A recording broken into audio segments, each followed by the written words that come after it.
Villains are destined to die. Chapter 1, Prologue. None of the text used in this audiobook belongs to me. Please support the original author online. This is a fan-made project and I make no money from it. If you want to support me indirectly, then donate me on PayPal. Join the Discord for a lot of more audiobooks too. Everything was perfect. Even the half-underground house for one person, which is the size of the bathroom of the house I lived before. The fact that I had to work starting next was also not a matter to me. I finally escaped from that hell-like house and got my freedom. I could live happily just from that one thing. But I'm pretty sure I told you to live as quiet as a mouse without any fuss, with not even your breathing sound could be heard. A man opened his mouth. His hateful gaze on me seemed as if he was seeing a hideous bug. I heard that you acted like a mad dog at the Crown Prince's return ceremony banquet. Those icy deadly gaze seeming like it wants to kick me to death was familiar to me. It was the kind of gaze I always got from that house. However, it didn't mean I was fine even though I had experienced it a lot. What was your purpose for acting like that? I couldn't breathe right at his aura. My lips started to tremble in fear. It was then, a white chart appeared in front of my face, and I could see the words written line by line in the chart. 1. How do I know? 2. I didn't have a purpose. 3. With a pitiful tone of voice, well, that's. What is this? I was going to ask what this was, however, as if something was stuck in my throat, I couldn't let out a sound. The man's voice threatened me when I just stood there without speaking a word. You better speak. I felt the deadly aura to the point it hurt my skin. I'll die when I don't give an answer. I unconsciously pressed the number 3 on the white chart. Well, that's. The same words on the chart automatically came out my mouth without my wills. What's this? My mouth opened idiotically, still not believing what I just said. I couldn't guess what kind of situation I was in right now. I was in an unfamiliar place when I woke up, and came to face these unfamiliar people whom all held deadly aura. I couldn't think a thing, as if I just woke up from sleeping. Well, that's next. The man didn't seem to like the incomplete answer, as he commanded me for the actual answer with a scary face. It was then when the new sentences eventually appeared in the chart. 1. I'm sorry. I'll act properly next time. 2. The stupid maid was the one to start all the fuss. 3. The lowly ones treated me low.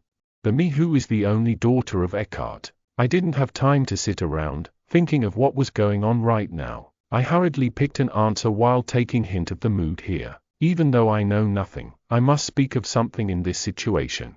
This was the result of my reaction from all the painful experiences back then. I'm sore. We wouldn't have met each other like this in the first place if it was something that had all be solved with a simple apology. My line was cut by him right away. My heart reached the bottom from the stabbing tone of voice he used. I curled my body up instinctively. Then the man spoke in an icy tone. Penelope Eckhart. Penelope Eckhart. We'll withdraw our name Eckhart from you for some time. The line and the name was very familiar. I raised my head in a lightning speed. Then I could clearly see the face of the man I couldn't see well before. The man who was some distance away from the bed was not one of the people of that house, but a foreigner who I've never seen before. The blue eyes that reflects the ocean, and the black hair that reminds me of obsidian. Above them was a long bar that was similar to the phone's battery sign, with the white word that sparkled. In terrorist. If my eyes are perfectly fine, then the white sparkling words above the man's head definitely said interest. Definitely no parties or banquet during that time, and you're absolutely not allowed to leave the room. You think over what you did wrong, and think of what you do from now on during. Where are you looking at? The man's emotionless face turned to a frown, as if he was unpleasant with me staring at something else than where I was supposed to look. However, I couldn't react to that and only kept on checking the bar above the man's head. Interest 0%. No way. I unconsciously shook my head couple of times. It was really unbelievable. Really, the rumors saying that you went insane was true. The man glared at me for a moment from my weird actions before turning away from me. He walked toward the door with big and fast steps, as if he didn't want to stay in the same place with me for even a second more. Interest 0% is moving away from me. What did I do wrong? It was the time I think about what this situation was about while staring at the back of the leaving figure. I felt someone's eyes on me with the aura seeming to mock me with a smirk. I turned my head to see another person with pink hair, standing with his arms crossed in the shadow by the door. He had the same blue eyes as the person who just left. His face held a smile that seemed to ridicule. Interest minus 10%.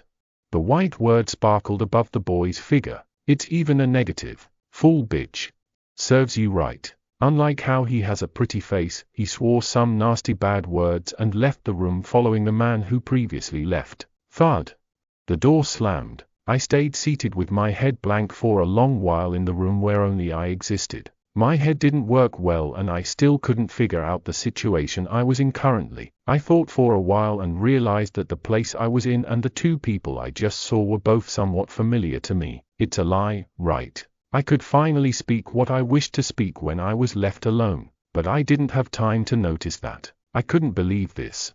This was not something that happens every day for me too. There's no way though. It can't be that the scene from a game I was playing before falling into sleep was replaying like it's reality, and with me as one of the characters in the game. I'm dreaming right now. There didn't exist another case for this other than that. However, no matter how much I pulled on my hair and pinched my face, I still couldn't wake up from this dream. No. No, no.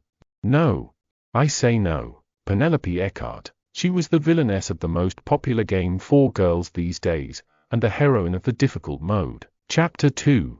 Them feeling regret that they bothered their sisters and the protagonist attacking their hearts little by little was enough for me to dive into this game and drown in it. Me, who once chose to take a look at the game, was now drowning into the game. Reaching the ending was easy even though it was my first playing these kind of game. It was fun, I agreed on that, however the normal mode was way too easy even for a beginner like me. From the start, all the male lead's interest towards the heroine started with 30%.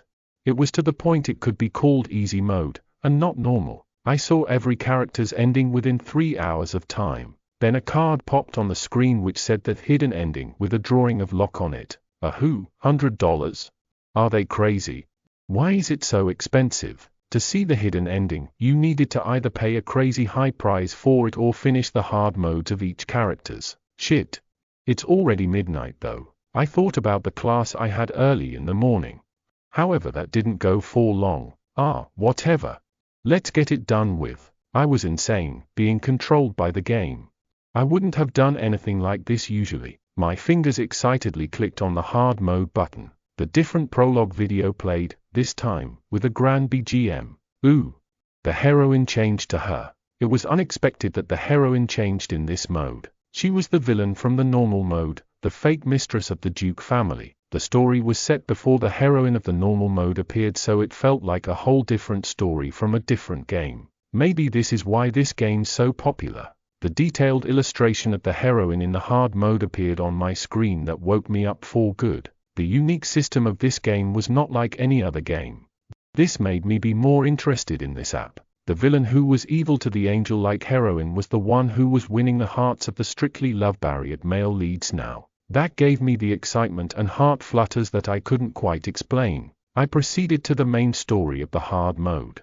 I was overly confident about this since I finished all the normal mode routes. Even though it was called a hard mode, I expected that the choices of lines would be just a bit more difficult to choose. However, that was just my mistaken guess. Ack.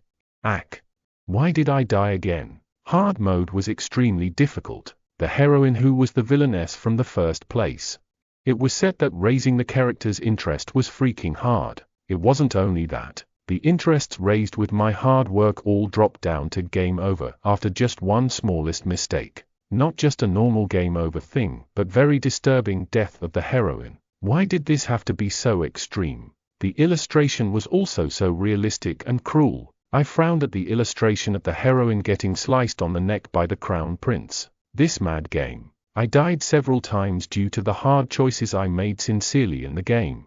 Frustration filled my heart at this horrible system. What was the producer thinking, making the difficulty setting like this? I died so many times that I started to feel the stress playing this. Please let me live for once, please. My goal was to unlock the hidden ending, however it was long ago since that goal was forgotten. I will have to see this poor pitiful villainess not die and live happily with at least one of the male leads. What makes the villainess the guilty one? Honestly, it was the author who made her the villainess. Unlike the heroine from the normal mode who've gotten everyone's love no matter which choice I made in, the villainess who was only abused and mistreated no matter how much she begged for love reminded me of my life before. I'm seeing the endings to this no matter what. I was killed again due to the older bastard brothers. The sound of me gritting my teeth was heard in the room. I don't remember how much I died here now. My two hands, which clenched my heated up phone, trembled. I thought that I was getting too emotional to this, but I couldn't stop my fingers clicking the reset button. I started all over again, from the start. I chose the lines, slowly raised their interests, and gotten fame, glamour, and money to open up the new route. Why? But I died again. I was annoyed to the point I had a thought of just buying the interest using money. If the producer's goal was to make others pay for the damn thing, then they succeeded greatly. Since they made me, who treasures money like no one else does, want to use up my money for this. I didn't use my money till the end, but I was on fire the whole night to see the ending of at least one of the characters. Die, and start over. Die again and start over. Die, and die again. I only died until the sunrise. However, I wasn't able to see the ending of any of them till then. Fuck. Again. Me, who was going to press the reset button again, couldn't handle it anymore as I fainted to sleep with my phone in my hand. And when I opened my eyes, Penelope Eckhart, said the man with the blank gauge bar above him with the sparkling letters written interest 0%. We'll withdraw our name Eckhart from you for some time. I was the villainess in the game which I never got to see the ending of. Cat Loves Towels Lizette. Chapter 3. Lady. Wake up now. I heard someone whispering above me. Even though I was fast asleep, I was able to wake up even by the smallest presence of someone. I refused to believe in what had happened to me, which kept me awake all night, hoping that this was all just a dream. I wished so hard for me to wake up from it, and I think I fell asleep during the process of that. Lady, the cautious voice was heard again. Is she calling me? The two men with blue eyes left already, and from what I remember, no one was in this room except for me till the very last moment I was awake. For that reason, the one who could be called a lady was me alone. I was drowsy when I was lost in my thoughts that I couldn't answer the call right away. It was a moment later when I heard a rustling sound from the back. I was somewhat awake from sleep now. I was about to put my strength to my body to get myself up from the bed. A lightning-like pain was felt on my forearm from outside the comforter. My eyes automatically flashed open. I screamed as I got up from the spot, kicking the comforter away. Next, I pulled my sleeves up. It was to check my pained forearm. I was shocked to see the flesh shown under the light sky blue pajama sleeves, making my jaws drop. The thin forearm was covered with blue bruised scar of the needles. If it weren't a human flesh but some kind of fabric, it would have had lots of visible holes on it. It was when I was still shocked by the sight of a drop of blood on one of my forearm. You're awake now. Unconcerned casual voice came from beside the bed. I turned my head towards that direction to see a brown-haired girl with lots of freckles. She was a maid. In the illustrations, every maid had no faces drawn and all wore the same maid outfit, including the girl standing in front of me. I don't know where she hid the needle she poked me with, but there was nothing in her hands. She was observing me with the face of mockery and some kind of satisfaction. What's up with her, doing this kind of thing to a person who was doing absolutely nothing? I opened my mouth in desire to snap at her. However, no words came out of my mouth no matter how hard I tried. Why isn't anything helping me out in this kind of situation? Damn it. When I only glared at her with no words said, the maid acted as if nothing happened. I've prepared the bathing water for you in the bathroom, so go and wash yourself first, lady. An evil smile was reflected on her face as she started to make the bed.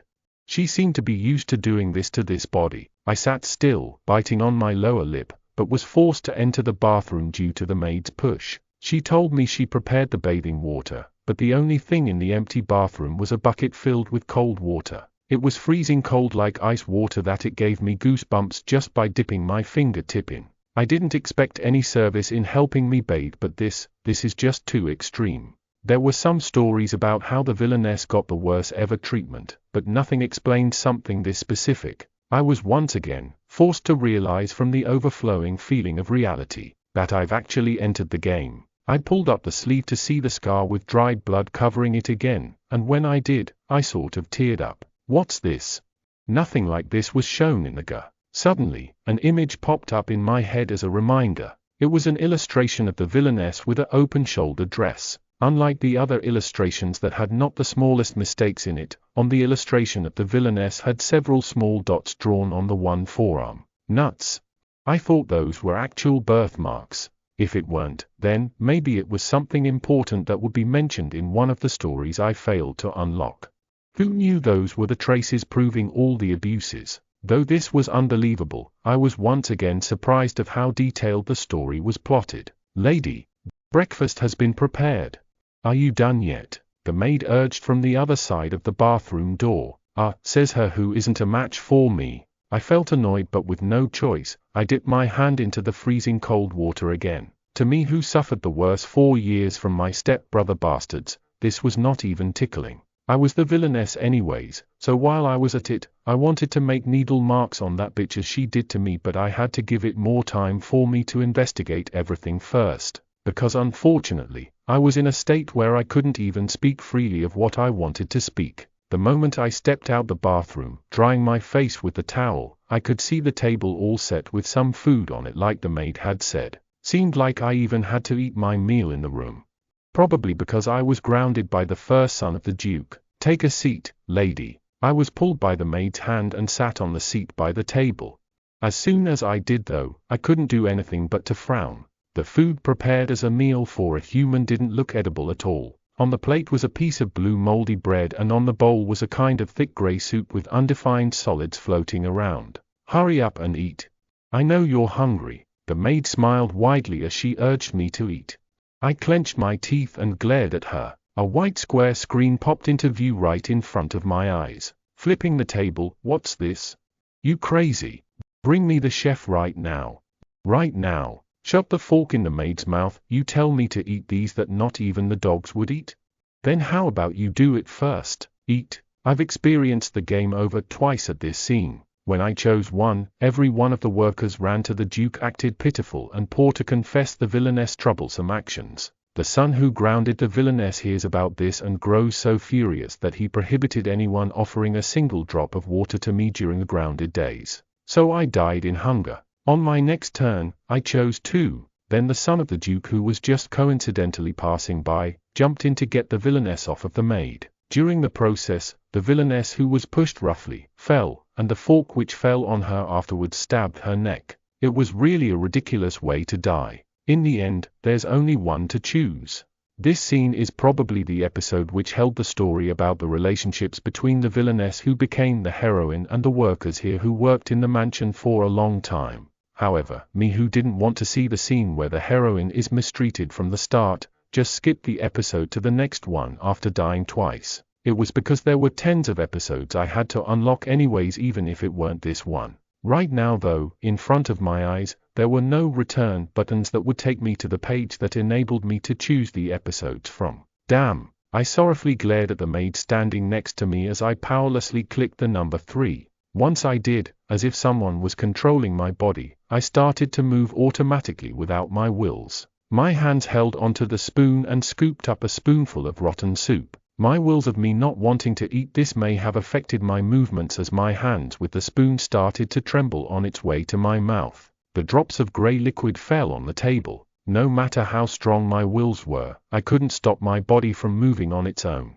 In the end, the spoon with the soup was shoved into my forcefully opened mouth. The warm sensation of the grey liquid was felt on my tongue. At the same time, the horrible taste of it was sensed. This wasn't food. It was the taste of the boiled cup of organic garbage. My body continued to act on its own as it forcefully gulped down the garbage water which has entered my mouth, down my throat. Gasp! The maid who watched, gasped, as if she didn't expect me to really eat it. Ugh, I feel like I'm going to vomit. I gagged. I was trying so hard to forget the feeling I was currently feeling. I'm guessing that once is enough. I wouldn't die just by consuming a spoonful of organic garbage. I let out a sigh of relief since I've safely got over an episode. It was my misunderstanding. My hand which held the spoon with didn't stop. What's it doing?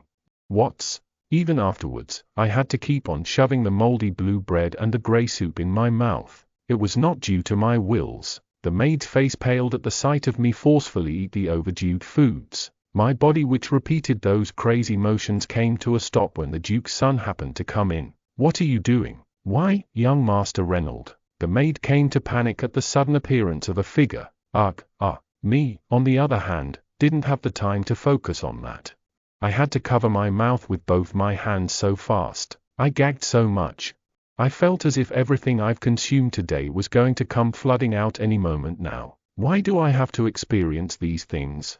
I've already experienced these things enough even before entering the game. How many times did I have to suffer all the pains given by the two bastards in that hell-like house? But I have to experience these things over again even in this fictional world?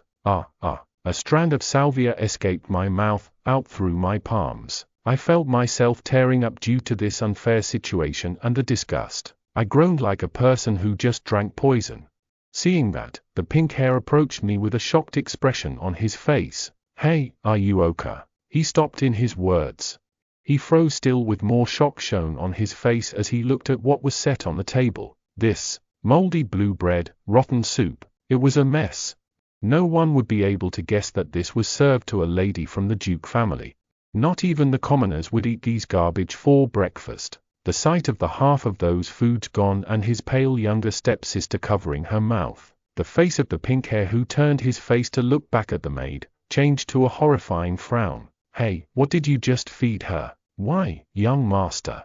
This is, well." The maid turned pale at the deathly aura and started to shiver in fear. He obviously wouldn't have guessed. How would an extra who was just passing by have guessed that the fake lady who was always making a fuss of one or another would be eating the rotten food, purposely prepared, without any complaints? The pink hair snapped at the maid who wouldn't properly answer. "This is more than enough humiliating to dare mock our family. A mere maid like you, doing these things to the one she's serving." "Young master. That's a misunderstanding. Young master, get lost. Scram from this room." "Why, young master, I'll kindly explain this whole thing to my father and brother." "Is there someone out there?" "Butler, cat loves towels, Lizette."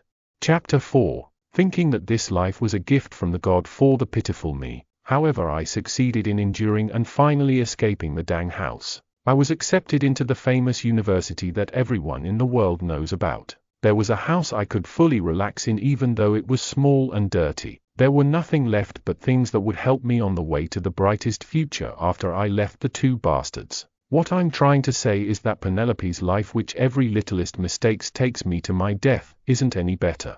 Never mind.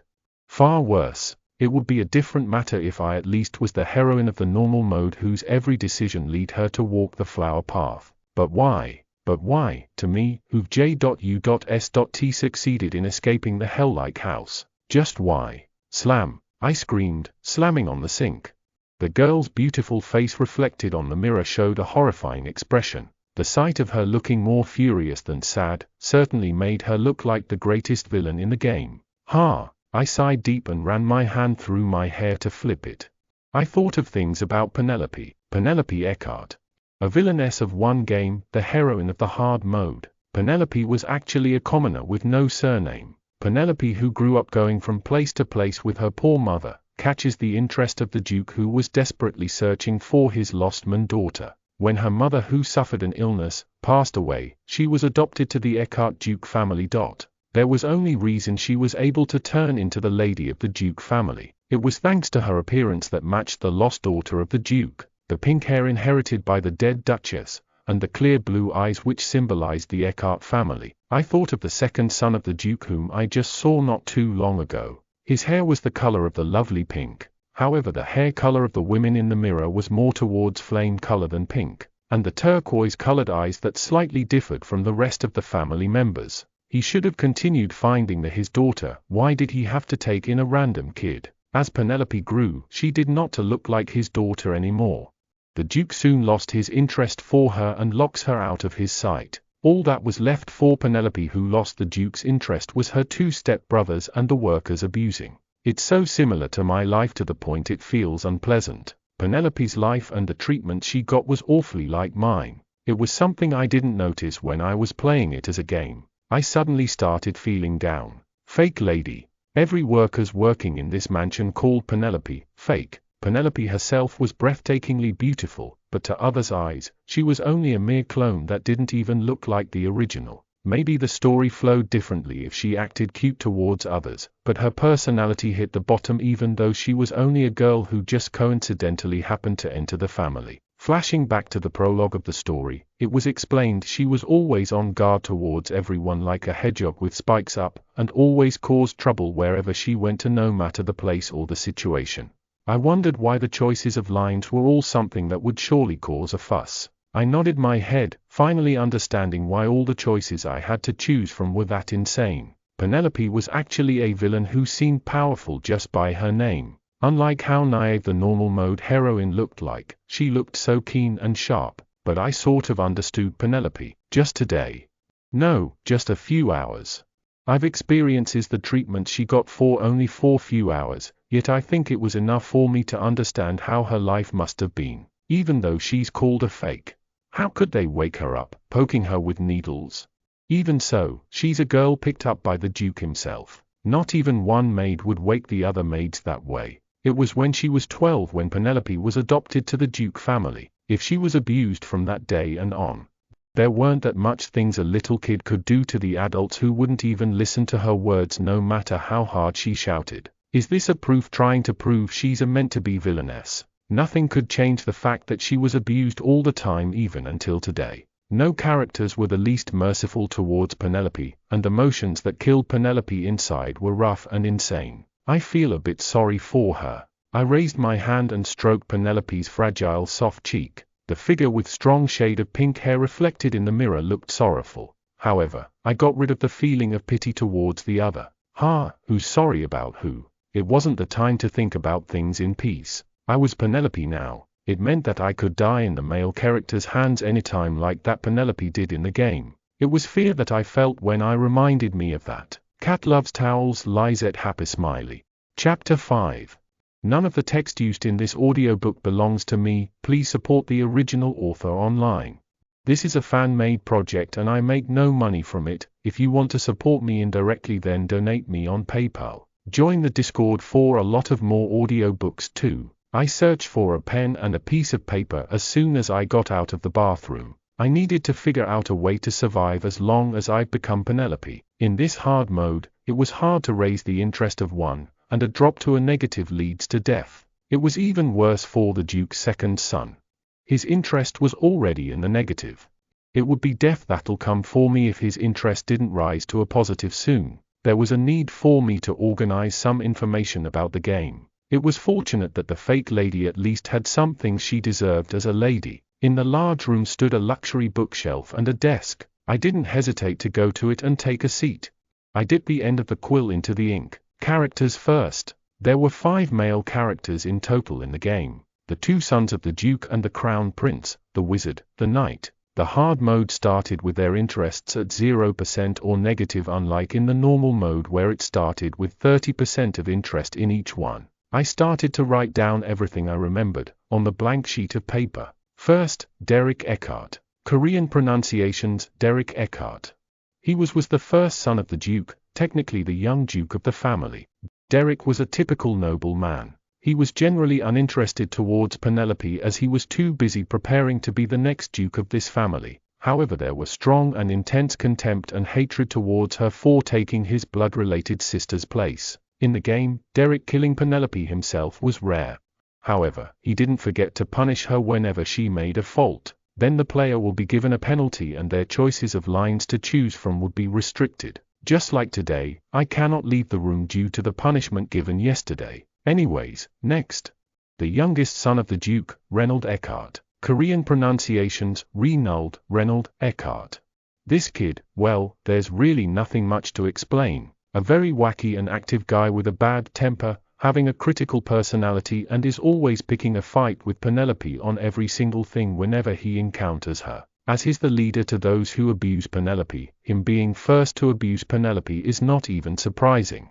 What is surprising is that he's always the one who brings Penelope to her death through some unexpected weird ways. Now that I see, These two are somewhat similar to the bastards in our house, aren't they? I clicked my tongue, going over the information of the two that I've written down. These two had the easiest routes to master in normal mode. It was because these two had family love and not lover's love for her since they were blood related. That being said, Penelope was not the least related to the two through blood. Therefore, it had the higher chance of having a different ending than in the normal mode. However, I shook my head. I scribbled a big X on their names I've written. They have no answers. These two are hopeless. Adding to that, Reynolds' interest starts at a negative. Not even a 0, but a negative. Why would negative be a negative? This was what the producer was telling me. There's no hope in the first place, so just give up on an ending with Reynolds. Besides, I was a person who go nauseous even just hearing the word apa, so I decided I'd fully give up on them. Next, the Crown Prince. Callisto Aglus, the Crown Prince. Korean pronunciations, Callisto Regulus. The only information I have about him were all from the normal mode. The Crown Prince who depreciates his life due to his unfortunate childhood events, meets the angel-like protagonist and heals his heart before he punishes the villainess Penelope. That was a justice has been done, but from Penelope's perspective, the Crown Prince was a grim reaper. He was the one who killed Penelope the most in the hard mode. I pressed the reset button so many times during his route that I don't even remember what happened in the whole game. Let's not even go close to where this guy is. I remembered the illustration with Callisto slicing my neck several times. I felt chills down my spine. Crisscross. I drew X on the Crown Prince's name many times. Then I quickly moved on to the next. The next was Binta Verdandi. He was a wizard and a marquise. Korean pronunciation, Buinta, Burudandi. As a wizard, he works with his identity as a marquise, hidden. He exchanges information and mysterious objects, and thanks to that, he is able to find out that the protagonist is the Duke's lost daughter. After that, he gains information about the villainess making evil plans. He either warns the protagonist or blocks the danger himself. Besides that, he was a character who was the most helpful in getting her honors and glamours. He presented romantic magics in normal mode. He was a sweet man who helped the protagonist from behind, but I don't know how he was in the hard mode. I was already busy, dying from the Crown Prince and the two sons of the Duke before Binta's route even started. Anyways, he had some high possibilities and hopes unlike the three previous brats, so I decided to let it be for now. And last, Eclipse. Korean pronunciations, Eclipse. Being a knight of the Duke family, Eclipse was a commoner. The Duke, who went out to the town at night, happened to see Eclipse, who was outstanding in swordsmanship, bought him at a high price to bring him in and make him into a knight in training. Later, he becomes the youngest sword master and is given a status as a noble. He wins the title of young and handsome guy. Eclipse was the one character you can most expect an ending from, out of the 5 males. He was the only one who felt sympathy towards Penelope until the end. Penelope was his last master he had served, and I think that's why he was the one, least to stop Penelope from bullying the protagonist, even though I never even met him in the hard mode.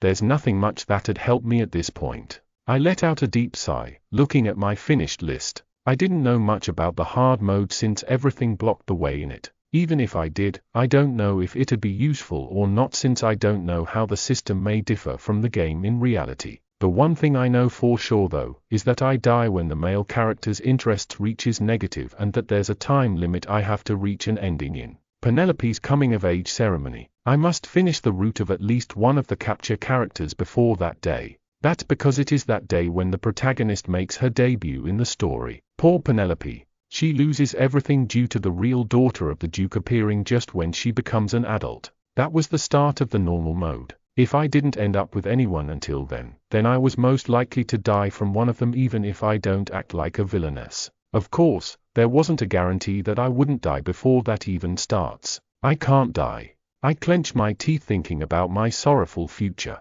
Yes. I can't die. I've just escaped from that rotten house. I can't just die in a game like this. I'll not die no matter what. My morning class at school is waiting for me. I'll live and go back to where I belong. I decided, blankly staring at I don't know what, that I'd live. It was then. Knock knock. I heard the knocking sound from the door, twice.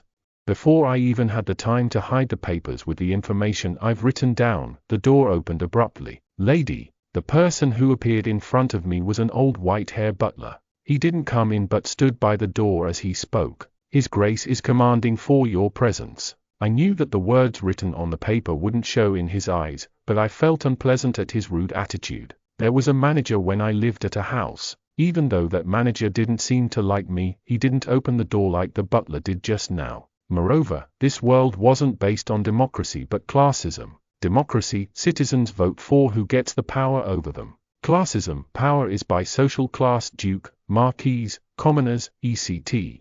I was deciding on whether I should just deal with it or do something about it. But before I decided on what to do, a white box appeared in front of my eyes. 1. Throwing the objects in the room. You dare open the door to my room without my permission?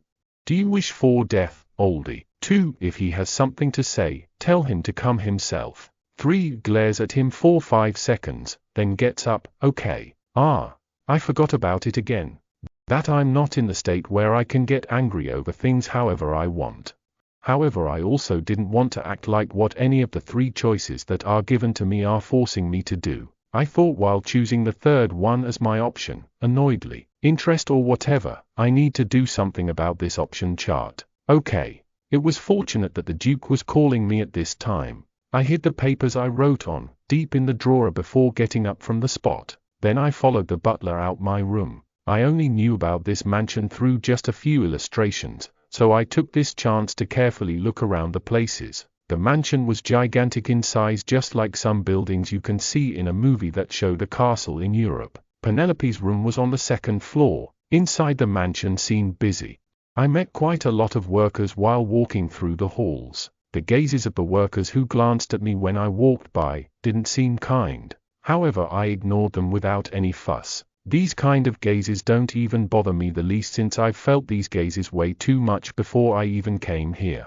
The butler who was leading the way got down to the 1st floor and soon arrived at the well-decorated door. It seemed to be the Duke's office. Knock, knock, knock. Your Grace. I escorted the lady here. Come in. Creak. The door opened with the butler opening the door. I stepped in the room, feeling a bit nervous. Cat loves towels, Lizette. Thanks to Salty Pretzel buying day for the proofreading. Happy Smiley. Chapter 6.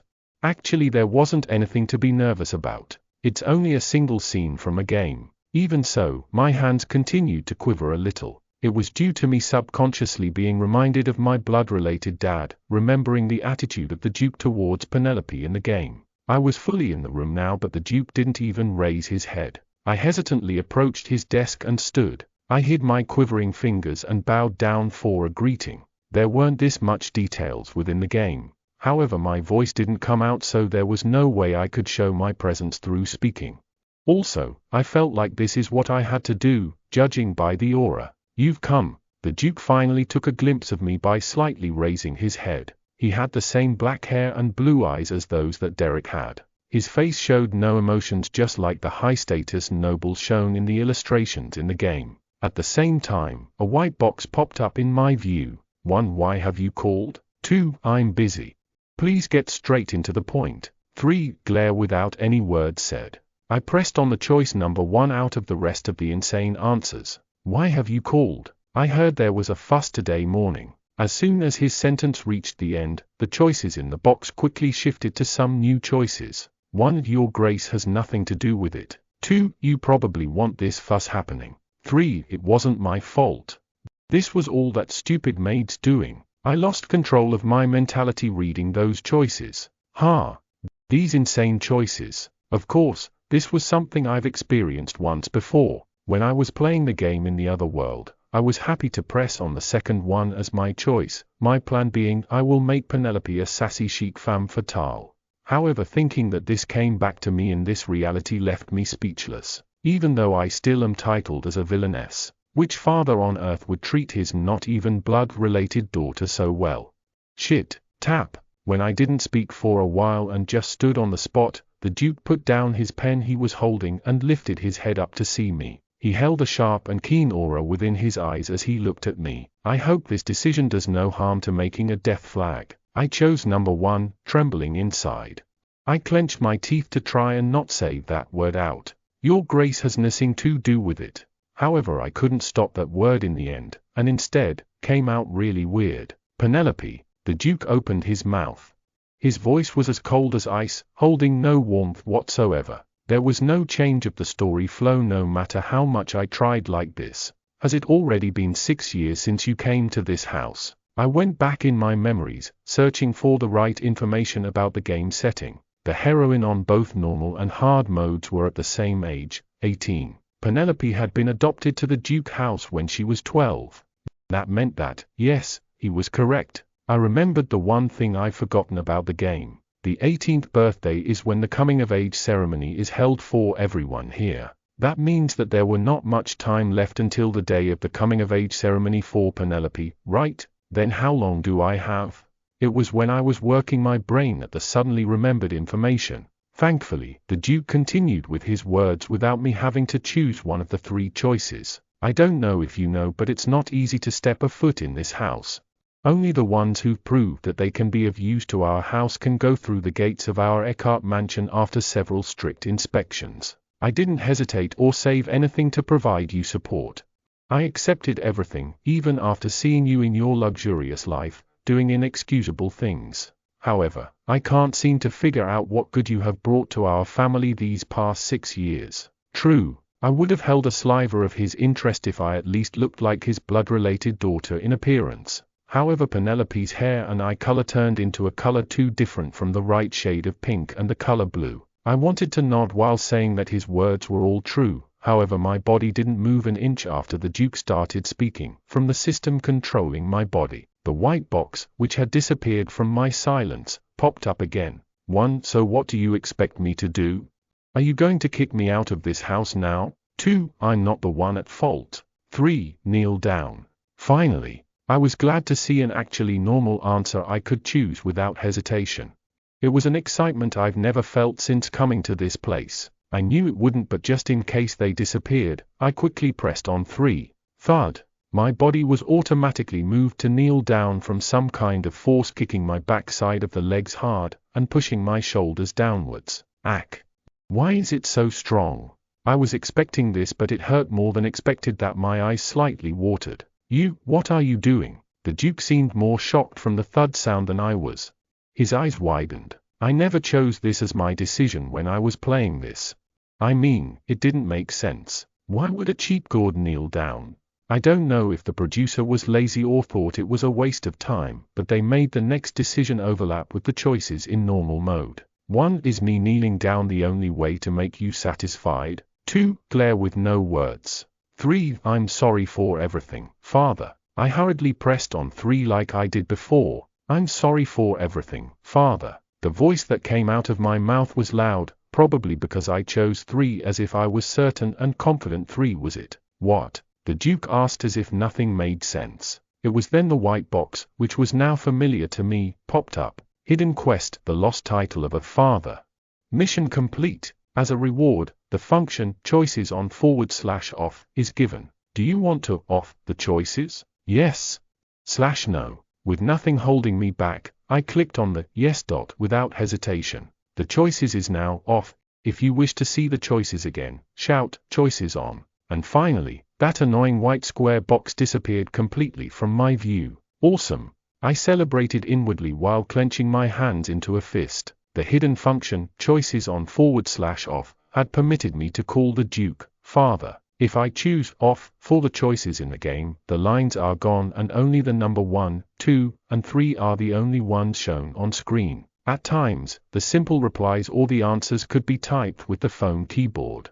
By simple answer or replies, I meant yes /no, the characters' names, and etc. It was an easy function to gain in the game when it's played on normal mode. I think the purpose of it is to prevent the repeating situations depended on by the lines chosen, and also to project the flexibility of the game and the encouraging speedy play. However, even with the given function, I rarely used them. There was no use of using it. That was how easy and fast the normal mode was. That's why I didn't pay much attention to this scene in the hard mode. It was because I only chose the aggressive lines. I didn't know the hard mode would work the same as the normal mode.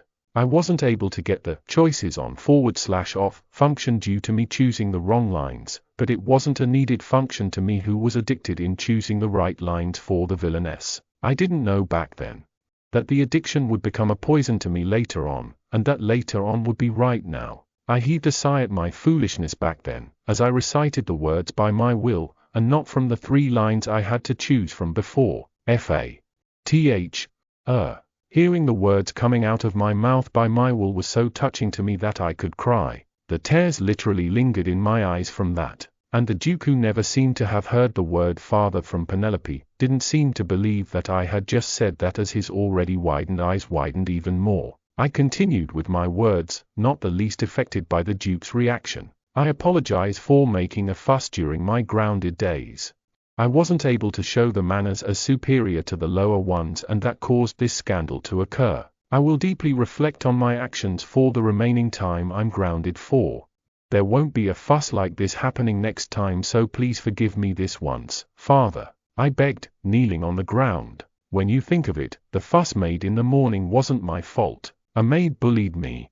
My fault my ass. It was the situation where I had to beg for help from someone. However, the past actions that Penelope had made before I became her had forcefully made me do this without a choice. I was in a situation where I couldn't live without kneeling down. My life wouldn't be in danger right away even if the Duke doesn't like me. However, if I don't take this situation seriously just because I got the function to turn the choices off, there'll be a high possibility of me taking the route where the penalty would be the only thing waiting for me. It was an obvious thing. Penelope was already grounded right now after creating a fuss, and made another one during it, too. The so-called young master, aka Derek, was the one to ground me this time, and I know that acting stubborn and aggressive right now would only lower his interest towards me. I understand how immature I've acted up until now. If you give me another chance, I'll do my best to show my use to this family until the day of my coming-of-age ceremony. I didn't move an inch from the ground even after I was done talking. I've never begged, kneeling down on the ground even to my real birth parents. This proves just how shitty this game is. I'm begging with my body down to the ground. Just hurry and say okay already. I was slapping myself mentally straight after waking up while I was tired. I needed my rest. The Duke looked down on Penelope as if he was seeing some stranger.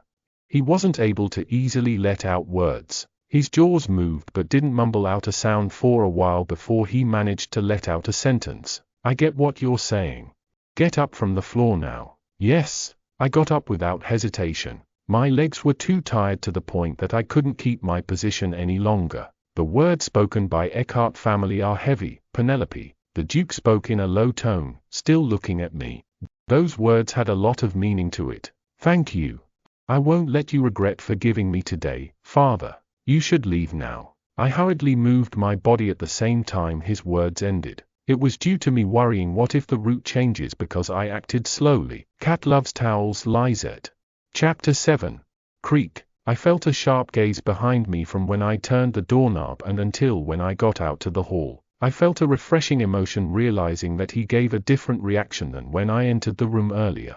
However, I decided to not mind any of that. The Duke wasn't a character I needed to raise the interest within, and he was an existence that I won't have to deal with until the ending at the coming-of-age ceremony. Clack! I gently closed the door behind me and turned away from it. It was then, I'm certain that I told you to live like a mouse without causing any commotion. Gasp! A cold-toned voice entered my ears. I turned around from the surprise. There by the hall where the shadow took over stood a figure in an unpleasant position. In the dark I could see the shining letters written to show, interest 0%, the barely seen black hair, and ice blue eyes. It was the first son of the Duke family, Derek. Emily, a loyal maid who worked for this family for almost 10 years. Step. Derek walked out from the shadow. The man who came across the large hall within a second arrived in front of me in a short time. He looked down at me with a sharp aura held in his eyes. It was as if he was looking at some trash. I didn't do anything wrong, but I had to cower myself from the hatred and disgust I was getting from him. No one wanted to be your personal maid even though we've said we'll pay extra. Out of all those maids, the one maid volunteered to serve you, and I guess today's the end of that. Since you went crazy and chased out your one and only personal maid, not knowing your place. I felt unfairness rise within me from Derek's words. When did I go crazy to chase her out? The one who went crazier than I did was that pink head, and it was me who was almost chased out of life, eating those rotten food. I wanted to shout due to the annoyance of this situation. What stopped me from doing so was the interest 0% above Derek's head. Hold it in. If it goes any further down than that, I'm dead. I inhaled and exhaled a couple of times and calmed down. Interest 0%. I was already tired after talking with the Duke. Also, since I've only focused on trying to off the choices, I didn't remember much of what happened in this scene in the game. That's why I decided to use some help from the system. Choice on. Guess she served you at night in bed, Maybe she been chased out because she done something that was worth being chased out. Glare without saying a word. Scanning through the choices, I hurried and mentally shouted, choices off. Off. Do you want to off the choices? Yes/no. I hurriedly pressed yes. If I chose one of the three, I would be heading to hell. The time seemed to have passed a lot from me doing all that Derek's gaze grew more colder. Looks like my words aren't like words to you anymore. His gaze was so sharp that he even looked like he was going to kill me. I opened my mouth with no choice. I apologize for the fuss.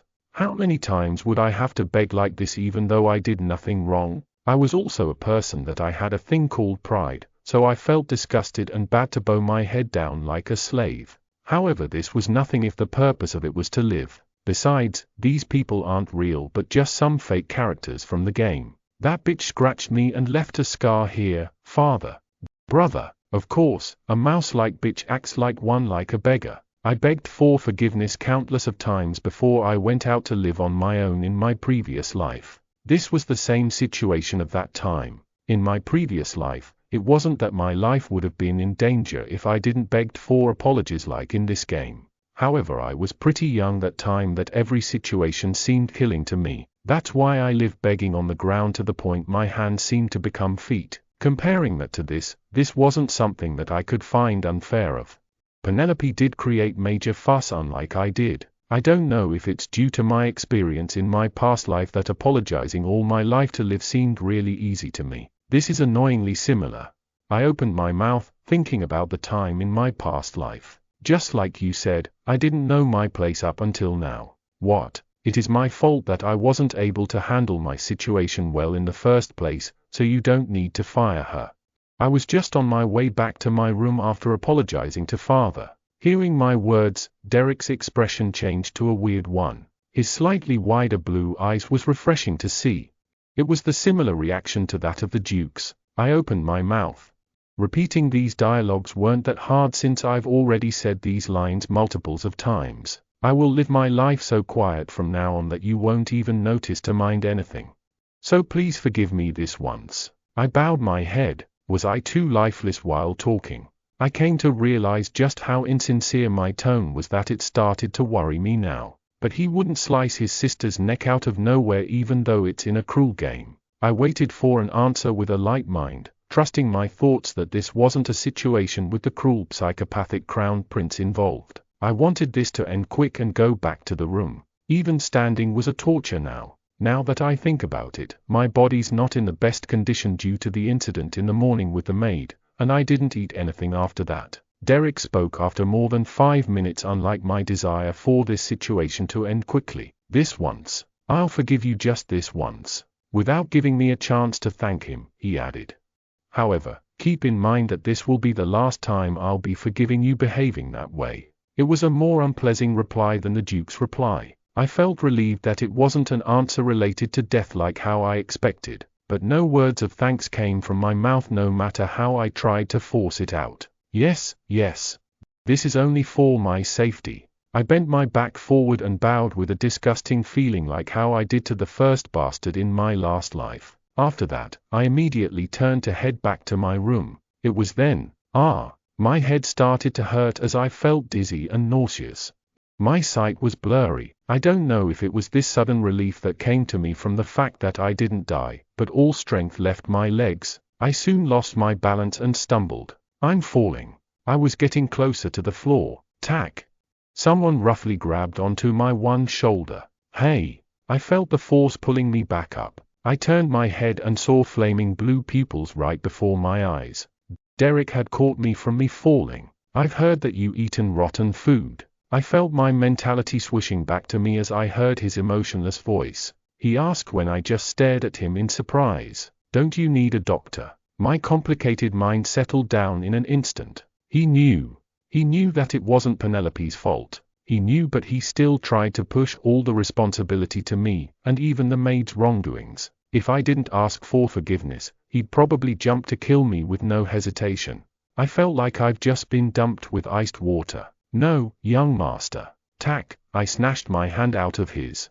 It was an unconscious movement that came from my survival instincts, but soon after that, I regretted it. He probably would have felt unpleasant, so I forced a smile on my face. I've already told you just earlier that I'll do my best for you to not mind me at all. So mind your own business. Then, I politely bowed once again and quickly walked away. I would look ridiculous as I was walking down the hall so fast that probably looked as if I was running away from something. However, that is correct. I was scared if he'd take out his sword at me. I couldn't notice from hurrying down the hall towards the stairs. The look on the face of the man remaining behind me. The first young master, Derek unexpectedly repeated what Penelope said before she left. The bitch couldn't even call the Duke father, but always called him and Reynold brother. The image of her pale face when he caught her from falling wouldn't leave his mind. The blue eyes flashed as he watched Penelope leaving as if she's running away. But soon, he turned away as if he's disinterested. Interest 5%. Over his head sparkled the letters written in white which Penelope failed to notice. Chapter 8. I hurried up the stairs into my room. After abruptly closing the door behind me, I straight on jumped onto my bed. Phew! My stiff body melted as soon as the soft and squishy mattress came in contact. It was only almost lunch, but it felt as if a whole day has gone by. I inhaled and exhaled a bunch to calm my heart down, which was beating hard due to the nervousness I felt when I was with Derek. A little later, absurd laughs escaped from my mouth. Ha! Look, I'm still alive. It wasn't a useless thing to do when I continuously repeated the game after failing each time. Judging from me being able to call Derek the first young master even though I was panicking a lot at the time. A while later, the images of the game popped up in my mind. When I first tried the game in the difficult mode, Derek's interest bar was one of the major concerns, unlike the other characters. When I've increased the interest of his on me by a little through some carefully made decisions, it would go down more on the next choice I'd make. I really didn't know the reason why. Why does his mood change so much in the game? My question was only answered through countless of deaths. Derek hated Penelope so much that he was terrified when she called him brother. That's why whenever I chose one with the word brother in it, the interest would just sink lower. How picky. He's even worse than our oldest bastard. I frowned and complained. Anyways, thanks to that, I was able to keep myself alive. Let's never call him brother from now on. I repeated that over a few times in my head. Of course, I'm going to try and not face him, but I had to keep that in mind in case some things happen. Thinking about this and that on the bed, I started to feel hazy. I need to eat something. Food is the main source needed for everything. It was lunchtime now. However, from the shock I've gained today, I didn't really feel hungry. Whatever. Feeling lazy now, I closed my eyes. Sleeping was the first thing in my mind. Maybe it was because I wanted to escape from reality. Soon after closing my eyes, I drifted to sleep. Why is this in your room? A voice colder than the crystals in the midwinter could be heard over the head. Then a loud shout was heard from the side. Answer, you sneaky bitch. You stole it. Reynold. The Duke warned Reynold, who was spitting out swear words. He didn't seem to hold his anger in. With his mouth closed that he started to stomp. What's this? I blankly looked around the space and lowered my head. Small two hands. I could tell right away, this was Penelope's dream. Speak, Penelope. How do you have the Gongnyu necklace? I thought I told you that you can't enter the room. Gongnyu, it's a Korean word for a duke noblewoman / girl. It means the same thing as lady, but Gongnyu is informal and for duke's daughter only, while a lady is formal and for all noble ladies. Father. I told you, that bitch stole it with no doubt. Even with the Duke's warning, Reynold didn't hold his fury back. Penelope glared deathly at him as she shouted, "I didn't steal it. I didn't do anything. Shut up. Stop lying." "Then why did the gift father gave to Yvonne come out the drawer in your room?" Reynolds shouted with the dangling necklace in his hand. It was her first time ever seeing that accessory. Without a doubt, Penelope shouted and refused to admit anything. "I don't know. I never went into that room. I saw everything. It was then." From the crowd came out a man, budging through people. The Duke and Reynolds turned around to face him. "Butler, I've seen Lady Penelope going up and down the 3rd floor often these few weeks.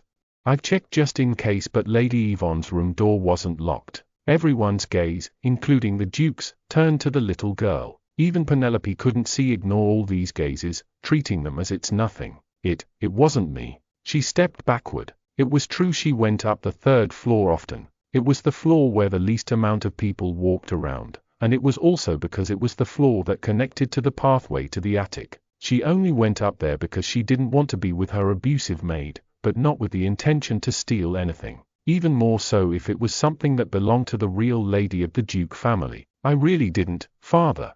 I never once went into that room," Penelope shouted, looking up at the Duke. She looked at him with the gaze of affection and trust. He was the one who brought her to this place himself after all. However, the Duke would only ignore her with an icy cold gaze. "You, butler. Lock every room on the 3rd floor securely. Especially Yvonne's room. Of course, Your Grace. Also, bring the jewelry maker to the mansion tomorrow."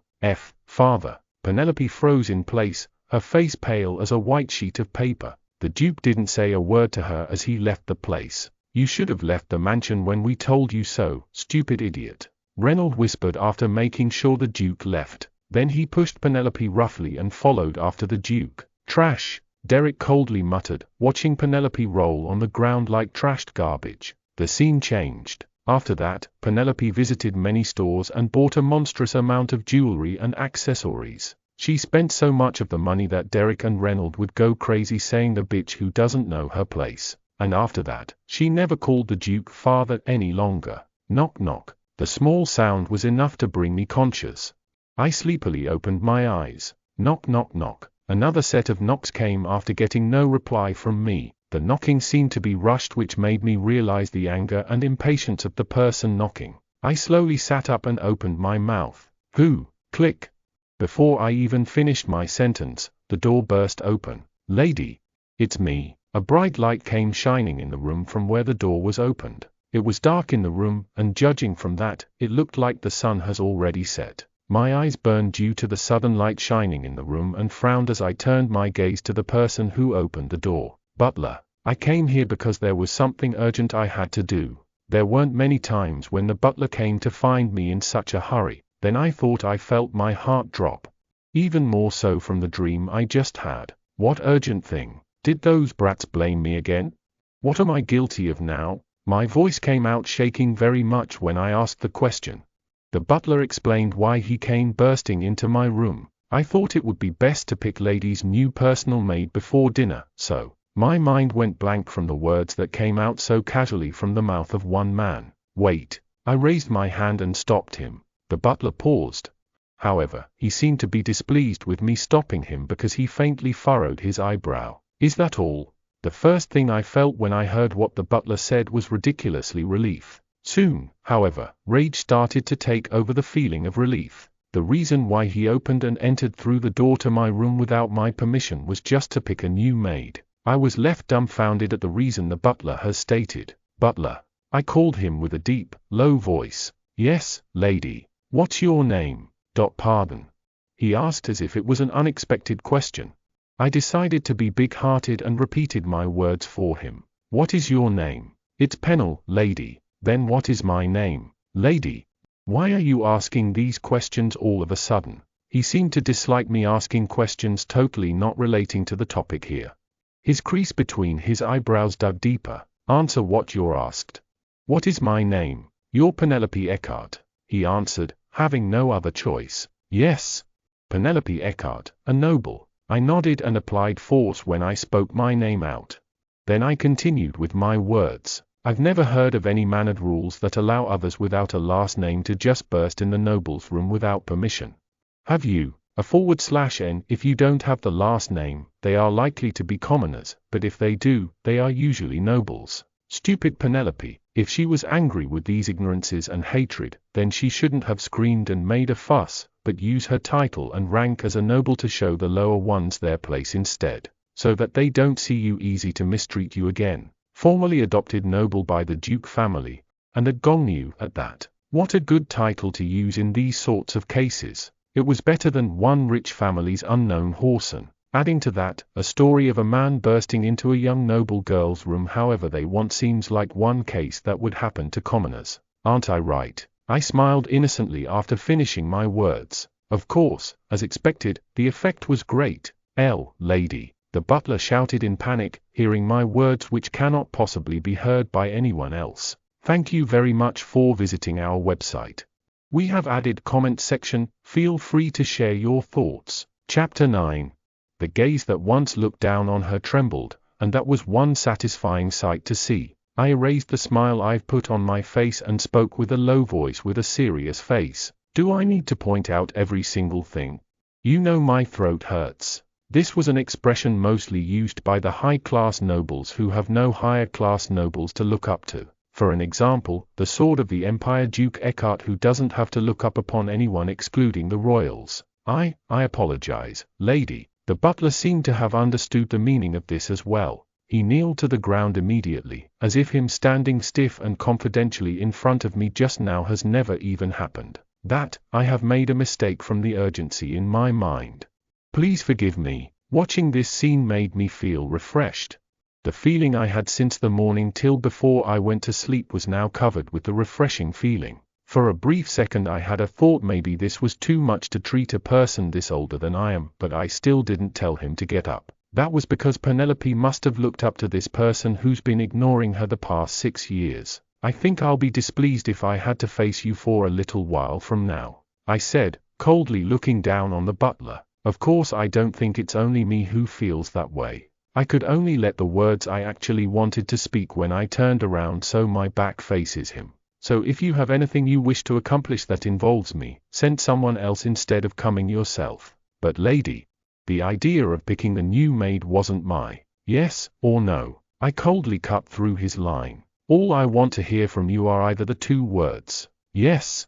I understand, lady, the butler replied with a noticeably creased face. But what about the dinner? I don't need it, so get out. Taking that as my last words to him, I turned on the spot without even seeing the butler rise from the floor. Soon, I heard careful footsteps leaving the room. Creak. The door closed in a different manner that it was opened. The room was filled with darkness again. I felt a wave of worry going through me right after, thinking back to what I just did. What if he reports every single thing to the Duke? Well, what can he do anyways? Even so, there would be nothing he could do. There were nothing I could do right at this moment, and I could repeat what I just did over and over again if it was to help reduce Penelope's feeling of unfairness. Besides, it was just some scolding with words.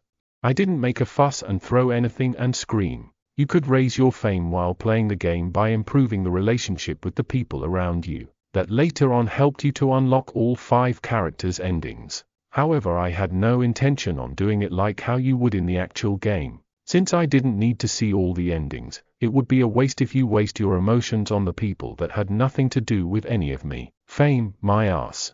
I'm already busy trying to maintain the current interests of the 5 characters to survive. All of these could only be done playing the game.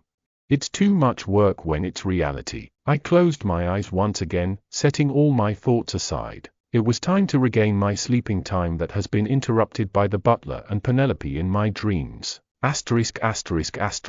Penelope seemed to be a diligent person judging from how my eyes opened so easily early in the morning without the help of a maid. This was a surprise when you think back to the personality Penelope had. I got up from the bed and did a light stretching move. Just then, someone knocked the door to my room as if they were waiting for me to wake up this whole time. Knock knock. For a while, I sat still on the bed and stared at the door. It was because I was curious if my warning last night had actually taken effect. It became certain that it wasn't the butler knocking because the room door bursting open even after a while of no reply didn't happen. Who is it? I finally opened my mouth and checked who came in. Lady, it's Raina. It was the head maid. It seemed like my method I used yesterday had worked. It was a satisfying result. "Come in." Click, the door opened and a mid-aged woman entered my room. "Have you slept well? Why did you come?" "I've come for the lady picking the new personal maid." "Do you have someone in mind by any chance?" "There's no way there would be one." I didn't give an answer to the head maid's question. Then she opened her mouth again to speak as if this was expected. The next words that came out her mouth was of course not someone volunteering again. "If you don't, then picking a new. Who was the maid who served me before?" "Are you speaking of Emily?" "Ah, yes." "Emily?" I asked, pretending to be curious. "Was she fired from the mansion?" "No, she wasn't, but then what is she doing now?" Her eyes held questions, seeming to ask why I was asking her such questions. "She was punished to do the laundry for 3 months from now, due to her not being able to serve the lady well." "Is that so? But why are you?" Anxiousness started to show on her face as her mask of confidence started to fall apart. Looks like she knows briefly what happened then. Or maybe she was the real agitator hiding behind that maid. I calmly spoke, setting these suspects aside. "Tell her to just continue being my personal maid." "Pardon me, it's uncomfortable since I don't have anyone to serve me this instant. Even though I pick one, they'll be amateurs until they learn things. If this is the case, the previous one who has experiences would be better." If it was Penelope, she wouldn't have bothered to include these extra information. However, since this is my request, I decided to be more caring to this matter. "If you understand, then I'll ask you to bring her up." "I'll leave that to you." I smiled at the speechless head maid whose jaws were dropped. However, lady. The second young Master Reynolds also punished that child from her mistreatment to the lady. So. "You can't." I stopped her from her excuses and asked. Then the head maid's mouth shut, being once again speechless. This was going well. It's only been 2 days, and people in this house never did as I told them to do right away. I had to either scold or warn them. Is it always like this? The play with the ranks and titles were a must in a novel or a movie. However, in the normal mode, it wasn't really like that when you remember how all the people in the mansion would just listen to the heroine and does whatever she asks for. I started to feel annoyed not even a minute after I decided to think of this as a positive change. "It's best if you just do as I say when I tell you to." I even said "I'll ask you to" and "I'll leave that to you" in the sentence. These words added the meaning of trust and plead in the sentence. Did I really had to behave like how Penelope did? "I told you that this is uncomfortable. If I told you to, then bring her up here. Or does the head maid want to serve me personally instead? Then I'll bring her up after I ask for His Grace's permission, lady." It was a statement that she wouldn't do as I say till the end. I laughed from the ridiculous situation. "No, you don't need to. I'll go see Father right now myself." I stood up from the spot. "While I'm at it, I'll tell him on what exactly happened yesterday in detail, then I'll reveal that I've forgiven Emily." "Where is Father right now?" "Lady." The head maid's eyes widened when she saw me ready to go out any time. "The case that had happened yesterday has been taken care of with a small punishment of 1 maid, but if I were to get involved, then things could get complicated. She abused the gong and one of the sons of the Duke witnessed it. His Grace has left to the royal palace earlier." "Is that so?"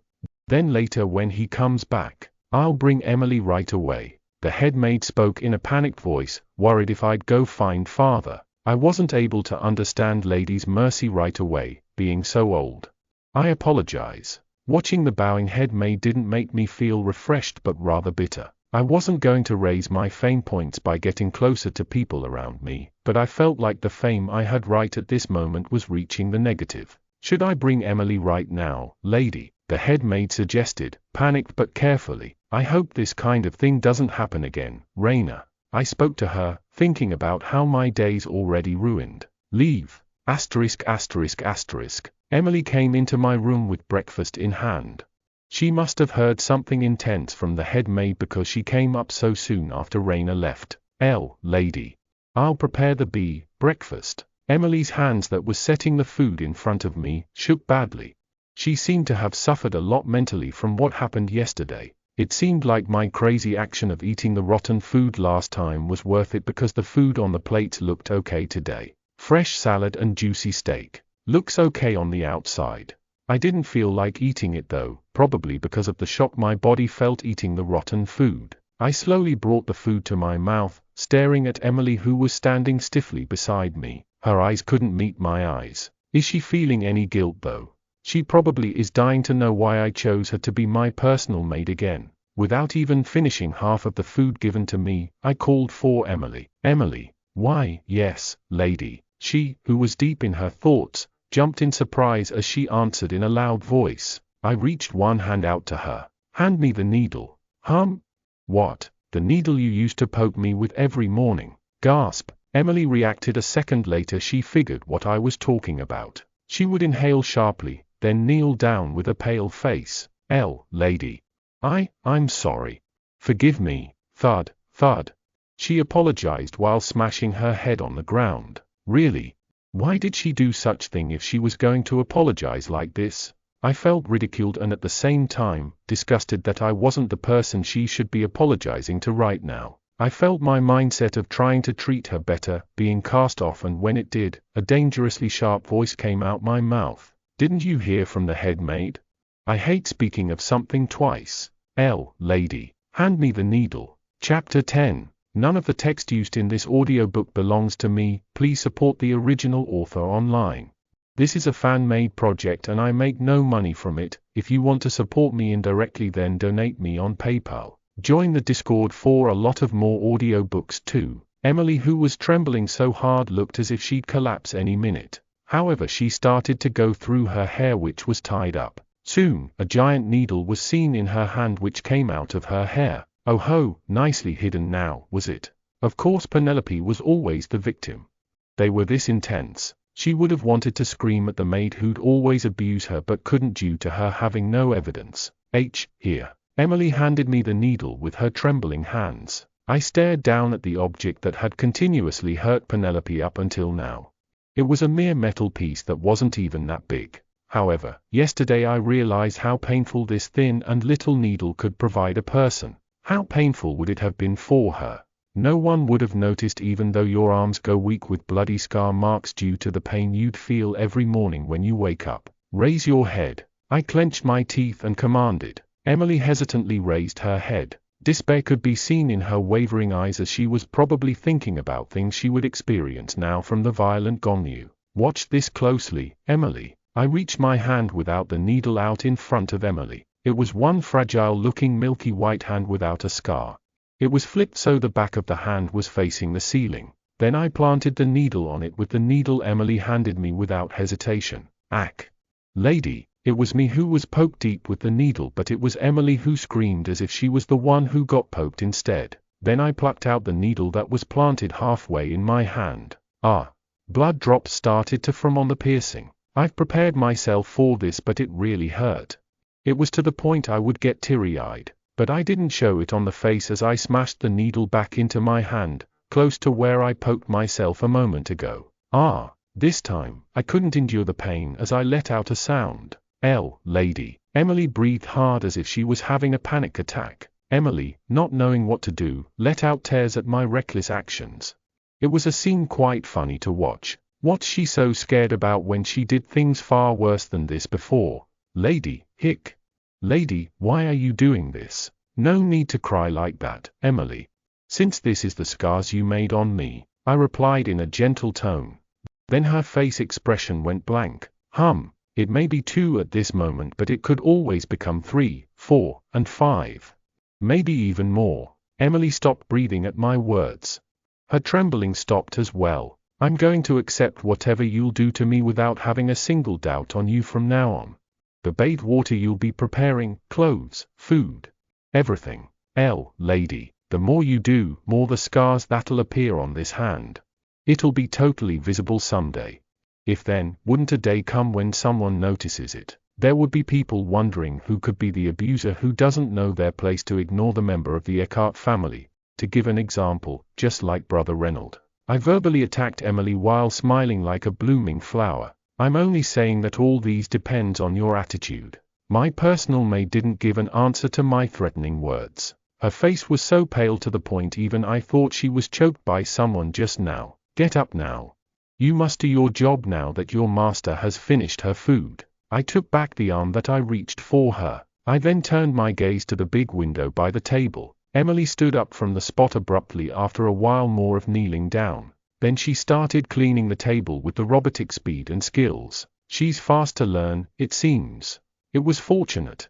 I think I could easily use her now and in the future. The way people will look at me would have been the same even if I did get a new person to be my personal maid. I couldn't stay still doing nothing forever, so I decided to make allies who I could use. My personal maid who lead abuse on Penelope, and at the right timing, a chance was given to me. I also liked Emily's personality of straight on doing what she's told to do without any question. I was watching Emily with such thought until she finished organizing the table fast. It was then, thud. The door opened all of a sudden with so much force that I wondered how the door didn't break from that. I turned my gaze in surprise. The hair with a lovely shade of pink fluttered in the air. Reynold Eckhart was glaring at me with a frown on his face. You! He hurried in the room. The bar that showed interest -3% was so close to me. Just what are you planning on doing? Reynold, who was approaching me with creating a dark aura, frowned even more and gave a deathly aura when he witnessed Emily standing by the table. You! Why, young master? Emily froze in spot, her face pale. I hurried looked at the table. Every dishes were on a tray and only a fork was still set in front of me. Higher! I had a terrible feeling about this situation, so I grabbed the fork and set it on the tray. I looked around me if there were anything that could be used as a weapon, and spoke after I confirmed that there weren't anything that dangerous. You should leave now, Emily. She abruptly raised the tray from the table as if she waited for me to say this. However, Reynold shouted when she did so. Don't you dare leave. Hurry, I said, looking at Emily as if telling her to leave before the aggressive young master starts to fuss around. Emily seemed to have understood the meaning of my words, because she hurriedly left the room. She looked like me yesterday, running away crazily from Derek to survive. Emily finally left when Reynolds' displeased gaze fixed on me. Answer. What are you planning that you do this? I thought of what to say for a moment. Penelope always talked informally to Reynold in the game. Reynold was 2 years older than Penelope. It was understandable if they fought like a cat fighting a dog since the two didn't have a major age gap. Just like how the second bastard in the house and I are like. To be accurate, he abused me and I was always the one getting beaten. I considered talking formally to Reynold like I speak to Derek due to him being older than me, but that thought came to an end. It would funny if a person who spoke to him informally just yesterday speaks formally to him now. Did you decide to straight on ignore my words? Reynold asked displeasingly when I didn't reply. Look at that, how impatient. I replied him like how Penelope would. What is this that I did? Why are you saying that you're going to use that bitch as your personal maid again? Interest -3 sparkled dangerously above the fluttering pink, pretty hair. What should I answer with to avoid the death flag? I thought on switching the choices on, but decided not to. No. Even if I do, there would only be useless lines. I gulped, staring at Reynold huffing in fury. If it was Penelope, she would definitely say either not your business, or get out of my room, which would bring her closer to her death. That's nothing to worry about. You don't have to worry about that. However, I wasn't Penelope, so I slightly sugarcoated those words. Renlad wouldn't take in anything I say, nicely anyway. I sugarcoated those words though, so I thought it was going to be enough to deal with the situation. What? However, it seemed to have done the opposite effect of what was expected, because the emotion in Reynolds' gaze turned from dark to deathly. Feeding her master rotten food is nothing to worry about to you. No, there are boundaries of annihilating an Eckhart. How dare she, a mere lowly one not knowing her place? We don't need that kind of maid in the mansion. There are countless others who are begging to work here until they die, even without being paid. Reynolds shouted. I, who was going to conclude all this by saying this is nothing to make a fuss about, became speechless at his unexpected reaction. Looking at him being angrier than I, the victim, was, made me laugh. How dare you, a mere lowly one not knowing your place? It was always the line Reynold would say to Penelope. Do you laugh in this situation? He said, frowning when I smirked for a brief moment. Just how lowly were you being seen by others that you are going through these insults? Yeah, that's right. Just like you asked, how did people see the Duke's daughter so lowly that none of the workers here would right away listen to a single word I say? I calmed myself down, knowing if I said that, I would be dead. I met Father because of the incident yesterday. I looked at him with a stage colder eyes. Yes. Father probably agreed. Since I told him we had to fire that bitch immediately, Reynolds confidently added with a puffed chest as if he was proud of his actions. Did he want a compliment or something from his fake younger sister who he hated up until now? Unfortunate for him, I didn't plan on doing so. Father and the older brother desired not to fire Emily. What? Reynolds' blue eyes widened when I continued with a calm tone. Father and brother did. Chapter 11. And you aren't going to be the male lead I'll choose. See an ending with, so don't you worry. I once again told him to take his mind off this matter. So you don't need to mind my business, Reynolds. I'll take care of my business myself. Just take your mind off my things, insult me or whatever, and leave. I have to take a shower. Can you leave now? I said, glimpsing at the room door. Reynolds frowned. I was surprised because it was an expression I've never seen in the game before. And at the same time, my heart dropped in a sudden thought that was brought up in my mind. Wait, is the interest level going to drop lower now? No. I didn't act like how Penelope did in front of Reynolds. Instead, I carefully chose the words he would accept, but why? It was then. The empty gauge bar above Reynolds' lovely pink hair started to sparkle. Interest 3%. What the? My mind went blank. Why did it just rise? It rose 6% at that. I was dumbfounded as I kept looking back and forth at the gauge bar and Reynolds. It was then when Reynolds opened his mouth and muttered, "I'm the idiot here to show consideration for you even for a short moment." The blue eyes that glared at me seemed to hold heavy sadness. He walked towards the door after finishing his sentence. I was probably seeing things. I decided that it was me seeing things while watching him leave the room. Thud. The door slammed shut and silence followed soon after that. I supported myself leaning an elbow on the table, and started to think. Something felt weird. It was not bad seeing the characters, whom I thought I had no hopes in, interest rate rising with my own two eyes. Are my lines better now with the choices turned off? Since not all of the interest rate of the brothers who hates me dropped to a negative, I should keep it off all the time. I stood up from the spot after deciding on that. It wasn't a lie when told Reynolds that I had to shower. While pulling on a string that signals the maids to come up, a thought went through my head, that I couldn't call Reynolds a negative anymore. Asterisk asterisk asterisk. The timeout that seemed as if it would last forever, stopped sooner than I thought it would. An invitation from the palace. Yes, lady. The eldest young master told me to tell the lady to prepare for it. The eldest young? No, the eldest brother did. I stopped myself from calling him the eldest young master like how the workers here calls him, and reminded myself to call him the eldest brother in front of them. I was this family's daughter, the youngest member after all. Anyways, to think Derek actually told me to do so. He didn't tell me directly, but this meant the end of my timeout. This is the invitation, lady. Emily handed me the invitation in mannered way. The name Penelope was written on the paper that had the golden dragon that was the symbol of the royals drawn on it. The second prince's birthday ceremony. It was tomorrow. I should hurry and prepare for it. Even while muttering that, I still didn't feel so glad that my timeout was over. The days were so nice during the timeout without having to face the two brothers, and being served well by Emily. Basing on the game plot, Derek, Reynolds and I would continue to intervene with each other's business. Wait.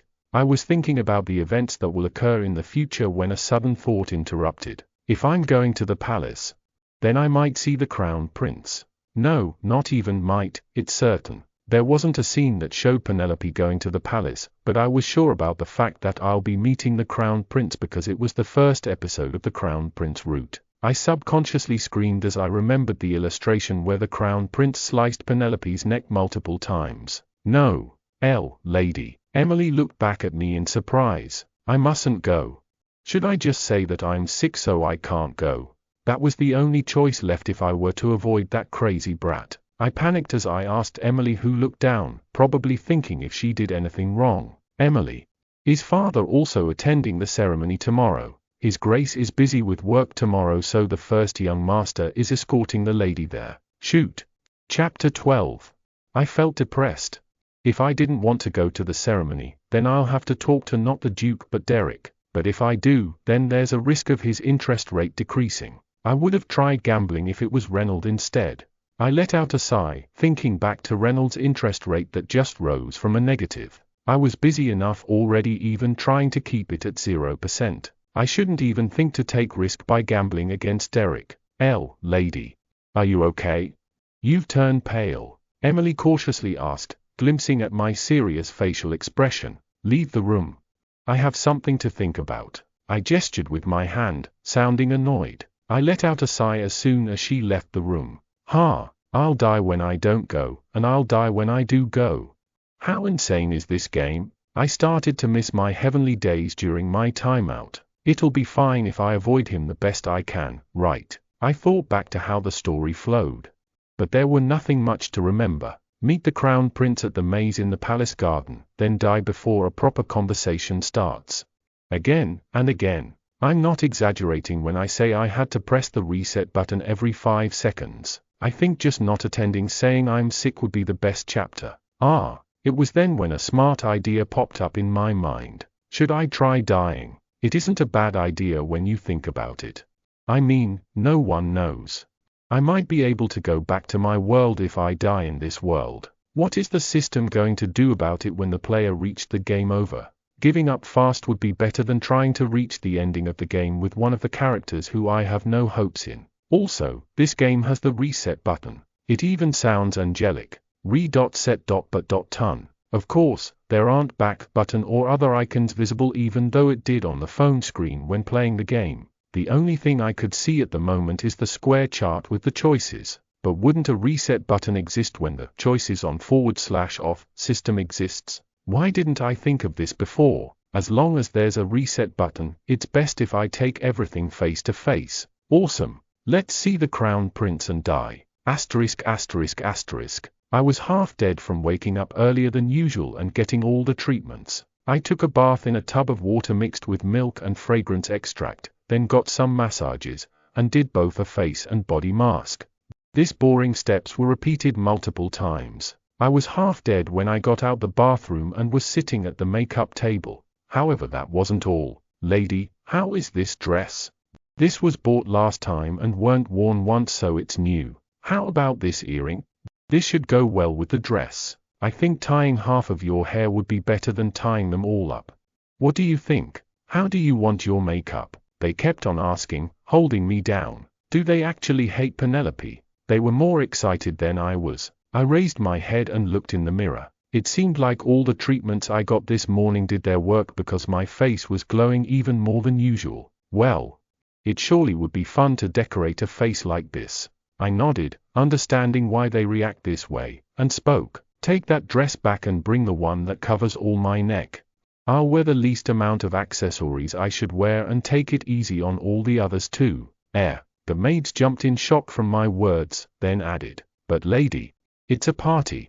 The one at the royal palace at that. The words also seemed to ask, won't you need to dress up the prettier than others? The reddish-pink dress that would widely make my neckline visible that the maids brought, surely would go well with Penelope's crimson-pink hair, and the accessories that looked like it was a set with the dress would complement Penelope's splendid beauty. But I wasn't going to the palace to show off the beauty like a peacock would. But then I couldn't possibly say that I was going there to die, so I just babbled things out like how Penelope would. You don't need to try too hard. Just do as I say. The maids couldn't convince me longer after hearing my cool tone of voice as they walked towards the dress room with a saddened face. The 3 dresses that the maids later brought were all decorated calm, unlike the last dress. This one. The dress I picked was the dark green evening dress. It covered my collarbones and it was the color of dark green, which didn't pop out much. I wore the dress and forced the maids in to do my makeup as lightly as possible. I wore small emerald-colored earrings that resembled Penelope's eyes, and called it at that. After the makeover, I looked in the mirror and saw a girl so virtuous that I thought I was going to the church to pray instead of going to a fancy party. This would be enough to be almost unseen.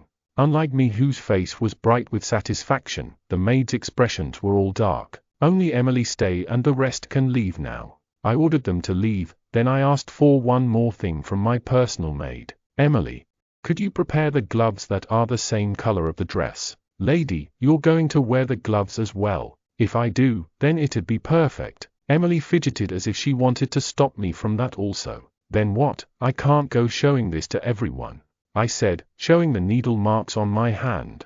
The needle marks were faint, and it was now hardly visible. However, there could always be some nobles with keen eyesight to notice this. Emily's face went pale as soon as I showed her. Hurry and bring it. Oh, okay. I clicked by tongue, watching her leave in panic. There were moments where she became a little hesitant after treating her a little well these days. There were needs to make her feel nervous when facing me. Later, the preparation was done with me putting on my gloves. Asterisk.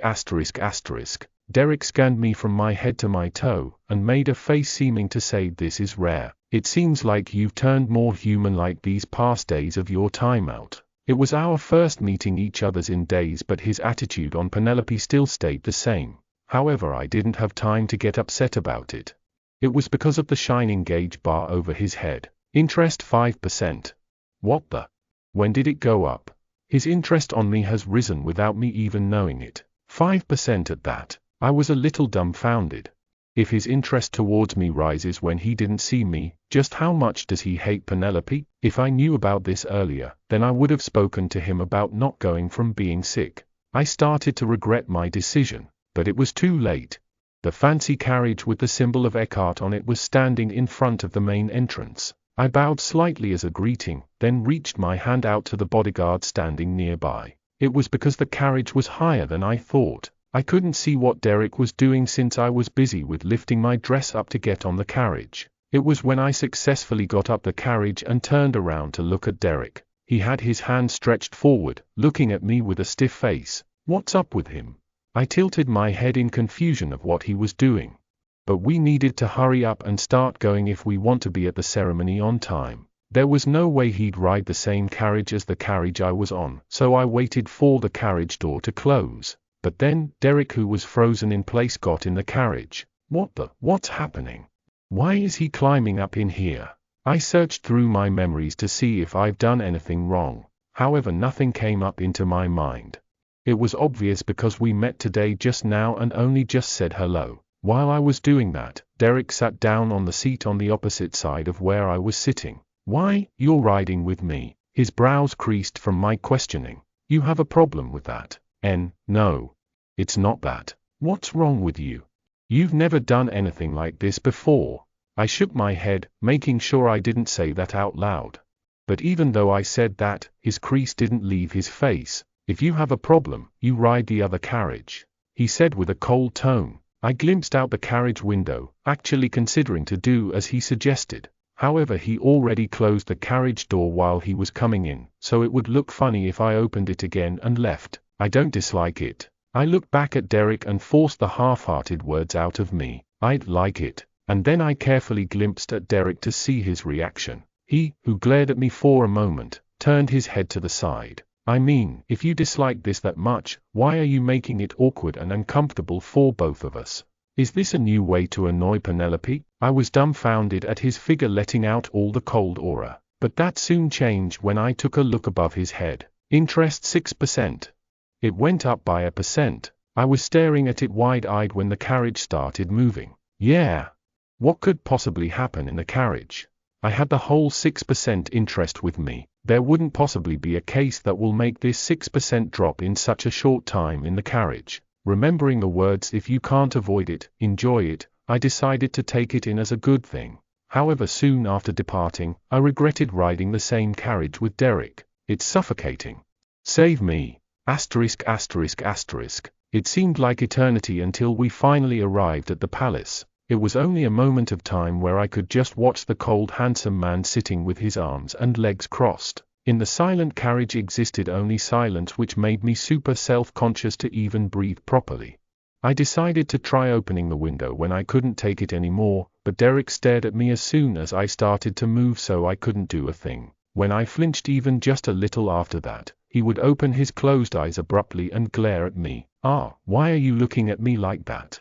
I sweated, glimpsing at the interest 6% once a while. I shouted in delight mentally when the carriage stopped at the palace. I could finally escape this carriage of death. I'll hurry and get out, then take in some fresh air. Click. But before that happened, Derek got up so suddenly as soon as the carriage stopped. After, he would open the door before me and get out. Then, take it. Thank you very much for visiting our website.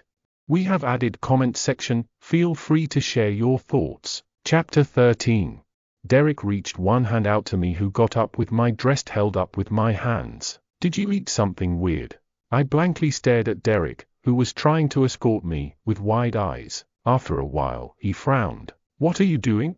Aren't you going to get down? I came back to my senses and looked around me. The gazes of the nobles who also just arrived were all looking this way. Thank you. I hurried, took Derek's hand, and got off the carriage. With my hand on his, we walked up the stairs to the ballroom, entering young Master Derek Eckhart and Gonu Penelope Eckhart from the Eckhart family. It was around when the giant door to the ballroom opened following the loud shout of the servant. Don't be rash. Derek's cold words reached my ears. You didn't forget that your timeout has just ended yesterday, have you? If you make a fuss again, then it won't end just with some timeout. My feelings of excitement disappeared from his words. I wanted to talk back to Derek's displeasing words, but I held it back. Okay, I'll be careful. I put my effort in making a smile while I spoke.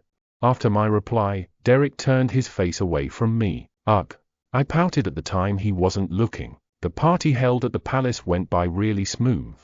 In other words, it was very boring. Right after we entered, Derek left my side and was now busy greeting other people. Compared to that, there were no one coming to talk to me. It seemed like the rumors of me making a fuss did a great effect. I looked around to see the noble ladies of Penelope's age dancing and whispering as a group. I watched the scene in a corner where not much people passed by. I'm not lonely. This is definitely not brainwashing. Really. I had a clear reason why I came here, and I might be able to escape this horrible place if I succeed. Just when is that damn crown prince coming? More people were glimpsing and gossiping about me as time passed. It was when I thought I reached the limit of taking in all the stairs, entering Her Majesty the Empress and His Highness the Second Prince. It was finally the start of the actual event that happens in this chapter of the game. The nobles who were giggling and talking all either bowed and kneeled to the ground, facing the entrance. I also bowed, following what all the others were doing. The Empress and the Second Prince did power walking in a confident pose down the red carpet, and it seemed like they were saying, "We are the royals." The golden hair, which was the symbolism of the royals, shined under the bright light of the ballroom. They walked across the ballroom to the stairs, then walked up. Up the stairs were the seats where only the royals had the rights to sit. I, who was watching the whole scene, was surprised at the sight of the Second Prince sitting on one chair. Isn't that the seat for the Crown Prince? The seat the Second Prince sat on was the seat in the middle, which was located higher up than the other chairs. The golden throne with a fancy golden dragon decoration. It was the seat for the Emperor. However, the Emperor almost never showed up in the game, so normally the Crown Prince would sit on it instead. But why is it the Second Prince? I was dumbfounded with the Empress and the Second Prince being so calm when they did something like that. It was as if it was totally a normal thing to happen in the first place. Is it allowed because it's the Second Prince's birthday? Everyone may rise. The Second Prince, who sat on the seat, commanded.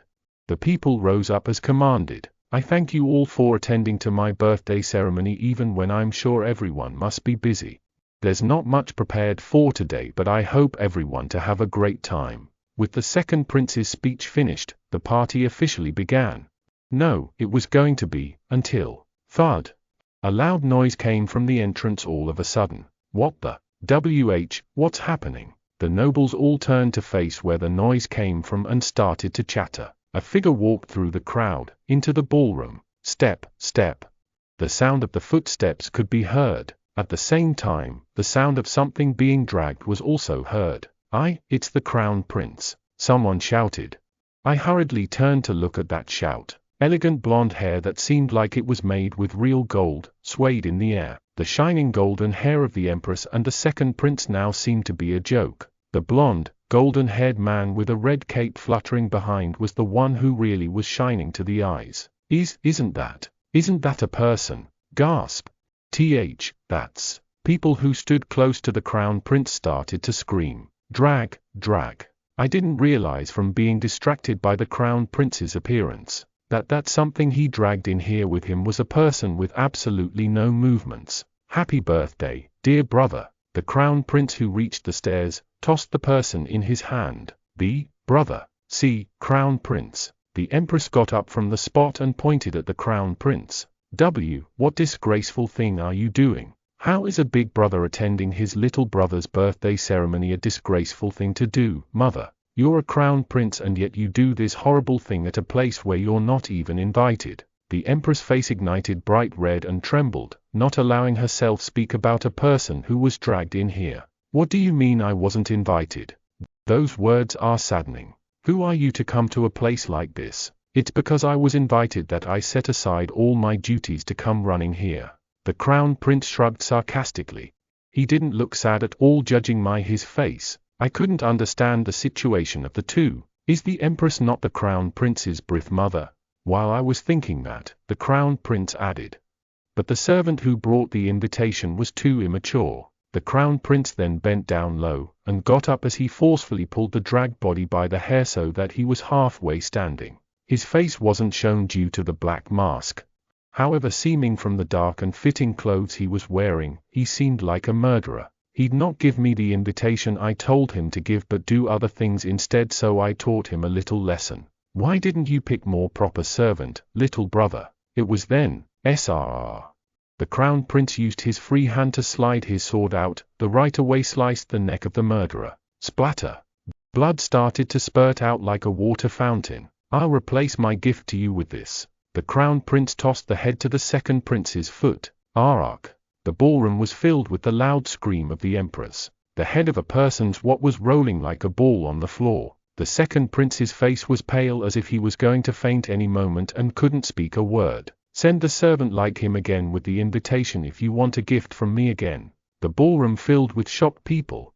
Only the crown prince smiled within all those people. His keen and sharp smile resembled the lion from the hell. He left the room as quickly as he did when he entered the ballroom, only leaving us with shock and fear. The crown prince was completely out of sight when the people letting out their breaths that they were holding back until now could be heard. It was the same for me. What? I shuffled through my memories, grabbing onto my chest. Something like this really never happened in the game.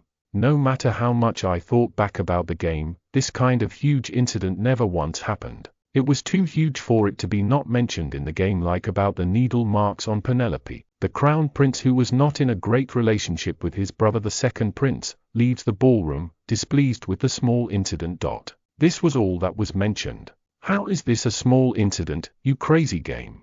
I panicked mentally, looking at the servants cleaning up the blood and the corpse. It was then when a white box popped into view. The episode, The Crown Prince with the Iron Blood, Corlisto Glass, has begun. Would you like to go to the maze garden? Yes/no. I thought about it for a while. The crown prince I saw was far crazier than how I imagined him to be, which made me doubt a little. I think I'd get sliced the second we meet. However, the fear for death is only a second long. I came here to die anyway. If I endure it once this time, then I might be able to go back. And I also had an insurance with me called Reset. If I really do die and not go back, then I can always click the reset button. Thinking that, I calmed down my trembling hand and pressed on yes.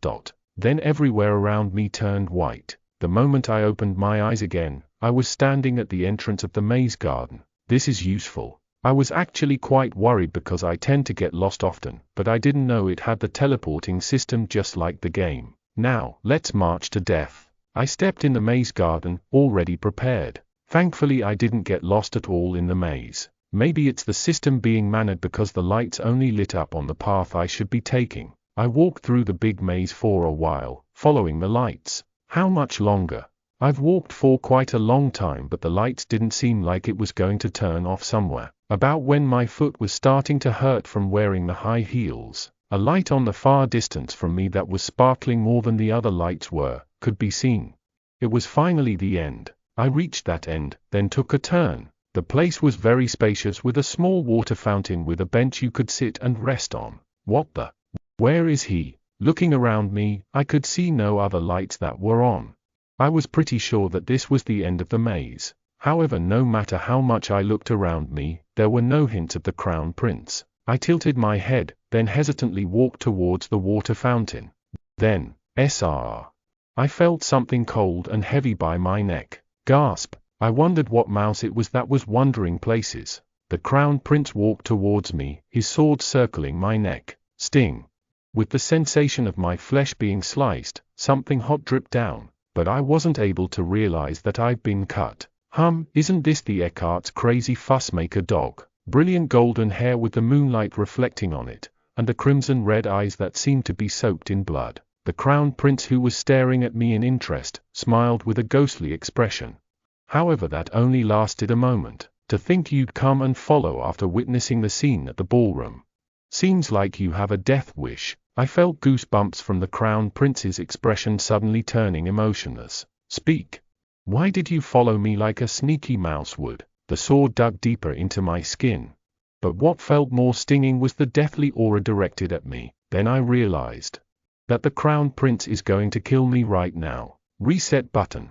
I wandered around with my eyes, trying to find the reset button. Though I'm going to die anyway, it would be nice if I knew where it was before I die. Judging from you having no answer to my question, shall you start your last farewell to your brothers? However, wherever I looked, I'll be nice and deliver them, the Eckharts, your last words. The reset button was not seen anywhere. Reset.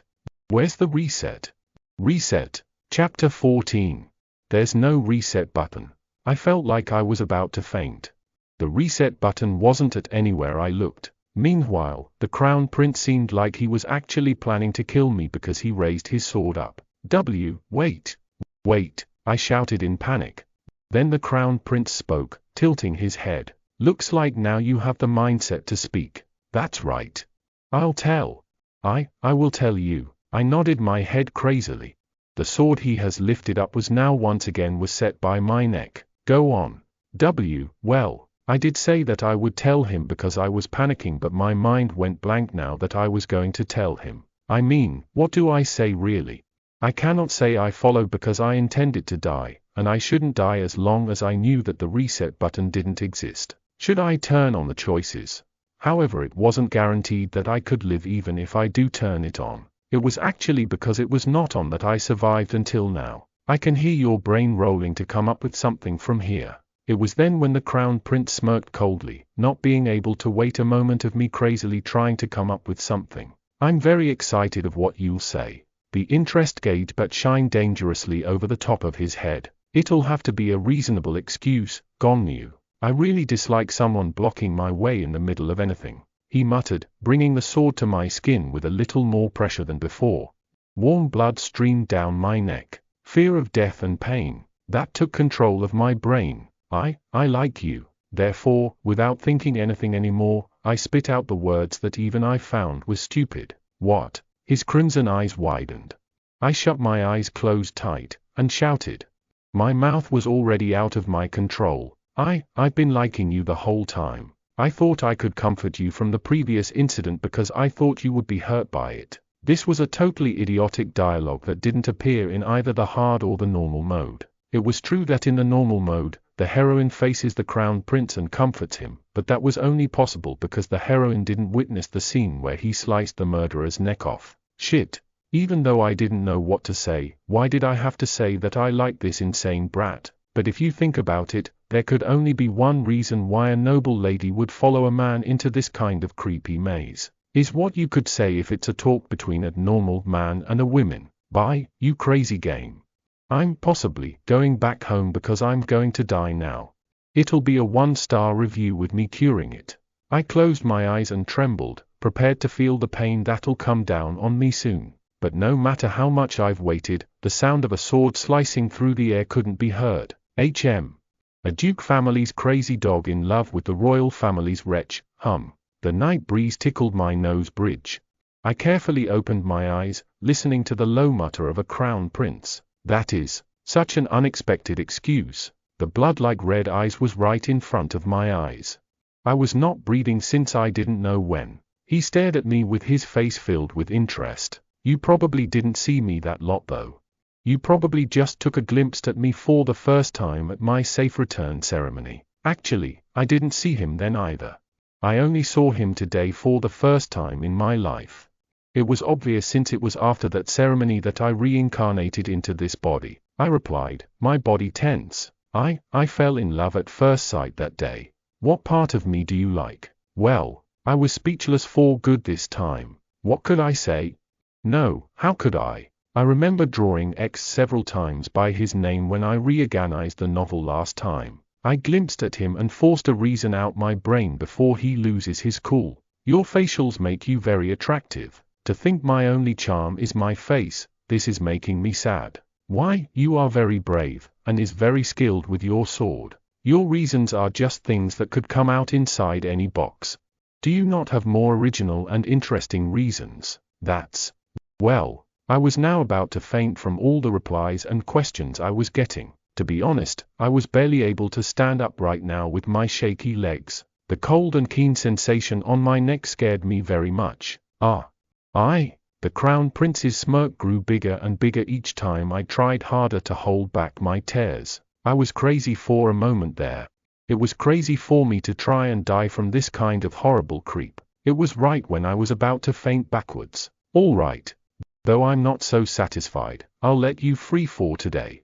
The blade of a sword that was digging into my skin was removed with those words. I raised my head in surprise when the Crown Prince spoke in a voice filled with excitement, his crimson eyes glowing. However, you'll have to explain specifically why and how you came to like me the next time we meet. I nodded my head like an insane person. Go and leave now. SRR, he spoke while sliding his sword in its sheath. At that moment, the interest gauge located above the brilliant golden hair started to shine. Then, interest 2%. I stared at it for a moment, dumbfounded. Not because I was happy and relieved, but because it was very, very ridiculous. What are you standing there for? Looks like you want to play draw the red line game again. The Crown Prince spoke while looking at me stupidly standing, his thumb motioning a slice on his neck.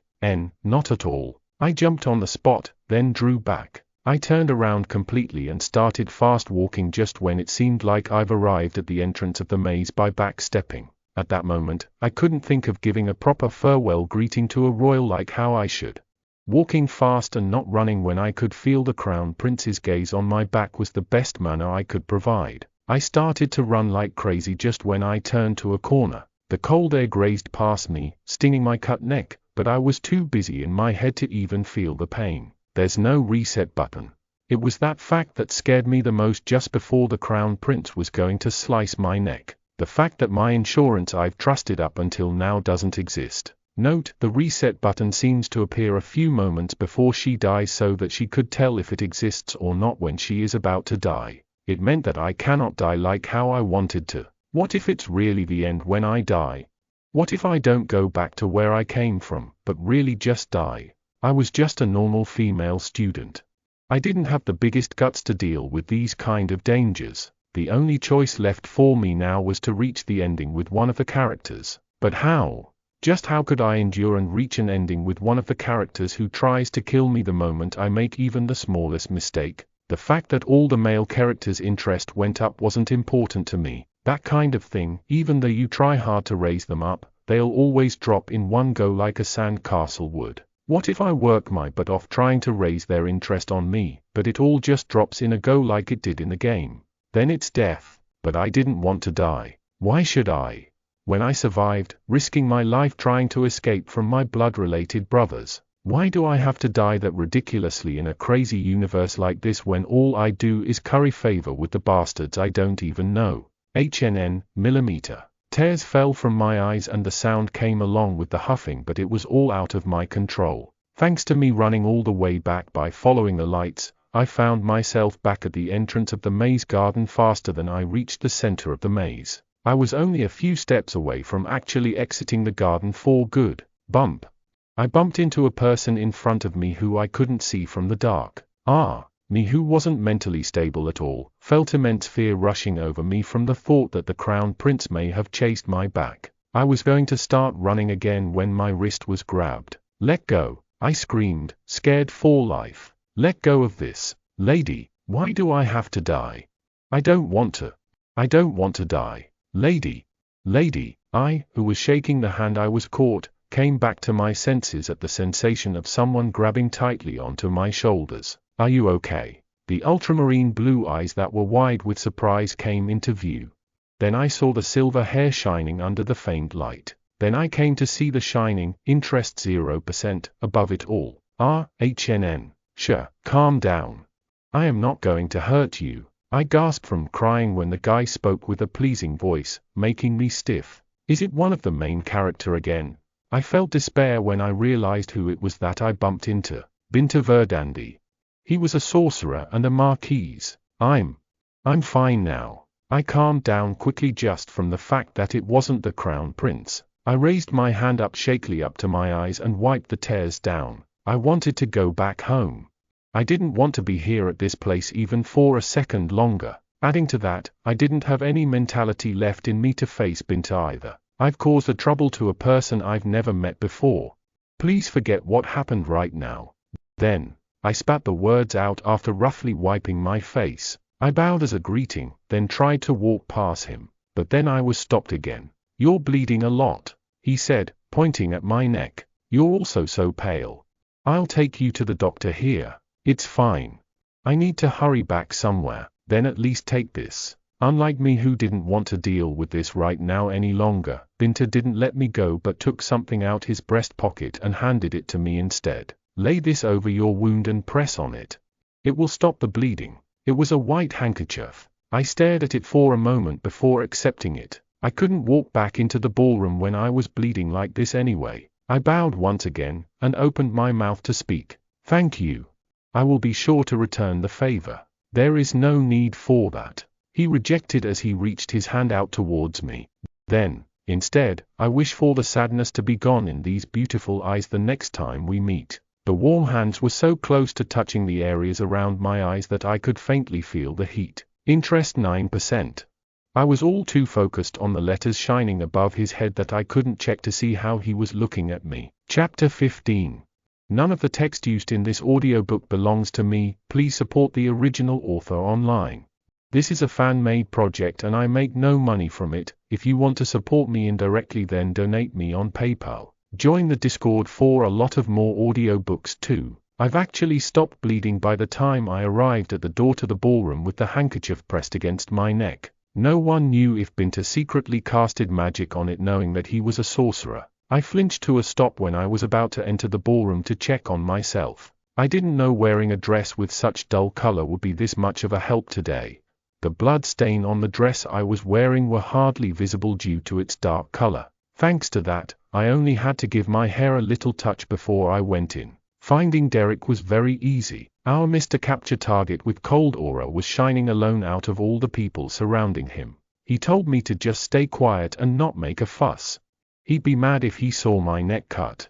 I was too focused on thinking back to the warning Derek gave me when we arrived at the royal grounds that I didn't notice the gazes of people all looking at me. Didn't notice that I wasn't fine just because my dress was fine. Brother, I called him out quietly. Fortunately, he heard this quiet call that was close to a whisper from all the way in the crowd because he turned to look at me right after. I think I'll be leaving now. I'm not feeling too well. Derek's blue eyes widened when he spotted his pale little sister who looked like she was about to faint with a blood-soaked handkerchief pressed against her neck. Right now, everything turned black that moment in an instant. The last thing I saw was Derek running towards me with a pale face as I fell unconscious. ******. I didn't remember anything after I fainted at the ball. Lady, quick! Hurry and bring a doctor. Urgent shouting and rushed footsteps could be faintly heard. The fact that I was lying in bed 4 days, suffering just from a small cut on my neck, made me laugh. It was as if all the stress I've ignored, due to the fact that I was busy trying to survive, exploded all at once there. I've dreamt of lots of things during those days. I thought I was going to dream about Penelope's past now that I've become her, but it was all my past that I've dreamt of. It was not too long since the day I entered a high school which only the rich family's kids goes to. After I was taken into that house, I was packing my things up after class when someone tapped on my shoulder. Hey! Your brother is searching for you.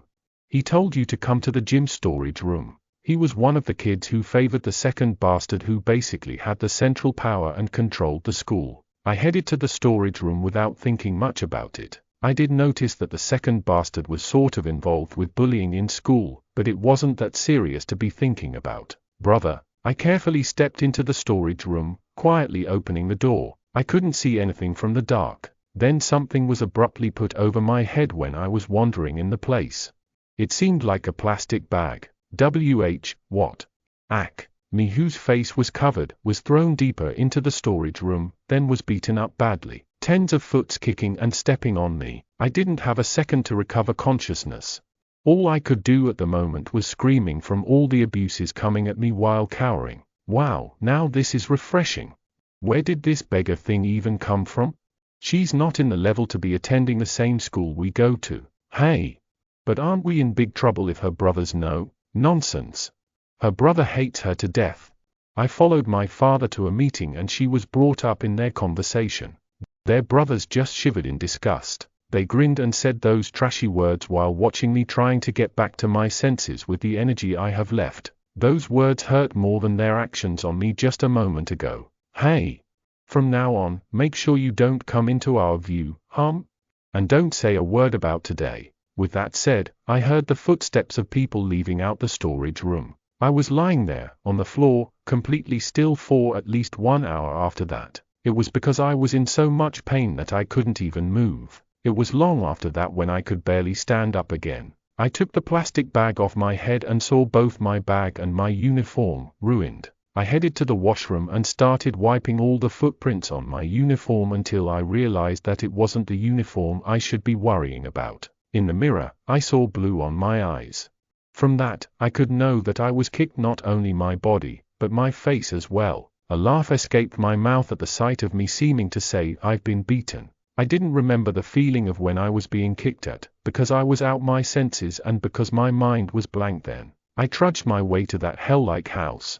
I hated the house so much that I'd rather die than to go in, but there were no place to go to other than that house. I was unfortunate when I entered the house. There had to be my stepdad and my 2 stepbrothers all having a little snack time in the living room at the time when I did. I'm back. Since I wasn't someone who could join them, I hurriedly bowed to greet them and hastily headed to the stairs. Wait. Stop there. Usually, they wouldn't care if I came back or didn't, but that day had to continue to be a bad day because the second bastard called me out. Hey, I told you to stop. I ignored him and continued walking. The second bastard got up from the spot when I did. I was grabbed by the wrist before being able to reach the stairs. Hey, what's all this? Why do you look like that? Nothing much. I just fell, I answered with my head shook. It was intended to hide my blue bruise on the eyes with my hair. Hey, look at me. Were you beaten up? No. Like I just said, I fell. I told you to raise your head. I wanted to go up to my room and rest for today, but he had to block me from doing that and pulled my hair up.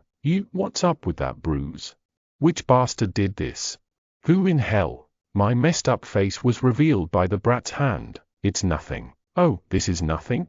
How is this It's really nothing, seriously. It's nothing. I told you it's nothing. I think I was out of my mind because I shouted at him and also shook his hand off me without my wills. Even my stepdad and the oldest stepbrother widened their eyes.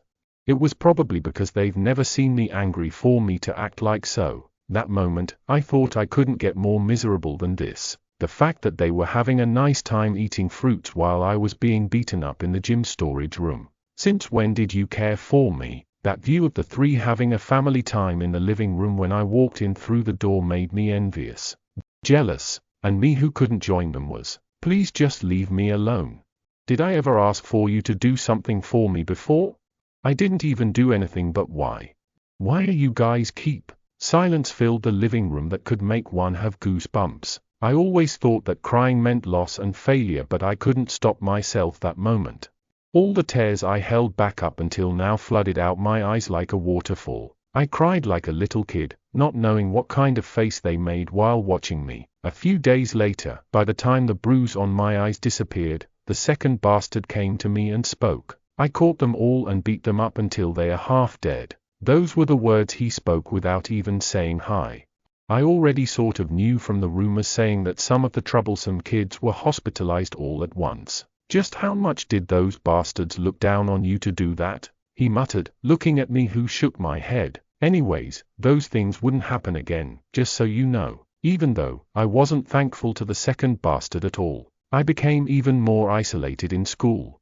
Nothing got better. In fact, they'd bully me more sometimes. Thank you, brother. I wanted to scream that it was his fault instead of forcing those thanking words to him. Why do I need to thank you when you're cleaning up your own mess? I just really, is what you said it was, but why isn't she waking? Loud shouts were heard, but I couldn't figure who and what they were saying. My head hurt. I opened my eyes that wouldn't easily open. At least do that. Obviously you along with that insane bastard the Crown Prince. So loud. Someone immediately came to me as I squeezed my voice out. Hey, are you awake? Everything was blurry. I couldn't see the person's face too well, but I could immediately tell who it was, thanks to that familiar voice. It was the second bastard from the house. I hate you. I forced my voice out into saying the words I couldn't before. Really, I hate you so much.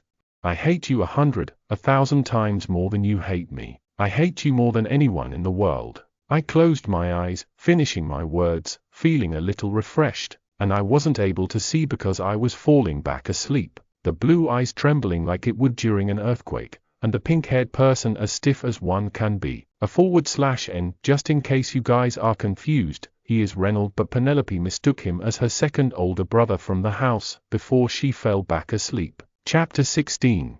I was able to get up after 4 days has passed. Lady, you're okay now, right? The first thing I saw after opening my eyes was Emily with teary eyes. Yeah, I'm fine. That's really fortunate. Do you know how worried I was? His Grace the Duke and the young masters were also really worried about you, lady. Is that so? I replied half-heartedly because Emily also probably didn't meant any of those she said. Then Emily nodded her head in big motion and spoke. Of course. The first young master was pale when he ran to the mansion with Lady in his arms. My oldest brother did. Yes. His Grace the Duke ordered and brought all the talented doctors in the capital while the butler was barely able to stop the second young master from leaving to the royal palace. I was quite surprised at her continued words. She might be exaggerating a little, but set that aside, them giving Penelope a care at all was unexpected. I thought something might happen to you, lady. You must have had a hard time, Emily. A hard time, my foot. Don't say that. I'm Lady's personal maid. It seemed like quite a lot of things had happened when I was unconscious. My mind was a little blank staring at Emily because she was the girl who was in tears, mentioning personal maid in front of me when she was also the one who poked me with a needle before. All right. This is not the time for some chit-chats. I'll be right back. That you, lady, is now awake. Emily got up from the spot in hurry when I nodded my head and spoke. Bring some melon sherbet on your way. ******. I checked the mirror directly after I got up from the bed. My face looked horrible from 4 whole days of being unconscious. My neck, which was scratched with the Crown Prince's sword, was wrapped thick and securely with bandages. Why did they wrap it around me so thick? If someone were to see this, they'd think I broke my neck instead of thinking it's just wounded. I felt trapped by these bandages, so I thought of taking them off me, but I decided to just let it be for a little while longer. It was because I thought it wouldn't be that bad to act like a patient for a while. It was around when I was resting on my bed after finishing the clam soup and the melon sherbet that Emily had brought to me. Knock knock. A knocking sound on my room door was heard. Lady, it's Pennell. The visitor was Pennell, the butler. He didn't do things such as coming in without knocking anymore after that incident the other day. However, that couldn't stop me from frowning. I thought I told him to let others come to visit me if he had business with me. I sent Emily out my room instead since I didn't forgive him completely yet. Go and check the reason why he came here. Emily did as told without any further question. What came out her mouth after she came back was unexpected. Lady, the butler said that His Grace is calling for you. Father. It was not allowed for anyone to deliver the orders from the owner, aka the main power of this mansion, to the others. I could understand why the butler had to come himself this time for that reason, so I stood up from the bed. Emily, bring me an outerwear. Are you not going to change clothes, lady? Emily asked as if it was rare for me to not do as so. Currently, I was in a white one-piece that I woke up with. It wasn't too formal to wear when seeing an adult. Have you seen a patient dressing up before? I replied, taking the outerwear Emily had brought me. Did he really have to call for me when I only regained consciousness today? It wasn't intended, but it was true that I created an incident at the ceremony in the royal palace. I was punished with timeout last time. I wonder how much I'll be scolded today. If I wanted to avoid at least a bit of the blame for that incident, I had to act as if I'm in pain. Thanks to being unconscious for a while, my face was already like a face of a patient without even me trying to look like one. Phew, my life. I let out a deep sigh as I left the room. The butler, who has been out by my room door for a while, readjusted his posture the moment I came out my room. "Shall we go now, lady?" Then he set one hand on his stomach and reached his other hand out in the direction where we were going to go. What the? It was not like I didn't know the way to where I am supposed to go. Also, he's never done any of these up before to me, up until now. The butler bowed and opened his mouth at my suspecting stare on him. I cannot walk before the master I am serving when I'm a mere servant working here. I searched his face to see if he was trying to fool with me, but there were no traces of insincerity shown on him. Instead, he seemed like a prepared knight who've waited for this moment. "Please take the lead, lady." His well-mannered words were heard differently in my ears. "I've been waiting for you. I'll be serving the lady well today. Just like the owner of a store, treating a regular who haven't visited for a long time." The aura of the mansion was noticeably different today. Why is everyone acting like this today? All the servants who used to be busy glimpsing at me were all bowing in manners whenever their eyes met with mine. That time, I didn't know that it was all thanks to the butler walking behind me, giving them a warning with his glares. "Lady, please wait a moment." It was when I arrived at the door to the Duke's office. The butler, who was silently walking behind me, walked past me to the door. "Knock, knock, knock. Your Grace. Lady Penelope has arrived. Let her in." The butler opened the door for me, also in a very well-mannered way, after the Duke spoke from inside. "Please head inside, lady." I felt a bit awkward, entering the room. It was as if he's been training his manners when I was sick. "You came." The Duke was sitting on the sofa today, located on the front side of his work desk. "Have you called?" I greeted, bowing my head. He nodded at my greeting and gave me his permission to sit. "Have a seat." I sat down on the sofa across from where the Duke was sitting. Then in my brain, I went over the excuses I've come up for this conversation. The Duke slowly opened his mouth to speak after a while of silence. "The reason I called for you today, Father. May I quickly say something first?" I quickly cut through his line. Then I stood up from the spot I was sitting on, then kneeled down on the ground next to the sofa. "I apologize for everything. This was my plan." Apologizing before everything. It seems like I didn't look back on my actions during my time out enough that I caused such a fuss again in the royal ceremony and brought shame to the family. The words I've prepared came out my mouth like a spilling water. I mean, would he go far as to kicking his daughter, who just woke up from being ill, out the house when she's confessing like this? No, wait. It seemed like my plan has worked because the shock he must have felt was noticeable on his face. "I'll not dare bring up the words for you to forgive me. I know the best that I'm at fault here. What do you? I'll take on any punishments you give without opposing." So, enough. I was about to ask him to spare me a little, but him shouting with his one hand in the air made me shut my mouth before being able to ask that. "Penelope Eckhart." The Duke called my name with a low and deep voice. Gasp.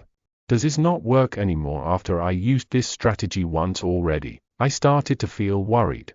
I replied, gulping, "Yes, Father." "Rise." "Pardon." That was unexpected that I had to question it again. When I did, the Duke's one eyebrow flinched. "An Eckhart doesn't kneel down on their legs no matter what the reason is. So don't lower yourself so easily like that, Penelope. No one can make you kneel to the ground as long as you're an Eckhart. Even though that someone might be one of the royals." The Duke raised his voice when he said the word royal. Following that, he commended. "If you understand, then rise from the ground right this moment." All right." I abruptly got up from the ground and once again, sat on the sofa. My heart beat at the Duke's impressive charisma that I wasn't able to witness while playing the game. Did I say something wrong? I was thinking that when the Duke started speaking again. "Penelope, the reason I called for you here is not to scold you or anything." Then, it was to hear about what happened in the royal palace in more detail. "Now tell me, what happened between you and the Crown Prince?" I looked back at the time before fainting the other day, at his words. I followed the Crown Prince, intending to be killed, then almost got my neck flown off my body from his sword. Then I saved myself from dying by talked about how I liked that insane bastard. I felt chills down my spine, thinking about that again. Well, I came up with an excuse, not noticing that the Duke was intensely staring my face, which was getting paler by each moment. I was going to get some fresh air in the maze garden and happened to meet His Highness there. But then, it had to be when he was in a bad mood, so, it was far different from what had originally happened. It felt like I was becoming into a professional liar since the day I got here. But what else could I do? I cannot speak the truth, and it wasn't all a lie. So, the Crown Prince messed your neck up like that just from him being in a bad mood? No. Not messed up If it's not messing your neck up, then what's that on your neck? He's not a coyote or anything, but he had to point his sword to a noble girl just because he was in a bad mood. Cat loves towels. Lisette happy smiley. Chapter 17.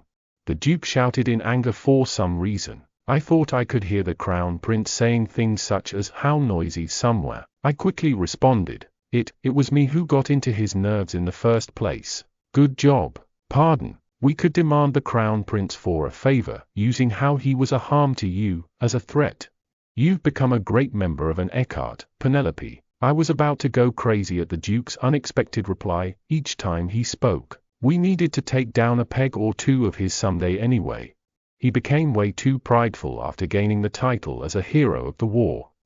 Father. Those were the words that could bring chaos to this family if anyone else were to hear them.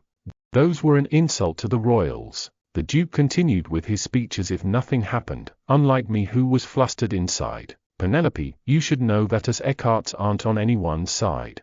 We are just sitting on the fence, neutral. Yes, of course. Nope. I didn't actually, not at all. Though that's the case, it's hard to resist anything if we don't have a backup. Her Majesty the First Empress has passed away, and people who supported the Crown Prince have decreased in numbers. Note, the First Empress is the first wife of the Emperor, also the deceased mother of Callisto, the Crown Prince. The current Empress is the second wife of the Emperor, the second Prince's mother. No one knows who would become the next Emperor at the moment. I didn't know the Crown Prince had this kind of a backstory. It was because that damn game was about nothing but capturing the heart of the male leads. Of course. He had a reason for acting like a mad dog at the banquet. I didn't understand why the Empress and the second Prince sent a murderer to the Crown Prince at first. So, you continue to be you onwards as well. With that said, the Duke put on a smile of satisfaction as he changed the topic of the conversation. You've acted well in this case, so I shall reward you than to punish you. Do you have anything in mind to ask for? A reward? I came here, expecting to be punished. I didn't think I'd be rewarded like this. I just sat there, staring blankly at him when he slightly nodded his head once. Do you want a jeweler to visit again? Or do you perhaps want to throw out all of your dresses and order some new ones since this season's coming to its end? My jaw dropped at the reward options of a different scale of what I could think of. What a windfall. However, Penelope already had so many of both the jewels and dresses of those she bought before that those that the Duke offered weren't really needed. I thought of what I wanted as my reward, and soon answered thoughtfully, I'll tell you what I want as my reward later, after giving it some more time to think about it. Chak, the Duke and I were finished with our talk, and I just closed the office door behind me when a white box appeared before me out of nowhere. Your fame has been +5 due to the reformation of your relationship with the people working in this mansion. Total, 5. Ha! A feigned laugh escaped my mouth from the ridiculousness of this situation. Just what did I do for me to earn this? I really didn't try and improve my relationships with the people around me. If I had to think of one thing I did, then it'd be threatening them a little so that they don't look down on me.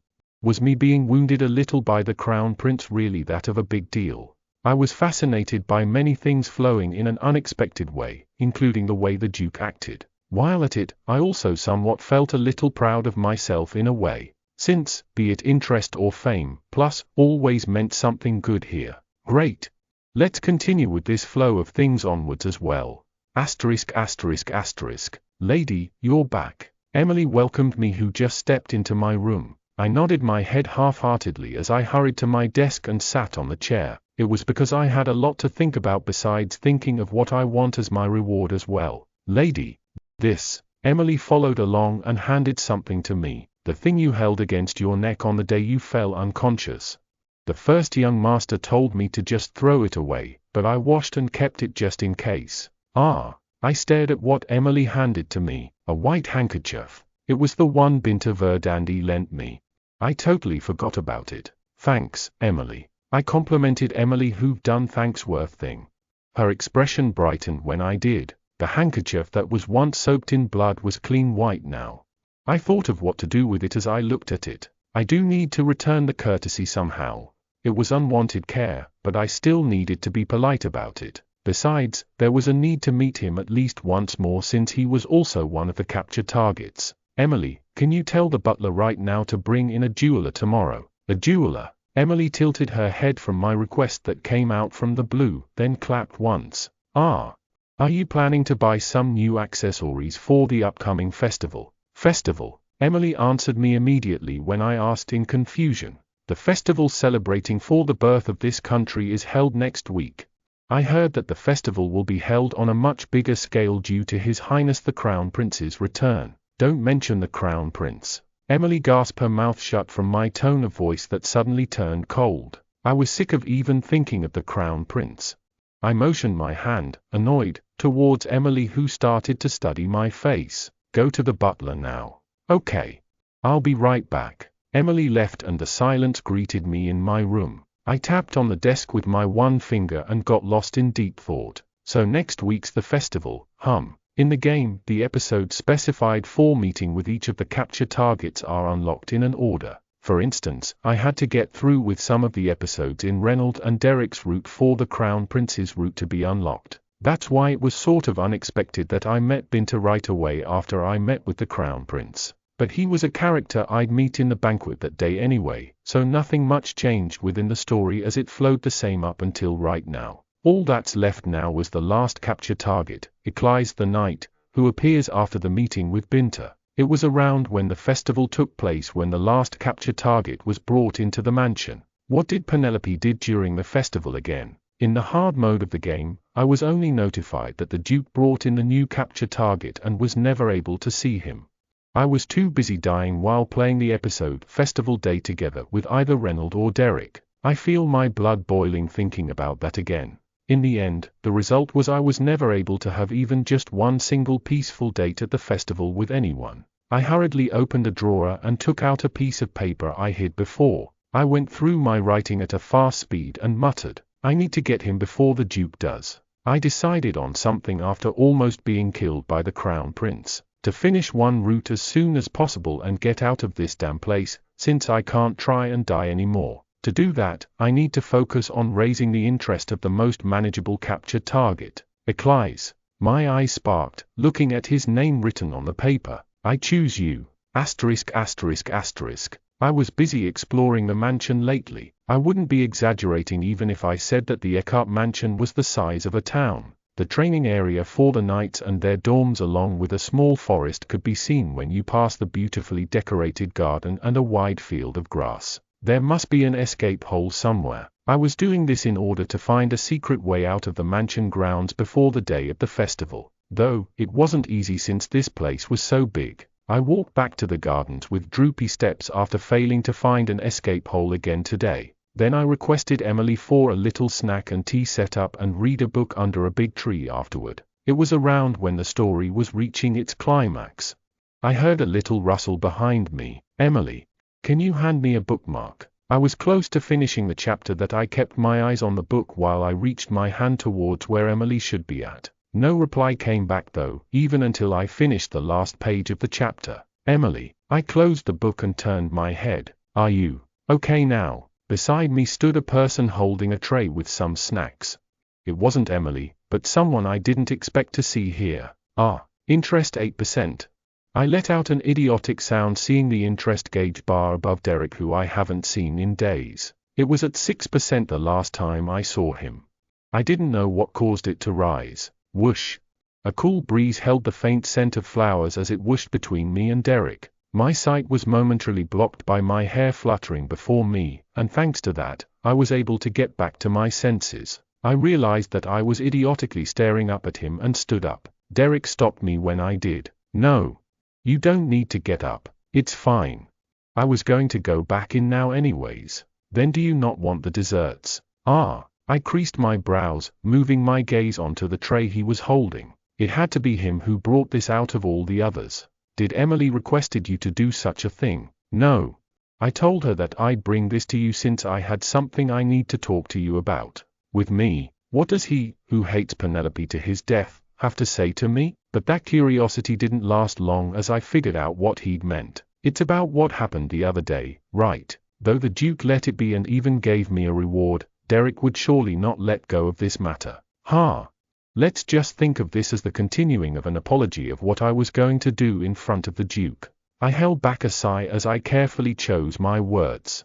Then I babbled out the words like a robot, soullessly. I apologize that I made a fuss when you told me especially not to. You must have been flustered, first young master. I spoke to father and told him that I'd give myself a timeout by staying within the mansion grounds. If you think that I deserve a harsher punishment, that's not. He coldly cut through my line. That's not what I was going to say. He was faintly frowning when I took a look at his face. Chapter 18. What the? It's not. I asked, continuously glimpsing up above his head. Then what? Why did it go back to the first young master? Pardon. No, never mind. I didn't say that right. Derek changed the topic before I got the chance to figure what he meant by that. I came here to give you this. With one hand holding up the tray, he used his other hand to dig into his breast pocket. My eyes went wide at the thing that Derek was holding out to me. It was a scarf for women which didn't suit his big hand that well. This is. You can't continue to look like that every place you go now. He muttered coldly, glimpsing at my neck. My neck was still wrapped with bandages so that I looked more like a patient. I must look hilarious like this, but Derek's face was emotionless without even a hint of a smirk. There are already so many bad rumors of you going around. You don't know that other rumors will form when you go around with a handkerchief a guy you don't even know the name of gave you. Always consider your place in the social circle and the weight you have on your shoulders before taking actions. My jaw dropped while looking back and forth at the handkerchief and Derek. He was talking about the handkerchief that Binta gave me. Derek told Emily to throw it out, but it was washed and nicely stored in the drawer in my room. How did he know that a man gave me this? I felt goosebumps on my arms at his amazing insight and perspicacity. I thought he'd scold me right when he opened his mouth. I didn't know Derek would also be like this. I thought of how I could take this in, then spoke. Thank you. I decided to be nice to Derek and tried my best not to make skin contact with him while accepting the scarf since he hated Penelope so much. Oh. It looks pretty expensive. It wasn't wrapped or packed like a gift would be, but I could tell this was expensive just by the texture of the scarf when it was passed on to my hands. I smiled at the gift. I'll use it well, first young master. I raised my head from the scarf and thanked him. Derek's eyes wavered for a moment, then his expressionless face suddenly stiffened. What's up with him? My heart dropped at his reaction. I was looking anxiously at the interest gauge but above his head. I forgot something important. He turned his back on me, and with quick steps, he walked out of the garden with the tray on his hand. Why is he acting like that, Oliver? My eyes widened while looking at him leaving. Interest 10%. The numbers glowing in white change above his head. Just what's up with this game? Derek disappeared in seconds, leaving me muttering behind. I couldn't get a hold of what was causing the interests of the sons of this house to rise. Well, it's because I didn't know what caused those interests to rise that I kept on dying in the game. I couldn't help but feel like my days here are gradually differing from the game I've played. Asterisk.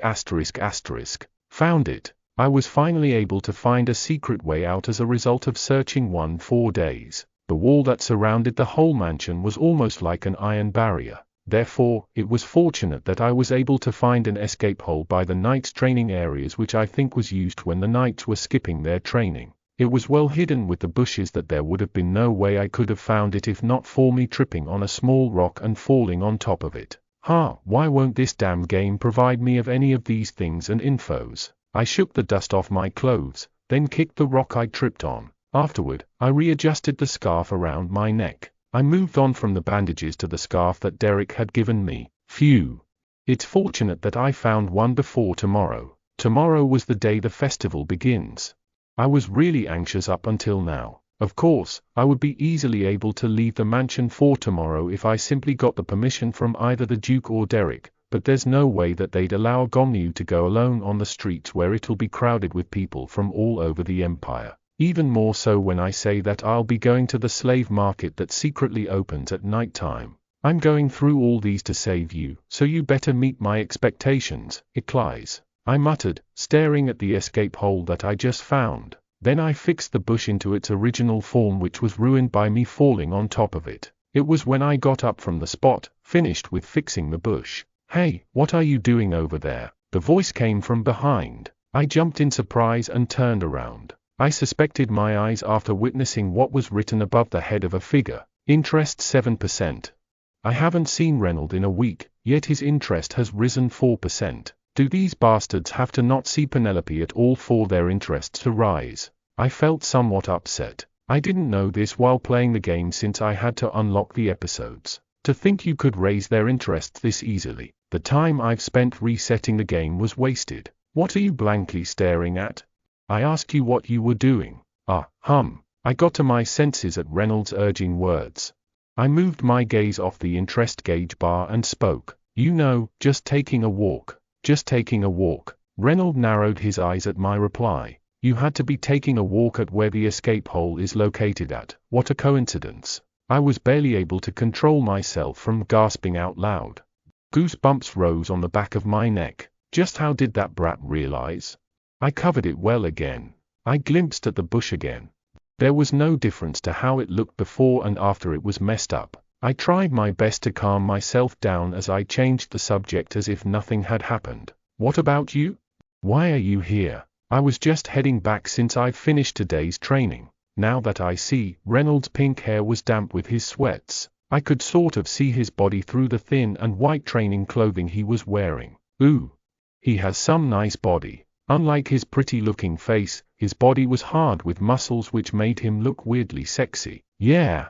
You want this kind of entertainment, too, to survive in this house. I scanned him once more, then spoke in a prim way. Then you go to wherever you're going. I'll continue with my walk, too. Then I took some steps forward.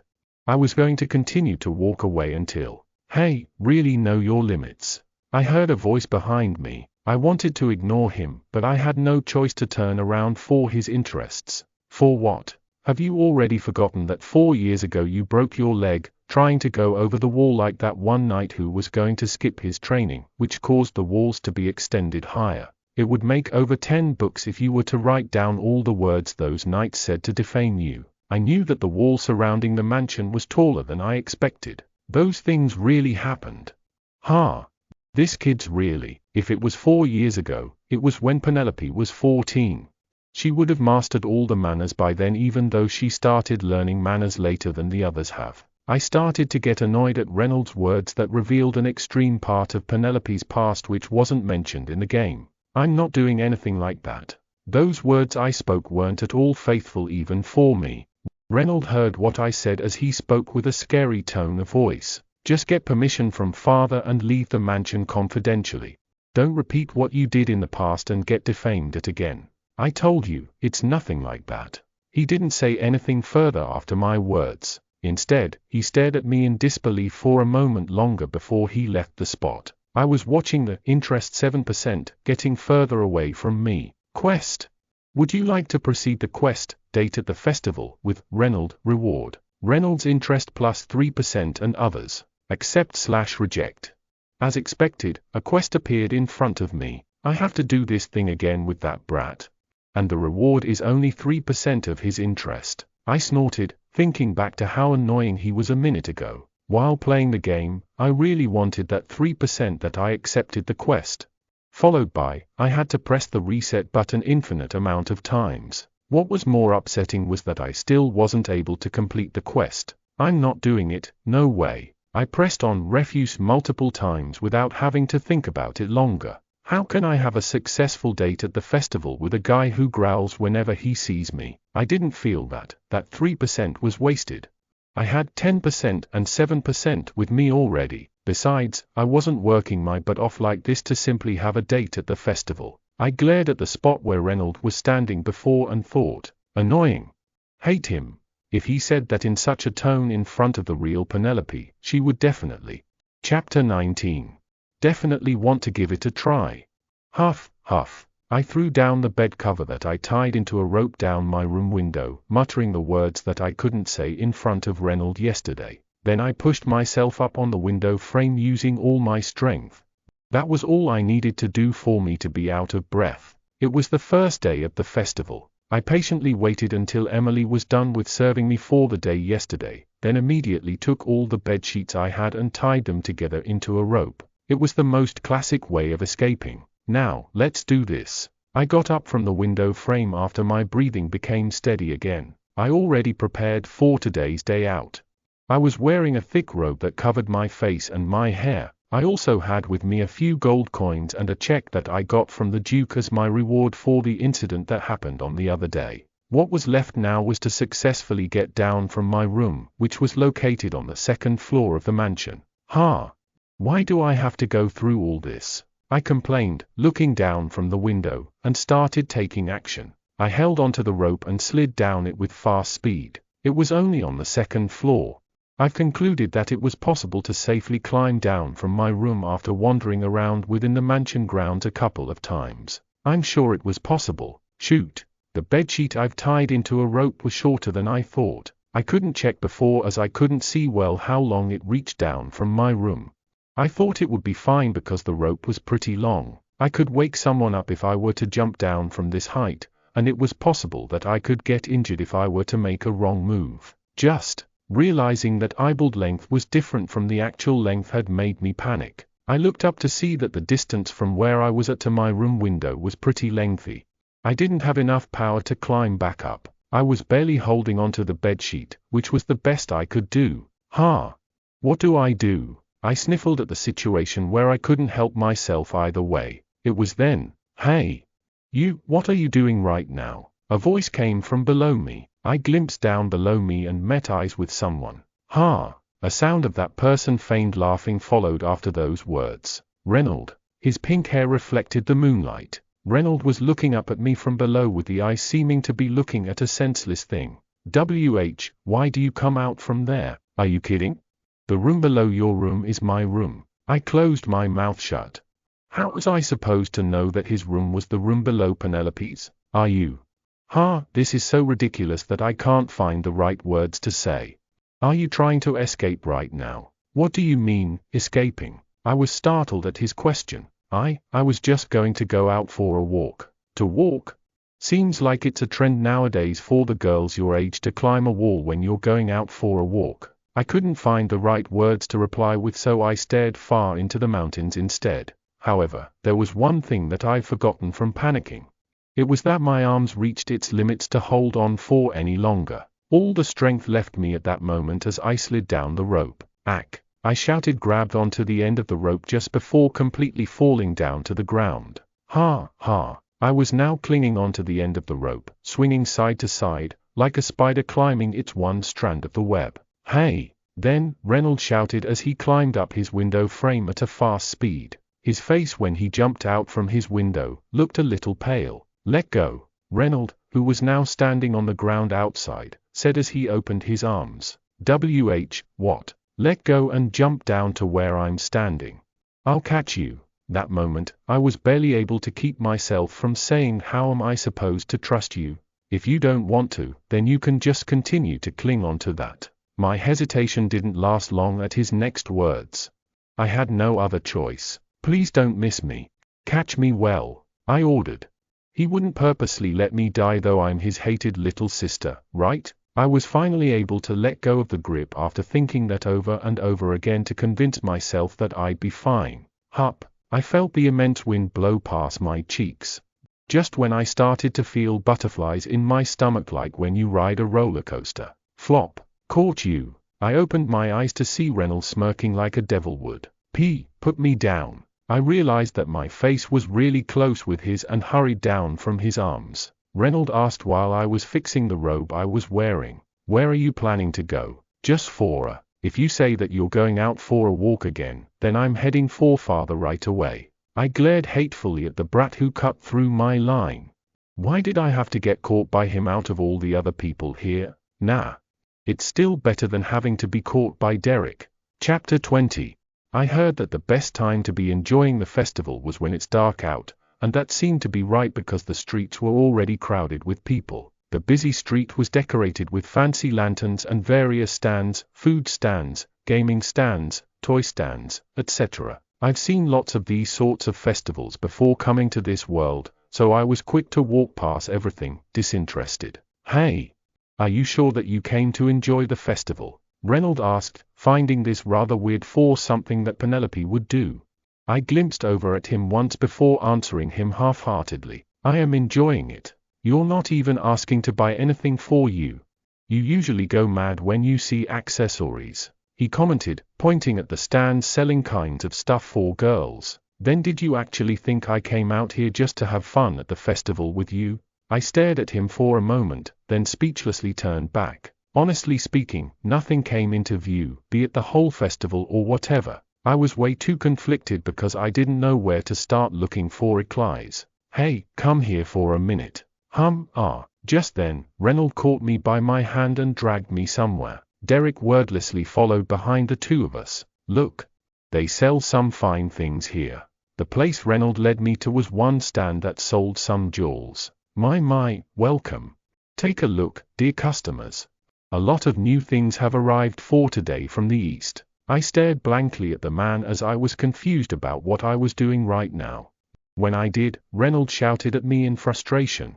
He told you to take a look. Look around already." I looked at the jewels at his words. Those certainly were some very unique-looking jewels that seemed like it could be seen only during the time of the festival. However, I didn't feel the want to buy any of these. Penelope's jewelry box was already overflowing with accessories. I lost my interest in them real quick. But then, "This looks fine." An arm reached out from behind me. Derek then picked one accessory up. It was a bracelet made of platinum string and with little jewels in the color of a well-ripened plum, hanging. Goodness. I knew you had a great taste on these things, mister. To tell you about this bracelet, it took 3 months of a full day and night using the rare jewels found only in that mine over there in the East. The stand owner started spitting out those words, while literally spitting. I felt a bit weird, staring at the bracelet that Derek was holding. It was because I felt that the jewel's color was similar to those of my hair. Hey, no way. No way he'd give that to me. I looked up at the 10% and thought, then this one for me. It seemed like Reynolds was about to pay any minute, so I hurried and picked up a thing that interested me. The stand owner who once babbled about the bracelet shut his mouth closed this time. "Are you serious?" Reynolds formed a deep frown on his face while looking down at what I was holding. It was the same for Derek. "Yes. This mask." What I chose was a white mask that's been set far in the corner. Only the eyes and the mouth part, which was curved upwards into a smiling face, were the places that were carved through. It reminded me of a Ha mask, Korean traditional mask. Thinking about it, there was no way they'll let a little girl like me get into the slave market even though I wore a robe. Therefore, it was a reasonable and clever decision to make. "I'll buy this." "Hey. I wanted to ask you this for a while now," Reynolds asked with serious look on his face in response to my conclusion. "Are you not well these days? I'm asking you if you suddenly feel dizzy at times, or your mind goes blank to find yourself in a different place later when you get back to your senses or anything like that. Just say so if you don't want to buy me this thing." "No, it's not that I don't." "You're saying you really want this thing?" "Yes." I ended up shouting at Reynolds, who was asking me the same question repeatedly. He looked at me in disbelief but ended up paying for the mask as well. Just then, buzz. A noise came from the distance. I turned around to see a group of people going down the streets in costumes. Bam, bam. The fireworks started, which made the street even crazier with people. It was the start of the parade. People came out from everywhere to see the parade. Push. I was continuously bumped by the rushing people. "Hold on. A sleeve that looked like it was a part of some fancy clothes came reaching out for me from the front. I looked up and found Derek looking down at me with an emotionless face. "Thank you. I really thought I was going to be washed away by all these people, so I hurried and grabbed onto his sleeve. But it seemed like I've grabbed onto the wrong place on it because something rattled at the part I was gripping on. Buzz." It was then when the parade people went past us. I gripped onto Derek's sleeve as tightly as possible so that I wouldn't be washed away. However, snap. Penelope. Derek's panicking face gradually moved further away from me with the sound of something snapping. No. I was transferred somewhere by all these moving people and was just barely able to get away from them a while later. When I regained my senses, I realized that I was in the corner of a creepy and dark alleyway, with only a golden button that snapped off of Derek's sleeve and a mask that Reynolds got for me in hand. Where am I? I furrowed my eyebrows while looking around me. That moment, a white box appeared in front of me from nowhere and, yes/no. My jaw dropped. This suddenly. Thanks to this, I was able to start a Clyde's route which I thought wouldn't happen from those two following me. ******. I was transported to the entrance of the slave market immediately after I pressed yes. It was a really shabby building, so you couldn't even have guessed this would be the right place. I saw a few people lining up at the entrance. Each one of them had a mask on. Knew it. I was clever to buy this. It wasn't fancy at all, unlike the ones that the other nobles wore, but it didn't matter as long as it hid my face. I put on the mask and lined up behind those people. I didn't forget to check the robe so that my hair color wouldn't show. It wasn't too long after when it came to my turn. "Please show me your invitation." A large man reached his hand out to me. "You need an invitation to this thing." I was flustered. "I didn't expect that you needed an invitation to be able to get in. You didn't inform me about any of this, you crazy game." The man frowned scarily as I panicked without giving him a reply. "Don't you have an invitation? This place only operates for the people with memberships, so you cannot enter without an invitation." Now then, wait. An idea popped up in my head when he said the word membership. I hurriedly dug my hand into my one pocket. "Here."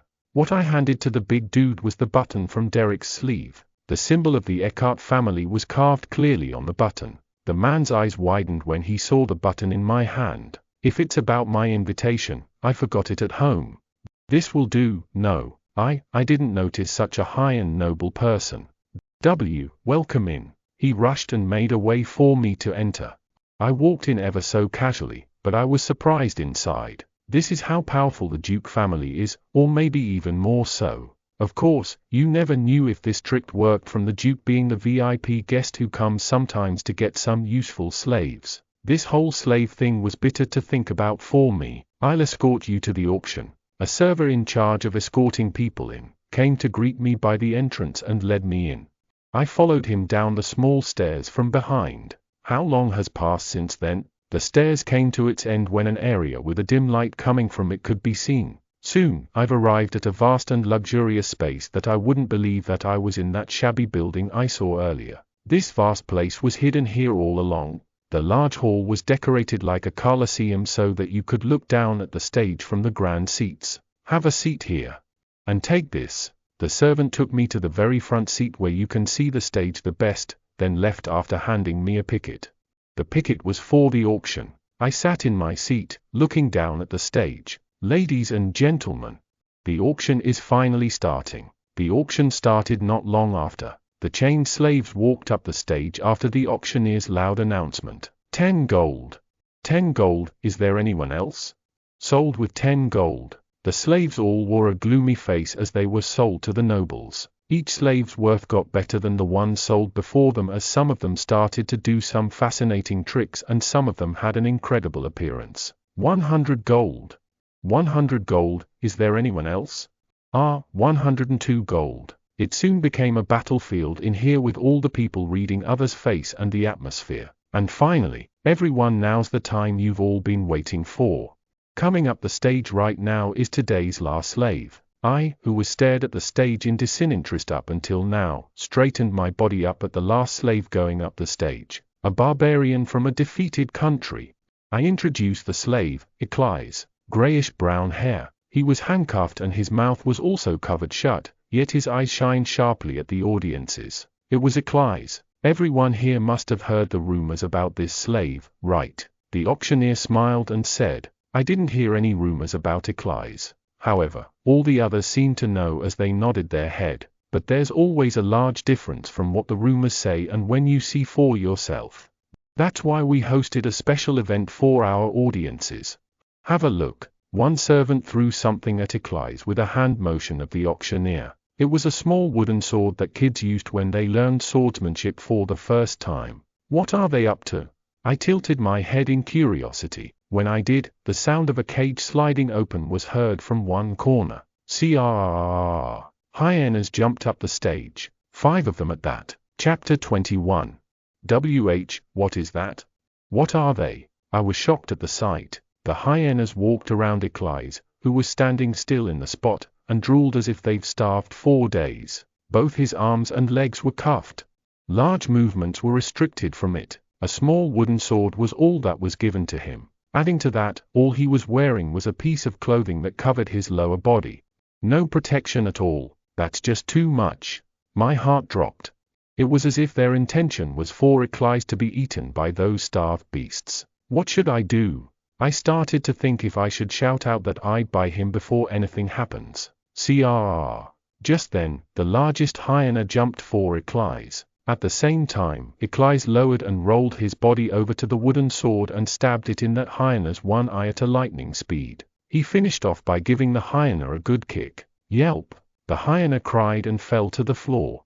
It soon lost its consciousness as it was now motionless. Crrrr, growl. The remaining hyenas jumped for Eclise all at once after that. Gasp asterisk. I let out a short scream. He was able to fight them one by one, but I was sure it would be too much to handle a lot of them all at once. However, it turned out that all my worries were for naught. Eclise dodged hyena's sharp claws and teeth with his restricted movements and fought them off.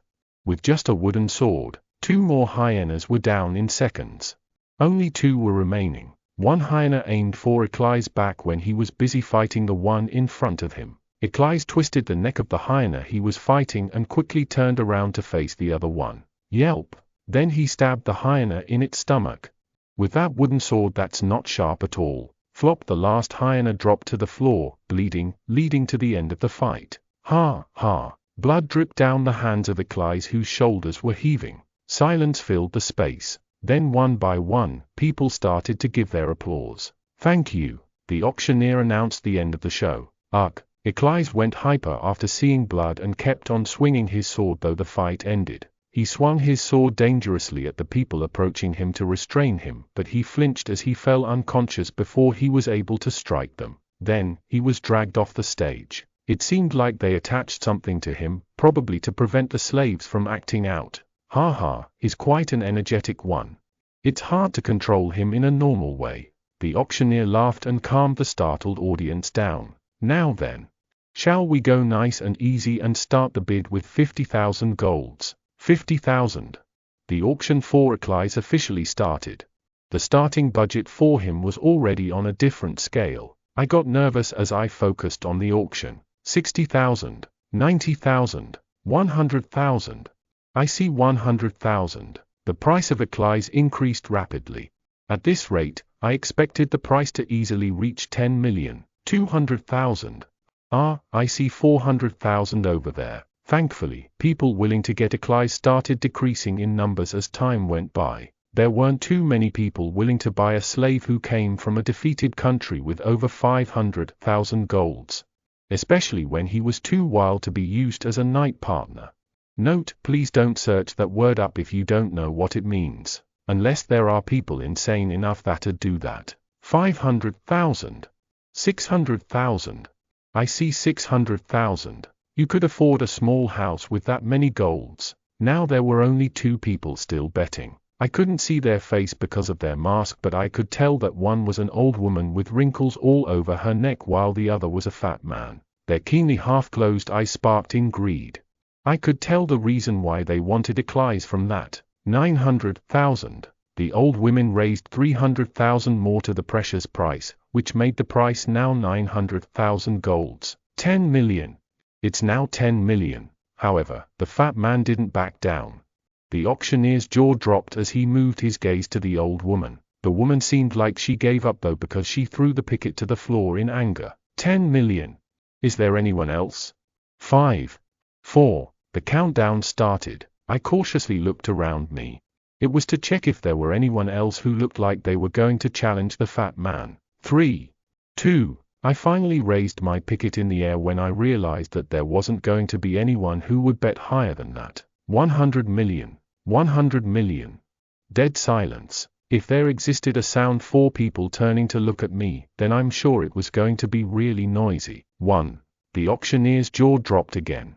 He tripped on his words a couple of times as if he couldn't believe what he just heard, then soon shouted in joy. 100 million. She said 100 million. Is there no one else? There was no way there'd be someone else. Even if there was, it wouldn't have mattered. That was because from the start, I already decided that I'd shout out 10 times the number that the last bettor shouted. My life depended on this. Even if it wasn't 100 million but 10 billion. Chapter 22. My eyes met with his when I called his name. His eyes sparked dangerously. I could tell that he was going to try and kill me immediately after the pain disappears. I couldn't bring him to the mansion if he was going to keep acting like that. I bit on my lower lip, deep in thought, then took the mask off of my face with my free hand. Look at me, Eclise. I couldn't think of another way to calm Eclise down other than this. I could only hope for him to face the facts. Look at the face of your owner who bought you with 100 million golds. My face, which was covered with a mask all along, was revealed. His grey eyes widened instantly, probably because of Penelope's breathtakingly beautiful and alluring face, which didn't go well with a place like this. I didn't waver at all when I continued to stare straight at his eyes. It's not that I had money to burn that I bought you with that price. Not a single noble, no matter how insane they are, would spend 100 million golds on a mere slave who came from a defeated country, you know. It was true, judging how no one bought a slave spending over even 10 million golds during the auction. You could build a castle in a suburb at the capital of the country with 100 million golds. Say that you escaped by being rebellious and by acting out. But what can you after that? You don't even have a country now to go back to. Eclise clenched his teeth as if I touched a nerve in him. He struggled to get out from my grip, but that only made me apply more strength into my arms and raise it up again. I stared down at him. I really hate those stupid people who don't know their place. I saw a possibility in you and willingly paid that price. That's all there is between me and you. I didn't only spend an extreme amount of gold on him. He doesn't know what I've been through just to get him. Therefore, you'll have to prove to me what you're worth so that those 100 million golds that I spent on you does not go to waste. If not, I'll just ruthlessly send you back here. You got that? I asked, my eyes shining dangerously. Honestly, even I didn't expect for me to go this far. I didn't know I was this desperate to survive through this insane game. If I wanted him to calm down, there was no other way than to coldly make him accept the reality. That he was no longer a noble in his country, but a mere slave to be sold. Eclise's eyes wavered. He seemed to have realized that I didn't buy him just to toy him around for pleasure. Nod your head if you understand. I need to hurry back home. We stayed like this for a while until he nodded his head just barely enough for me to notice it. Thankfully, there were no changes to his interest gauge bar. That was more than enough for me. Miss. Are you hurt anywhere? The auctioneer hesitantly walked up to me when I rose back up with the mask on my face again. It seemed terrified as he held a whip in his hand. Hey. Why, yes. Do you have something you'd like to say? I motioned my head towards Eclise, who tottered to stand up. Undo the cuffs. What? Take off the cuffs. But miss. This slave is. Get rid of everything restricting him except for the choker on his neck and the handcuffs. I'm going to take him home myself. Having no other choice, the slaver gave one of the workers signal with his eyes. Eclise soon became free except for the hands. The workers and the slaver backed off immediately, but Eclise didn't do anything but just stood there. And you? I pointed at one worker who whipped Eclise most willingly. Me. Strip. Take off everything you're wearing now, except for your underwear, and hand them all over to him. I threw a money bag with some gold coins in it at them. Cling. Do it quick. The once half-naked slave was soon in a shape where he could wander around outside. It was almost the end of midnight when I came out of the shabby building. I was very tired from spending the whole night with my guards up. A deep sigh escaped my lips as I looked up at the sky. I went through a lot to get here, but I had no idea how I was going to go back. Just follow me for now, I said, glimpsing at Eclise who was standing behind me. He didn't say anything back. It was an impertinent thing for a slave to do, but I didn't have the energy to correct his action, so I just let it be. I led Eclise and entered the closest alleyway by that shabby building. I was going to head for the largest streets. That way, I can ask for directions from a passerby. It was when I just turned the corner of the tortuous alleyway. Over there. Look, they came out. A group of people who were standing in a distance from us, all came rushing up to us. They blocked the small path of the alleyway. Well, hello. A man who I didn't know walked up to me through the crowd. He was short but fat. Who? I set my guards up high and questioned. When I did, the man smirked in disbelief and let out a feigned laugh. You don't know who I am? How am I supposed to know who you are? I'm that person who all people call their hope, Cleary. Master. The servant came rushing out and blocked the fat man who was about to spit out his identity. Chapter 23. Lady. It was already morning by the time I arrived at the Eckhart mansion with Eclise. The butler and Emily came running to me as soon as they spotted me. Lady Penelope. Just where did you go in the middle of the night? Emily shouted and asked when the butler couldn't continue with his words. From their reaction, I realized that secretly bring Eclise in was impossible. Does father know, too? Of course. Everything was a mess. The young masters both went out with the knights in attempt to find you while a slaver came by in the middle of the night. I slapped my forehead at Emily's words. That slaver bastard who suspected my identity came to get paid as soon as the sun rose. Before I even did. And to think that Derek and Reynold would go and do all that. Shoot. I shouldn't have brought those two with me. Emily didn't waste a single second as she pushed me in through the gates. Quickly go in, lady. Hurry, lady. Who is that? The butler blocked Eclise who was following me into the mansion. He's going to be my personalized bodyguard from now on. Show him to a room and prepare it so that he can rest there. Lady. That's. Butler freaked out, scanning Eclise from head to toe. You can't do that, lady. How can we allow someone we don't know the identity of into the man's? Butler. Only a few days passed from that day, but it looks like you already started to take my words as a joke again. I was very tired, therefore, very sensitive. I wanted to throw myself on the bed right away, but there were mountains of things I had to deal with beforehand. I didn't have the time to argue with the servants here. I ask you to prepare it well so that it's comfortable to Eclise. Understood, lady. The butler bowed, having no other choice. After I ask you was a threat. But thankfully, it ended before I had to threaten him. It was when I stepped into the entrance. Hey! You! Reynold, who was pacing back and forth, was the first to notice me. The Duke, who was sitting abruptly, got up from his chair at Reynold, shouting, Penelope, father! I unwillingly took a few steps back at the Duke's sharp gaze. The Duke seemed like he was going to shout at me like Reynold did, but held it back. Instead, come to my office, now. A huge sigh escaped my lips as I watched the Duke leave. How should I beg for forgiveness this time? All this, just so I could get Eclise. I turned to face Eclise in resentment, but that resentment melted in me as soon as I read what was above his head. Interest 18%. I had to contain myself. He was the only hope I had with me. Meanwhile, Reynold spotted Eclise standing behind me as he muttered in detest. What's that beggar doing here? Follow the butler, Eclise. I hurried and commanded, scared that this would turn into a fuss. Follow the butler, my foot. This is the Eckhart mansion. Reynold made a face that looked as if he had a lot to say right now, but he didn't continue, probably because he knew that I had to get to the Duke's office right away. The same went for Eclise. He opened his mouth, seeming as if he wanted to say something, but didn't. Hurry up.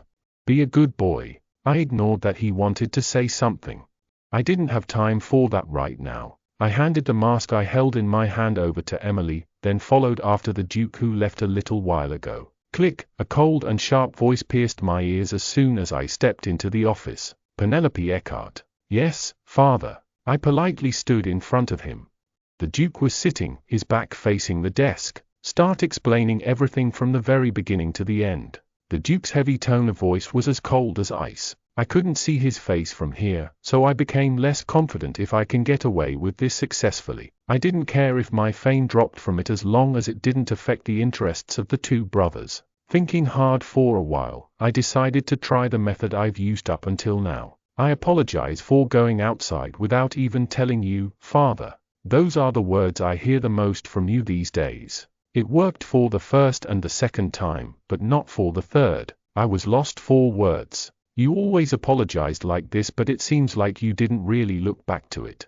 What do you think? That's... I bit my lower lip and said the words that the Duke always wanted from Penelope. I swear I didn't do anything to bring disgrace to this family, father.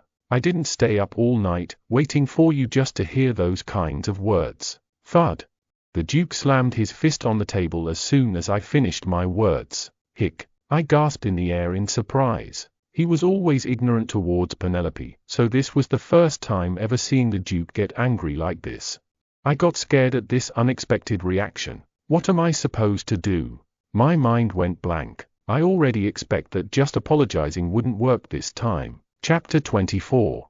Derek. It was the Duke who stopped Derek from scolding me any longer. What are you doing, being rude to just burst in here without knocking when I'm talking to her?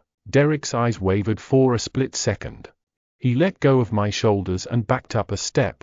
Then he bowed to the Duke. I apologize, father. My shoulders hurt a little. I rubbed my one shoulder with my hand as I watched Derek. Why won't he leave? Derek stood beside the desk and stared at me as if it was the most obvious thing to do. It was the same with the Duke. They both looked willing to hear me out. Phew. Now there's another one I have to deal with. I sighed mentally.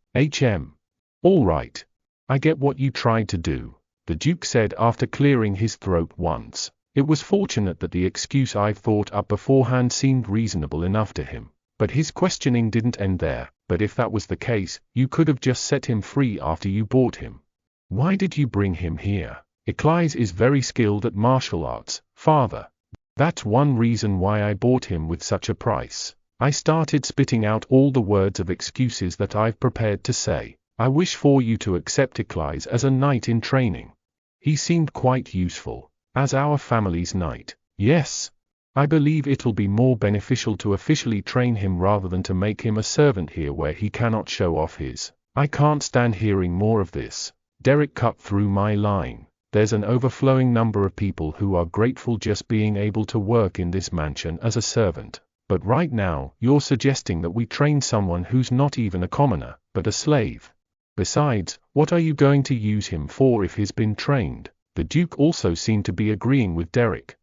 Stop getting in the way and just leave already. I suppressed the tiredness I was feeling and answered. I'm going to use him as my personal bodyguard.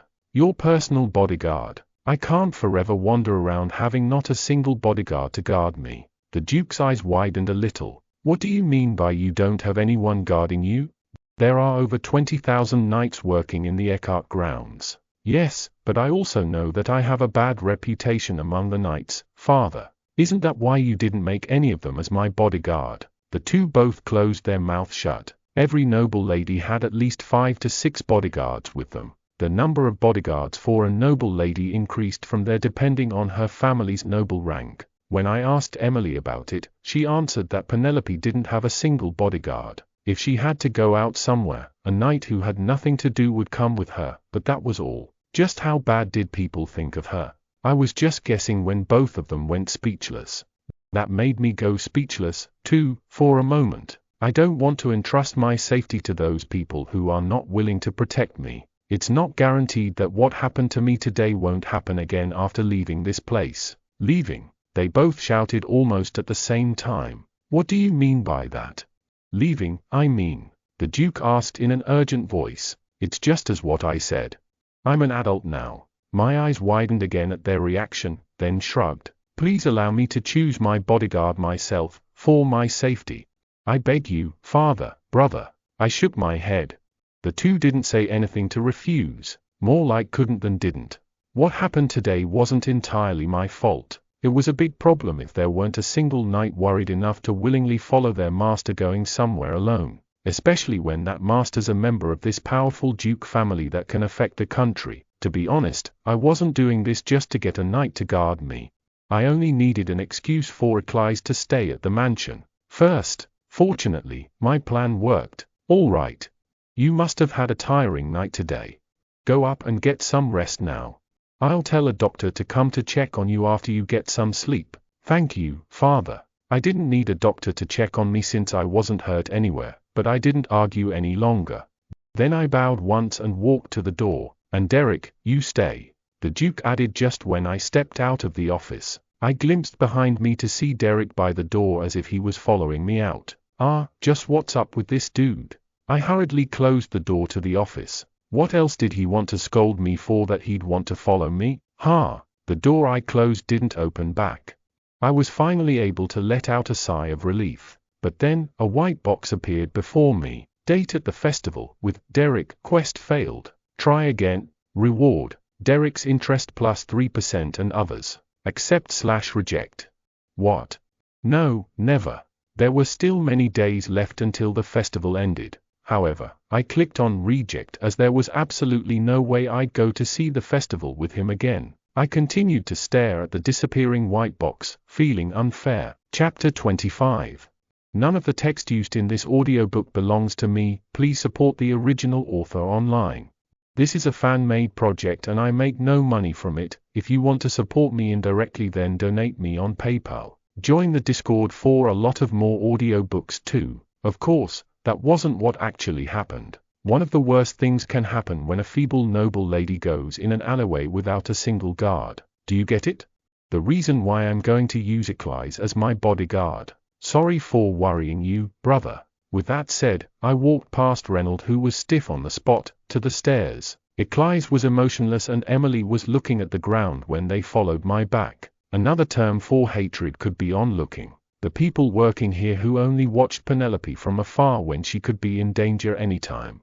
There was no way I could think of them in a good light. I couldn't also when I thought of me and what I've been through before coming to this world. I was walking up the steps. Date at the festival, with Reynold, quest fail, try again, accept/reject. I clicked on reject straight away. Eccles followed me like a puppy through the hall until I got to my room. Emily freaked out when he tried to follow me in my room, so I opened my mouth. Until where are you planning to follow me? Eccles was blocked by me from coming in, but he tilted his head then spoke without much hardship. You told me to prove my worth. I was a little dumbfounded at his reason for acting so well up until now. Seems like he really hates the idea of going back to the slave market. Then I spotted the yellow marble on the choker he was wearing, the ring. That was when I was reminded that I had a tool I could use to suppress him. The excitement I felt when I saw interest 18% was gone as my head cooled down. It was still fresh in my mind. The sight of him killing people after breaking the cuffs in one go. The polite and well-mannered knight, who showed up in the normal mode, who was still loyal to Penelope till the end, even when he knew that his master was like a villain. However, Eccles, who wasn't yet trained, was even more dangerous than I had expected. I came to think that maybe the choker was the reason behind his loyalty towards Penelope. I can't be fooled by his innocent-looking face. He's a guy who beat up all those hyenas with just a wooden sword. I opened my mouth after reminding myself not to be fooled. That doesn't include you being my night partner. Then, you heard the conversation, didn't you? That I brought you here in order to use you as my bodyguard. Yes, Eccles nodded. It's your first mission to make all the people here to accept you in this mansion. Mission? Yeah. I can't forever keep on arguing with people to let a useless one in the mansion, you know. I said in a cold tone, and it was when I realized that it sounded so half-heartedly. Therefore I added, I trust that you won't disappoint me. Right. Eccles slowly nodded his head at my question. I thought I saw his grey eyes sparkle. Interest 20%. Note, his interest percentage changed just then. It was now closer to 30% of interest, which is where all the male leads interests start at in the normal mode. When will I be able to get it up to 30%, and when will I be able to get it up more to see the ending? I felt tired of everything, thinking about how I still had a long way to go. Emily, escort Eclise to the room that the butler has prepared for him. Yes, lady. Just then, master. A dry tone of voice pierced my ears. I'll do my best to be complimented by you. Then I held a hand up and patted his currently dirty hair. Eclise rubbed his head against my hand as if he was waiting for this, but that still didn't make the fears I felt for him to completely go away. Nevertheless, the hope of getting out of this place. I'm really happy that it was Master who got me out of there. Master made me determined and willing to make my next move. Asterisk. I didn't come out of my room, my excuse for it being that I was going to go for a self-timeout after I brought Eclise in this mansion. Derek and the Duke didn't kick Eclise out this mansion after hearing my false explanation that day. They also didn't do anything about me staying in the room, not showing my face 4 days. But I heard from Emily that the Duke was searching through each noble family for any person with the name Curie in their full name, which made the chills go down my spine. Not only that, but I also heard that the training time and its difficulty for the knights have increased all of a sudden. There's no way he'd go finding that pig. There wouldn't be much problem even if he did, but I felt weird because the thing seemed like it was flowing rather strangely. Whatever. I threw the book I had in my hands, then just flopped onto the bed. The warm sunlight at noon came through the window and shined in the room. Thankfully, a short period of peaceful time to relax was granted to the poor me after clearing an episode rescuing Eclise. No one bothered me even if I slept and ate and read books for the whole day. Timeout is always the best. I wanted Derek to put me on timeout until I'm able to see an ending if possible. They wash my clothes, clean my room, give me food when it's time. This is like a dream. Knock knock. Phew, lady. Are you still lying on your bed? You should get up now. It's time for lunch. What's for lunch? I lied in bed and looked at Emily coming into my room with a tray. It's pumpkin salad and fried chicken legs. Is that all? I didn't try and hide my disappointment. I told the cook about how you wanted to eat something spicy, and he said that he specially invented this sauce. Really? I got up from the spot in excitement. I've been repeating the word spicy chicken leg in front of Emily 4 days, and it seemed like those words finally reached the cook's ears. Goodness. I feel like your taste has changed in food. You didn't even look at strong-flavored foods before. Emily tilted her head in wonder while she set the plates on the table. Though she hated and looked down on Penelope, she did work as Penelope's maid 4 years. She seemed to be finding it strange that the one she served has changed in some ways. They say that people's taste in food changes as they grow up. True. Emily nodded. Then she dropped the topic as she told me. Go ahead, lady. Emily, who doesn't play tricks on food anymore, started separating the meat from the bone on the plate. Thanks to that, I didn't need to do that myself. How is it? Chew the food well before swallowing. Even while separating the meat from the bone, Emily didn't forget to check on me from time to time. I came to wonder if she was that maid from before at her wholehearted serving. But even so, I didn't let my guard down. She wouldn't be able to guess even in her dreams that I'm still keeping an eye on her while eating. Anyways, this should be sweeter. It's not the taste of that spicy sauce I ate back then.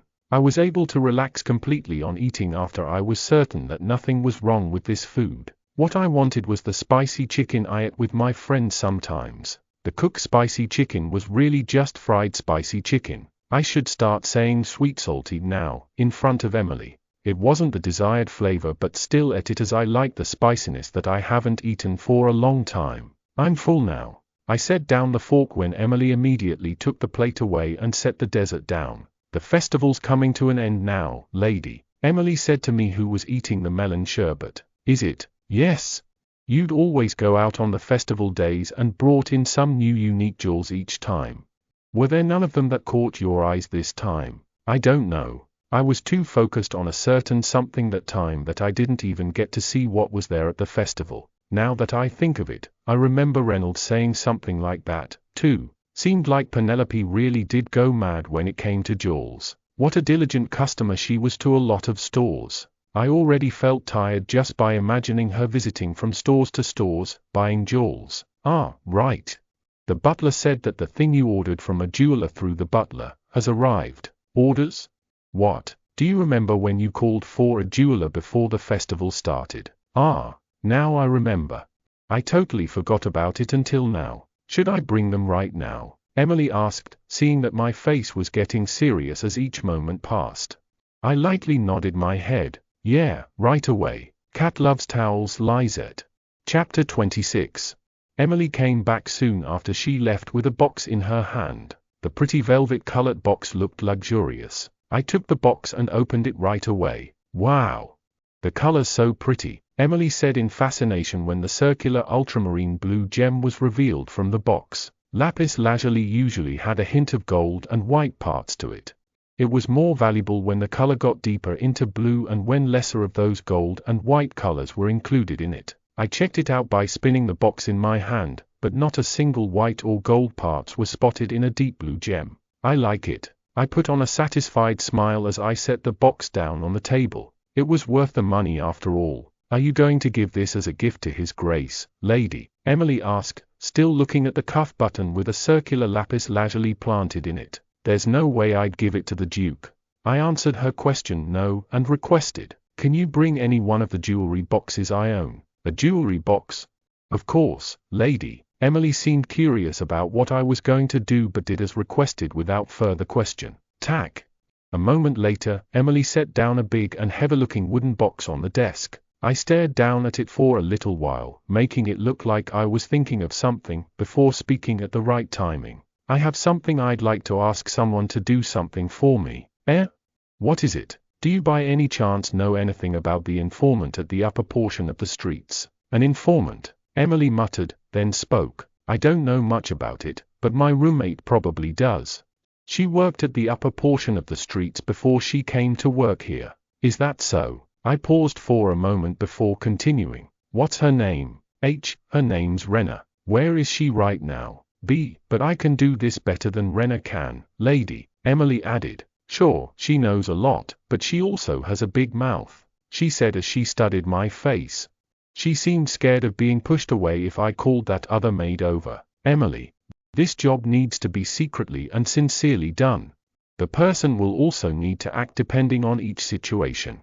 The real reason why I chose to keep Emily as my personal maid was so that I could leave these sorts of things to her. There was no one more suitable for the job than Emily was in the first place. You despised me so much before. However, I purposely tried to make her feel more worried to warn her once. And how could I possibly trust someone who despised me? Lady Penelope, it was a topic that I haven't brought up for a long time. Emily's face turned pale in seconds as if she remembered the past. I never thought badly of you after that time, lady. I tried my best and served you the best I could. Anyone at the mansion could say the same thing, Emily. Emily stopped talking at my cold words. She thought a little and said, you know that I'm sharp with taking a hint and acting depending on the situation, lady. I was amazed by how fast she realized that whining wouldn't work on me, and changed her plan to trying to prove what she can pull off. Quite amazing. I noticed from long before that Emily was smarter and sharper than the other extras here, and seeing it now proved that she certainly is. That's also probably why she had the idea to abuse Penelope with a needle. Emily tried to convince me with a desperate face on. Think about it. I never once failed to do what you told me to do, so please leave it to me. I'm your personal maid after all. There was a long silence after that. Tap, tap. The only sound in the room now was my finger tapping on the desk, before all the hope escaped from the uneasy maid. Okay. I accepted. I'll try trusting you this time. Lady, Emily looked at me with a touched face. I never thought that she saw me in a good light after I threatened her with the needle, but thinking that one's trust is about to leave for another makes someone vow their loyalty to the one. Thank you, lady. I'll never disappoint you. I half-heartedly nodded at Emily bowing at me. Open the jewelry box. She moved instantly after I commanded. From now on until my timeout is over, you go to the informants after the morning serving. Then you request them to find a person for me. A person? Who are you looking for? I'll write down all the things about him that they need to know to be able to find him. All you need to do is just show that paper to them. You can use how many of the jewels in that jewelry box that you need to pay them. There was the overflowing amount of jewels in the box, Unfortunately, Penelope didn't have much money, so the only thing I could use to pay them was with all these jewels. It didn't really matter even if I used all of it in that box, as there were several more jewelry boxes overflowing with jewels in where they store all of the Gongyu as valuables. Okay. I can do that, lady. You'll be able to find that person real quick, but you can't request this thing to an informant whose job is finding someone. Then who? Only the places where they trade very valuable information and objects. Only the highly advanced agencies where the high-ranked nobles would go to. That, you have the ability to find some on your own, right? Yes. Of course. It was said that Binta owned one of those agencies in the game.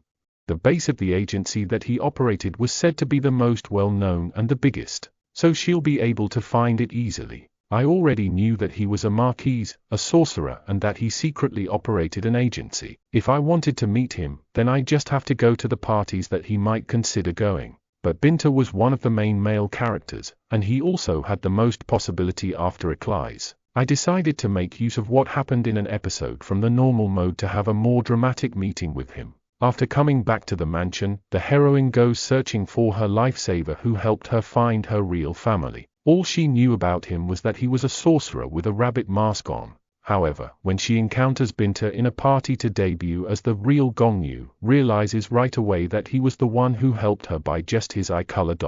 How does that make sense? How do you know a person just by looking at their eyes? I felt embarrassed at me who once was laughing in joy because the normal mode was so easy. I didn't intend to attend every party out there to meet Binta like what the normal mode heroine did. I'll just make it so that he comes to find me instead. I opened my mouth. And one more thing. Don't make it noticeable to them that you're the maid of a high-ranked noble lady. How? Just make it so that they think that a noble lady is secretly finding a man who she fell in love at first sight. Oh my, lady. Emily jumped in the spot at my whispering words. If it's something like that, just asking me would be faster. I creased my eyebrows at her reaction. High-ranked people are what all the maids gossip about together. If it's a single, especially handsome, noble man, then I already have them stuck in my. Emily, I cut through her words. Can you do what you're asked to do or not? Answer just that. Leave it to me, lady. I'll be sure to find out who the lady fell in love. It's nothing like that. I made that clear. I could guess what she was thinking right now. She doesn't know anything.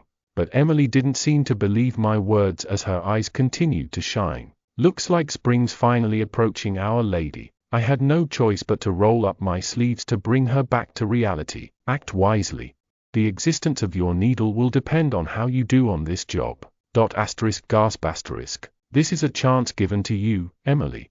You might actually be kicked out from this place by doing what you weren't asked to do. The back of my hand was now all healed so that the needle marks weren't visible anymore. However, there was no way that Emily wouldn't know what it meant by me showing the back of my hand as she made a solemn face. Did I develop affection towards her? I felt a little sorry to see that face. Just then. Knock knock. Lady, it's Pennell. Pennell is the butler if you forgot. A knocking sound came from the door. The butler never once opened the door without permission anymore. But even so, I always waited a few seconds before allowing him to open it. Come in. The butler cautiously opened the door and bowed. What is it? There's an invitation for Lady Penelope from the royal palace. For me. I tilted my head. The second prince's birthday ceremony happened not too long ago, so there shouldn't be any other parties happening at the royal grounds for a while. Yes, lady. It seems like there's a small party on the last day of the festival to celebrate this country's victory. I frowned. What was up with the royals to plan parties so often? There was already a banquet celebrating the return. Quite a magnificent one at that. No, it's said that this time, His Highness Crown Prince himself hosted it. I turned my head to face the butler in a robotic motion at his next words. The Crown Prince. Cat loves towels. Lisette Tilda.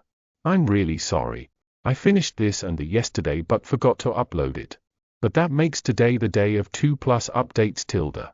Comments on the raw. A leopard can't change its spots. Once the trash is forever trash, but at least the Crown Prince is better than the brothers. Penny, they are not it. Just run with the Eclise and those jewels. Trash, apologize properly first. Happy smiley.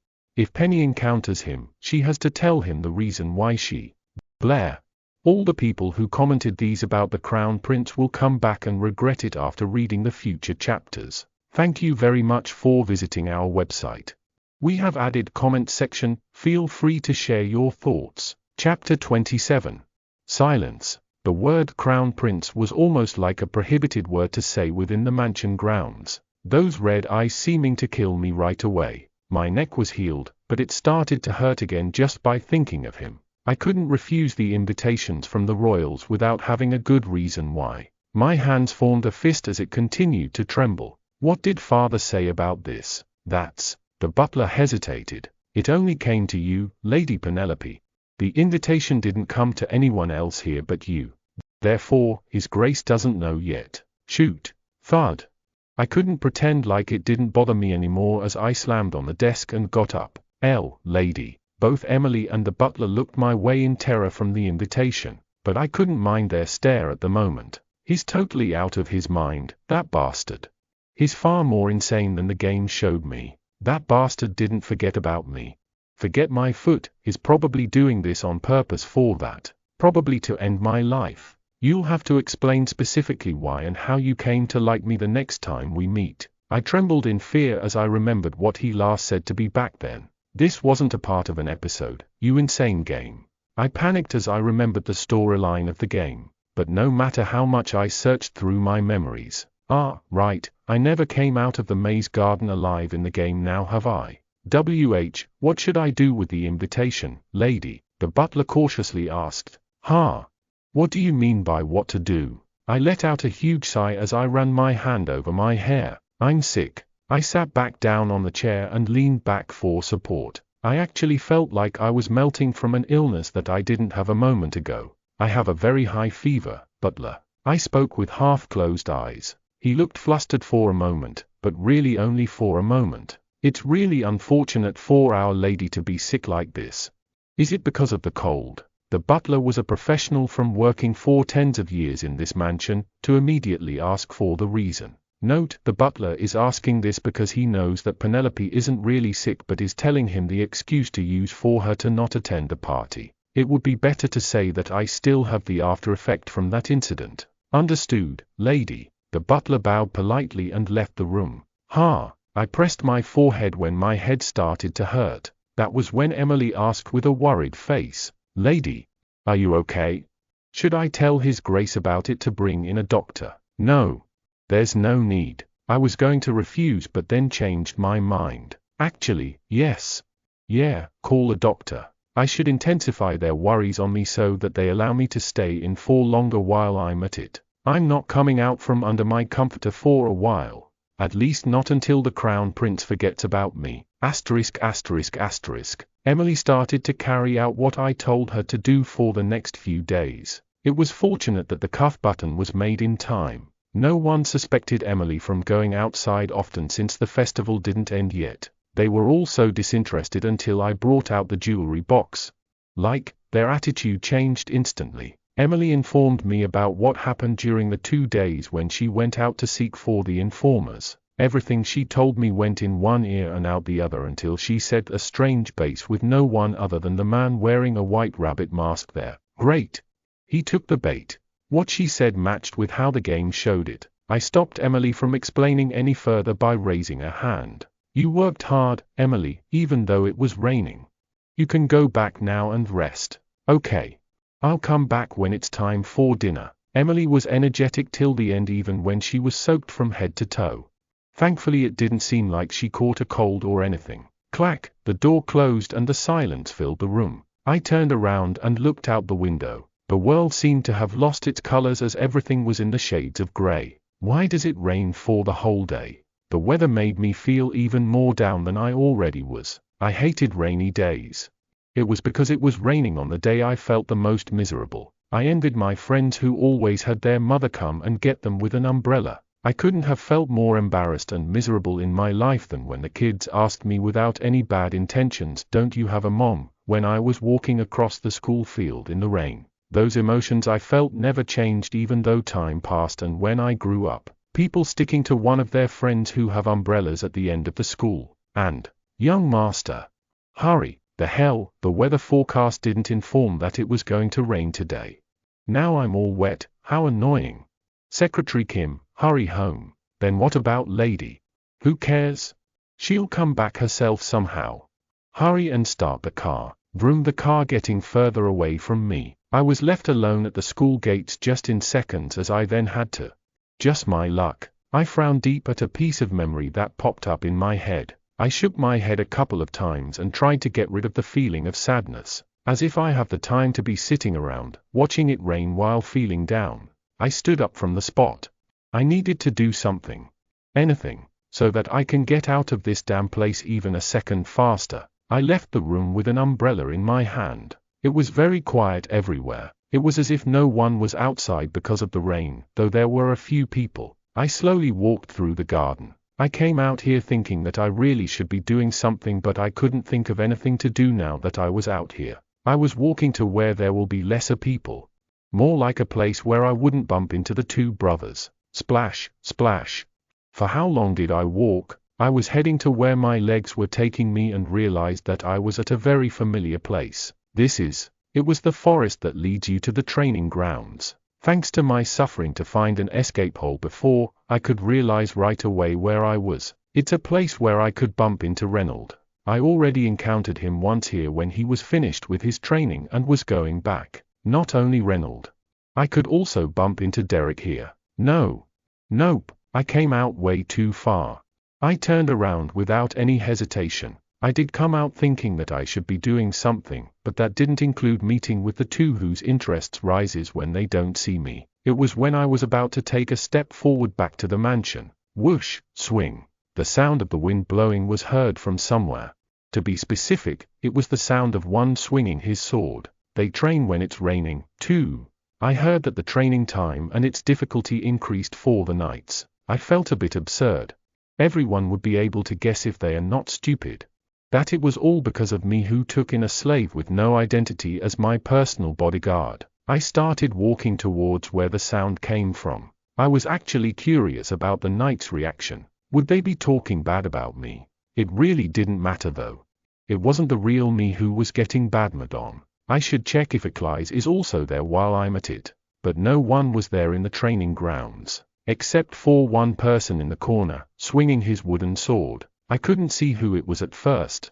It was because his wet grey hair looked so much like the monotone sky. I walked slowly and carefully so that he wouldn't notice. I could see the person clearer as I approached him. The man was shirtless while he was swinging his sword vertically like a machine. There were big and small, deep and shallow scars visible on his muscular back and arms. He looked brutal and pitiful. It's cold out though. The man didn't seem to have noticed me approaching him, maybe because of how focused he was. And right when I got to right behind him, shoosh, the man turned around in the speed of lightning. Along with the sound of something slicing the wind, I blinked once and noticed something was cold against my neck. Ha, ha. Eclise looked at me while his shoulders heaved wildly. I got goosebumps at the deathly aura aiming at me. It was a great reflective skill for someone who was swinging his sword only up and down to have. He was glaring at me until his deathly aura softened up as he started to realize who I was. The deathly aura disappeared completely as he now seemed flustered.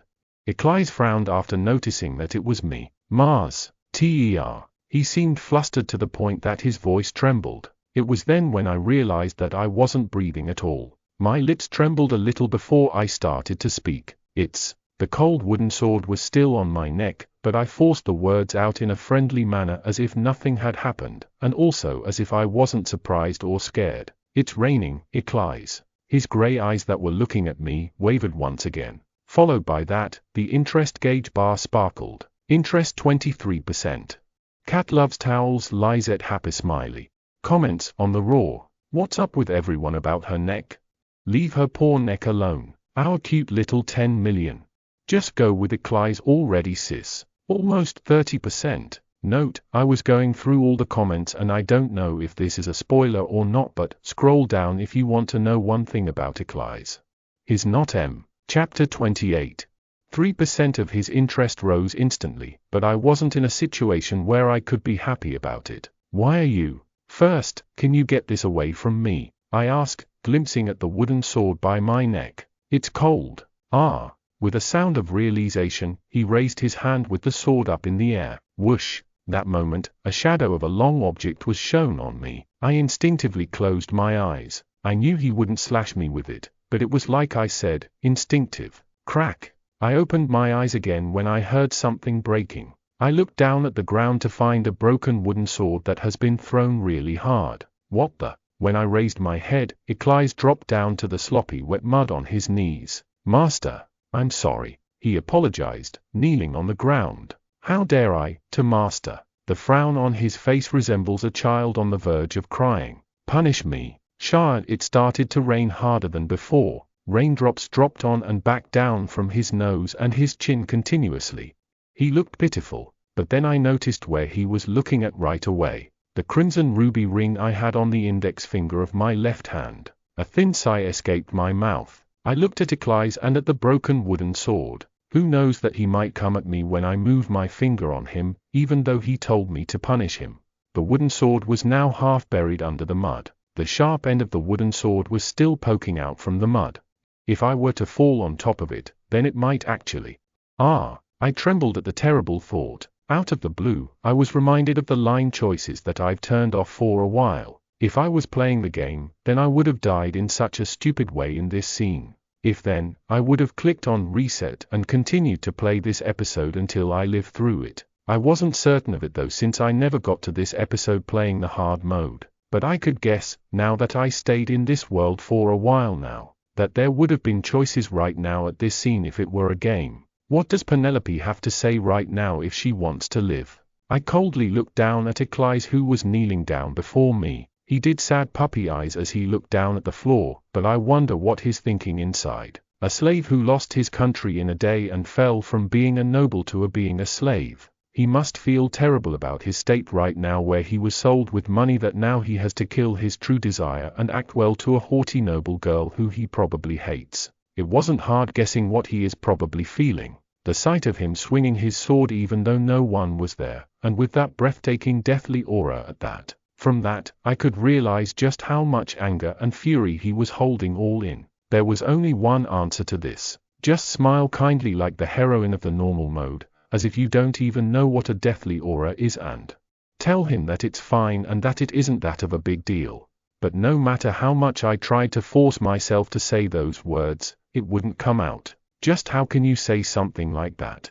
I almost died from that wooden sword. Iclais. I clenched my hands into fists and found other words to say instead. Is someone picking on you? I still needed to act well in order to survive. At least as long as I'm still Penelope, the villain of this game. People here don't treat the knights this strictly. Why could it be that you're still training in this kind of weather? You alone at that. I forced a smile, studying him intensely in case he tries to kill me. I urged him to answer. When I did, his once emotionless face turned into a face of a dumbfounded someone. You're all wet to the skin. I tilted the umbrella a little so that it covers the rain from him too, though it wouldn't do anything since he was already drenched. His long lashes looked heavy with the small raindrops caught in them. I reached out my hand and swiped both of his eye area as if to dry them. Tell me, who told you to do such a thing? Iclais flinched when my fingers touched him as if he's been stamped with a metal stamp heated with fire. Then he answered while exhaling. No one. No one made me do this. Then, I just... He paused. Then he moved his gaze from the ring to my eyes. I wanted to formally become a knight so that I could stay by Master's side as soon as possible. That's why I've been training alone, Master. I smiled gently at his answer. How highly commendable. The grey eyes that were looking at me weren't wavering anymore. I should give you a prize for training so hard. I looked up above his head, which was sparkling again. Then I acted my best to hide what I was thinking. Should I tell them to set a cover here so that you can do your training without getting wet? Or do you have something you wanted? Iclais shook his head no without saying a word. Then I rolled my gaze over to the broken wooden sword. Yes. I should get you another sword since that one's broken. I should call an armorer. Or would a blacksmith be? I would like. He opened his mouth and cut through my words. I would like for Master to visit me often. I was left speechless at his unexpected request. I looked at him with a slightly widened eyes when he continued. Master has never once visited me after leaving me at this place. I thought Master has forgotten me. His gaze on me somehow looked as if he was doting me. Just as if he was begging for love. Ha! I didn't know if that was a horse laugh or a self-helping laugh that escaped my mouth. I was certain of it now. The discomfort I felt from him even when he kneeled to me after beating others like a murdering machine. Just like I was putting on a mask of a kind master for his interests, Eclise was also acting like my loyal dog for his survival. I thought I brought in a puppy, but maybe it was a baby tiger instead. Idiotically, I never once suspected that Eclise's route was dangerous, as I thought all along that his would be the safest, but now I wasn't sure. It was my fault for not trying out every character's route, but even so, I couldn't stop now. All right. Anytime, if that's what you want. Interest 25%. Eclise faintly smiled at my answer. You're going to catch a cold, Eclise. His breath was visible in the cold air, I told him with a gentle tone when he straightened his back. At the same time, the umbrella was tilted back towards me. The rain started to pour on Eclise again. Stop with your training today. This is an order. I turned to my back with that said. It was when I was about to take the first step forward. Master, Eclise called me. I glimpsed back at him and saw him still kneeling on the ground. He didn't try and avoid the rain as he only stared at me. Aren't you going to give me any punishments? I almost hurt Master. No. Not just almost hurt me. You almost killed me. I forced a smile even with my trembling lips. Punishing a loyal knight for only some small matters is something that only some idiotic storytellers would do, Eclise. You didn't do that on purpose. Right. I didn't give him the chance to reply to my words as I quickly walked away. I felt the gaze not leaving me until I was completely gone from the place. My one and only bodyguard who didn't receive an order to get up again, nor was ever forgiven for his actions by me. Thankfully, he didn't try and stop his master from leaving again. I walked at a fast speed, not caring whether or not my dress got wet. Everything passed by me so quickly due to me walking so fast. I was moving in a completely different manner than how I was walking earlier. It wasn't that Eclise's route was safe. My mood dropped to the very bottom at the truth I just realized not too long ago. Actually, it wasn't entirely unexpected. Every male-led interest started from either a 0 or at a negative. I kept on dying before even being able to reach the middle of the story of the routes playing the hard mode. There was no way there'd be an easy route to take. What was I thinking? What did I trust so much that I approached him without any fear? The wooden sword that sliced through the rain to my neck before I even got to him. I flinched just by thinking about it. I stumbled to a stop at the sudden dizziness from a headache. I didn't have the mentality to realize that my clothes were wet as I reached out for the wooden pillar next to me for support. My trembling legs felt like it was going to lose all the strength at any moment. I glared at somewhere on the other side of the fog until the dizziness left me. Then I muttered the one thing that came up in my head. I should hurry and meet with Binta. Cat loves towels. Lizette happy smiley. Comments on the raw child. Do you think Binta will be normal at this point? Eclise was acting all this time? I like him better now though. Still our precious puppy. Acting? His interests are rising though. I have a feeling that that's all Penny's misunderstanding. About Eclise acting and all that. I read the future chapters. Eclise? Acting? No interest towards Penny? LMAO. Note, let's get this straight, people. I did not mean male nor male lead by M. I wrote in the previous chapter XD. If you don't know what it means, I ask for you again, please don't search it up. I didn't give any spoilers of who the male lead is in this book. Spoilers can be found on a different website if you search it up .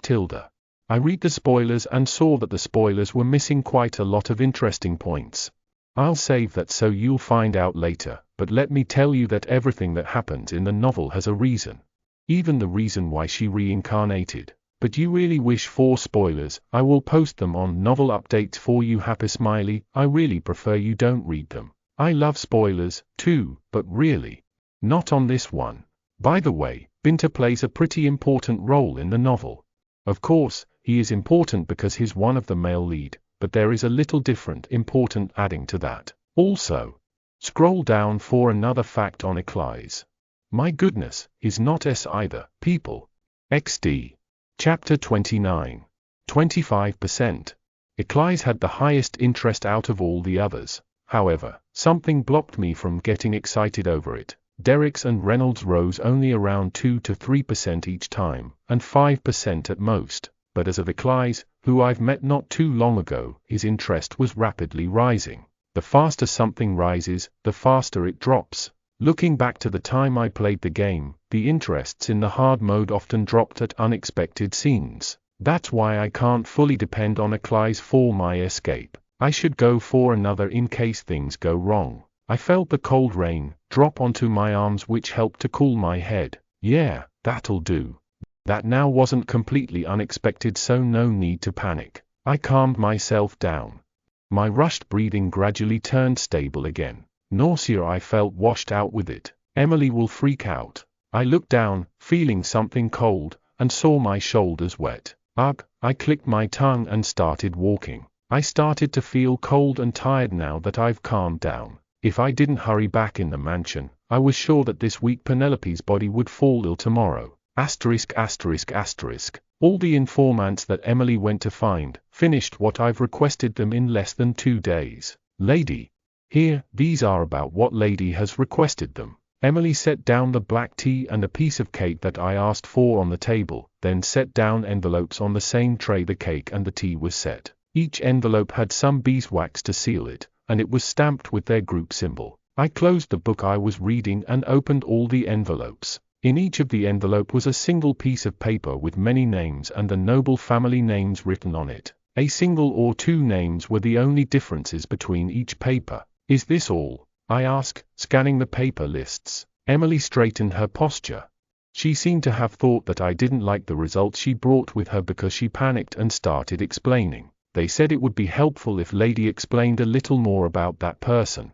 That way they can be more. Emily glimpsed at the lists as her voice grew quieter by seconds. Of course she would be freaking out.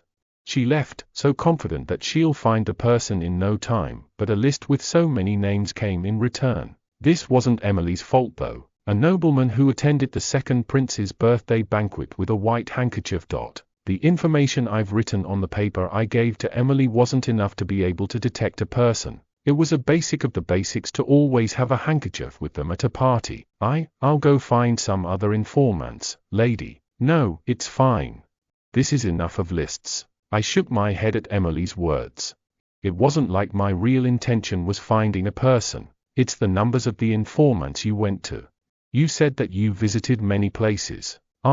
Emily finally softened her once tensed expression. Now I see, there's one missing. She tilted her head, finding it strange. I checked the envelopes again.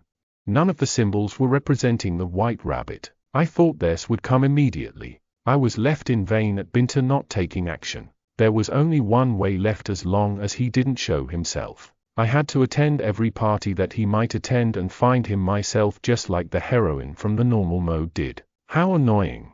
I sighed. Should I go to them again? Emily asked me cautiously, noticing my disappointment. No need. Anyways, how did the paying go? Right. I gave all of them the right amount of gem. Good job, I said, thinking about the upcoming parties that opened in the normal mode. You've worked hard for a past few days, so you have the remainder of the gems. That's. Emily's jaw dropped as if she thought the reward was too great. No, I'm fine, Lady. I'll bring the box back after the cleanup. Why? Don't you like gems? Then I'll give you some gold koi. No. Emily shook her head in big motions as she refused. I don't want any of those, Lady. Those words made me stop thinking about other things and turn around to face her. She didn't look so well. Don't people usually get excited and accept the rewards? Emily didn't seem excited at all, but rather looked as if she was victimized. I don't need those rewards, Lady. Instead, then I remembered something I promised with Emily. No need to worry. I'll get rid of the needle just as I promised. Why? You don't have to. Lady can just keep it. I raised an eyebrow in confusion. A person who freaked out about the needle now wants me to keep it. I slightly frowned at her unknown intentions. Out with it. What do you want? Emily hesitated at my cold gaze as she started speaking what she wanted. I want to be Lady's real personal maid. I gazed at Emily to try and detect if this was what she really wanted, then spoke uncaringly. You already are my personal maid. I can't do anything more about it. Lady, Emily kneeled to the floor. I'm sorry. I've done so many bad things to the lady up until now. How dare I? Not knowing my place. It's obvious for lady to not trust me. Emily, but if you give me just one more chance, then I'll prove it to you. I'll prove how useful of a maid I can be. I was lost for words at her reaction. So what you're saying is, you want to be my right hand? Yes, I couldn't understand. Up until now, Emily was always out for abusing Penelope. That was how much Penelope was looked down on in this mansion, an existence worse than the workers here. That was the fate gone you here. Is she thinking maybe she'll get rewarded bigger than this if she sticks with me from now on? If that's it, then shame on her, because Penelope wasn't given an allowance on money since she liked to waste them on unnecessary things. She could only buy the jewels by calling over a jeweler and purchase through the butler or the duke depending on the situation. Emily would know about this the best since she has been working as Penelope's personal maid for years. What is she planning? Emily spoke confidently when I stared at her, suspicious. You can keep the needle with you and show it to the duke when you find me doing something suspicious. Do you mean that? Emily powerfully nodded her head at my question. I didn't examine her face too hard, but it clearly wasn't the face of a person lying. I thought about it for a moment with Emily kneeling before me. This was an unexpected situation. To think an extra, who I thought would take action if I gave her a reward worth it, would voluntarily say that she'd side with me. Is this one of the game episodes? To be honest, this was something that wouldn't make sense if it were to happen in real life. However, it wasn't something that would negatively affect me. Whatever it is, having one loyal maid would be useful. My thinking didn't last for long. Then take the jewelry box with the remaining gems back to where it was before. Lady, Emily rapidly rose from the spot with a touched face. Thank you. Thank you, lady. I'll do my best to serve you from now on, too. Take your leave now. Emily didn't stop thanking me even when I hand motioned her away annoyedly. Click.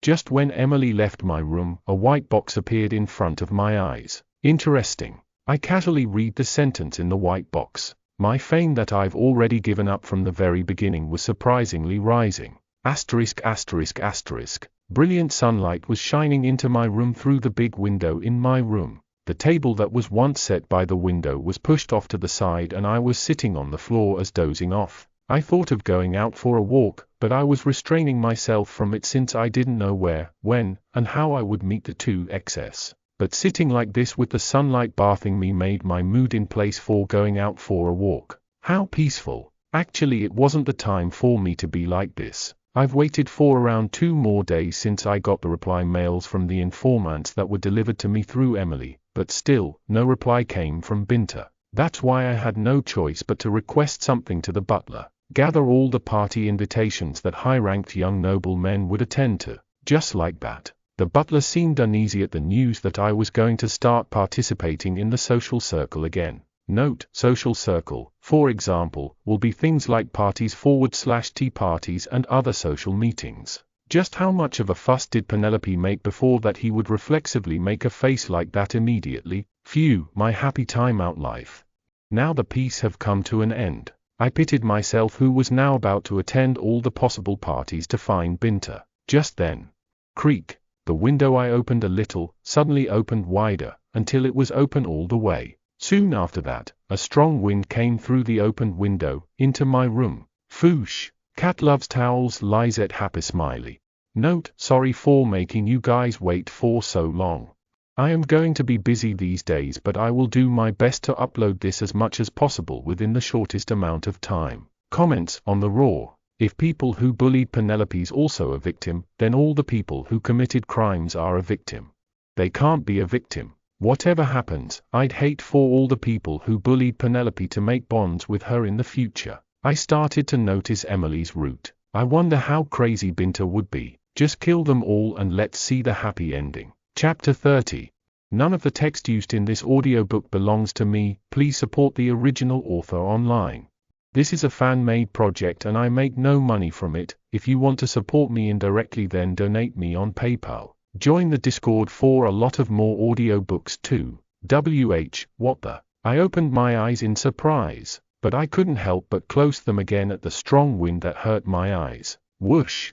My hair swayed and made a mess on my face. That only lasted for a moment though. The strong wind that blew so suddenly has stopped just as suddenly. The area was calm again to the point that no one would believe what just happened. I slowly raised my head. Just what is? Cue. That moment, a weird crying was heard. Dumbfounded, I turned my gaze to where the sound came from. On my dress that I was wearing. A white fluff ball. Cue. No, a rabbit.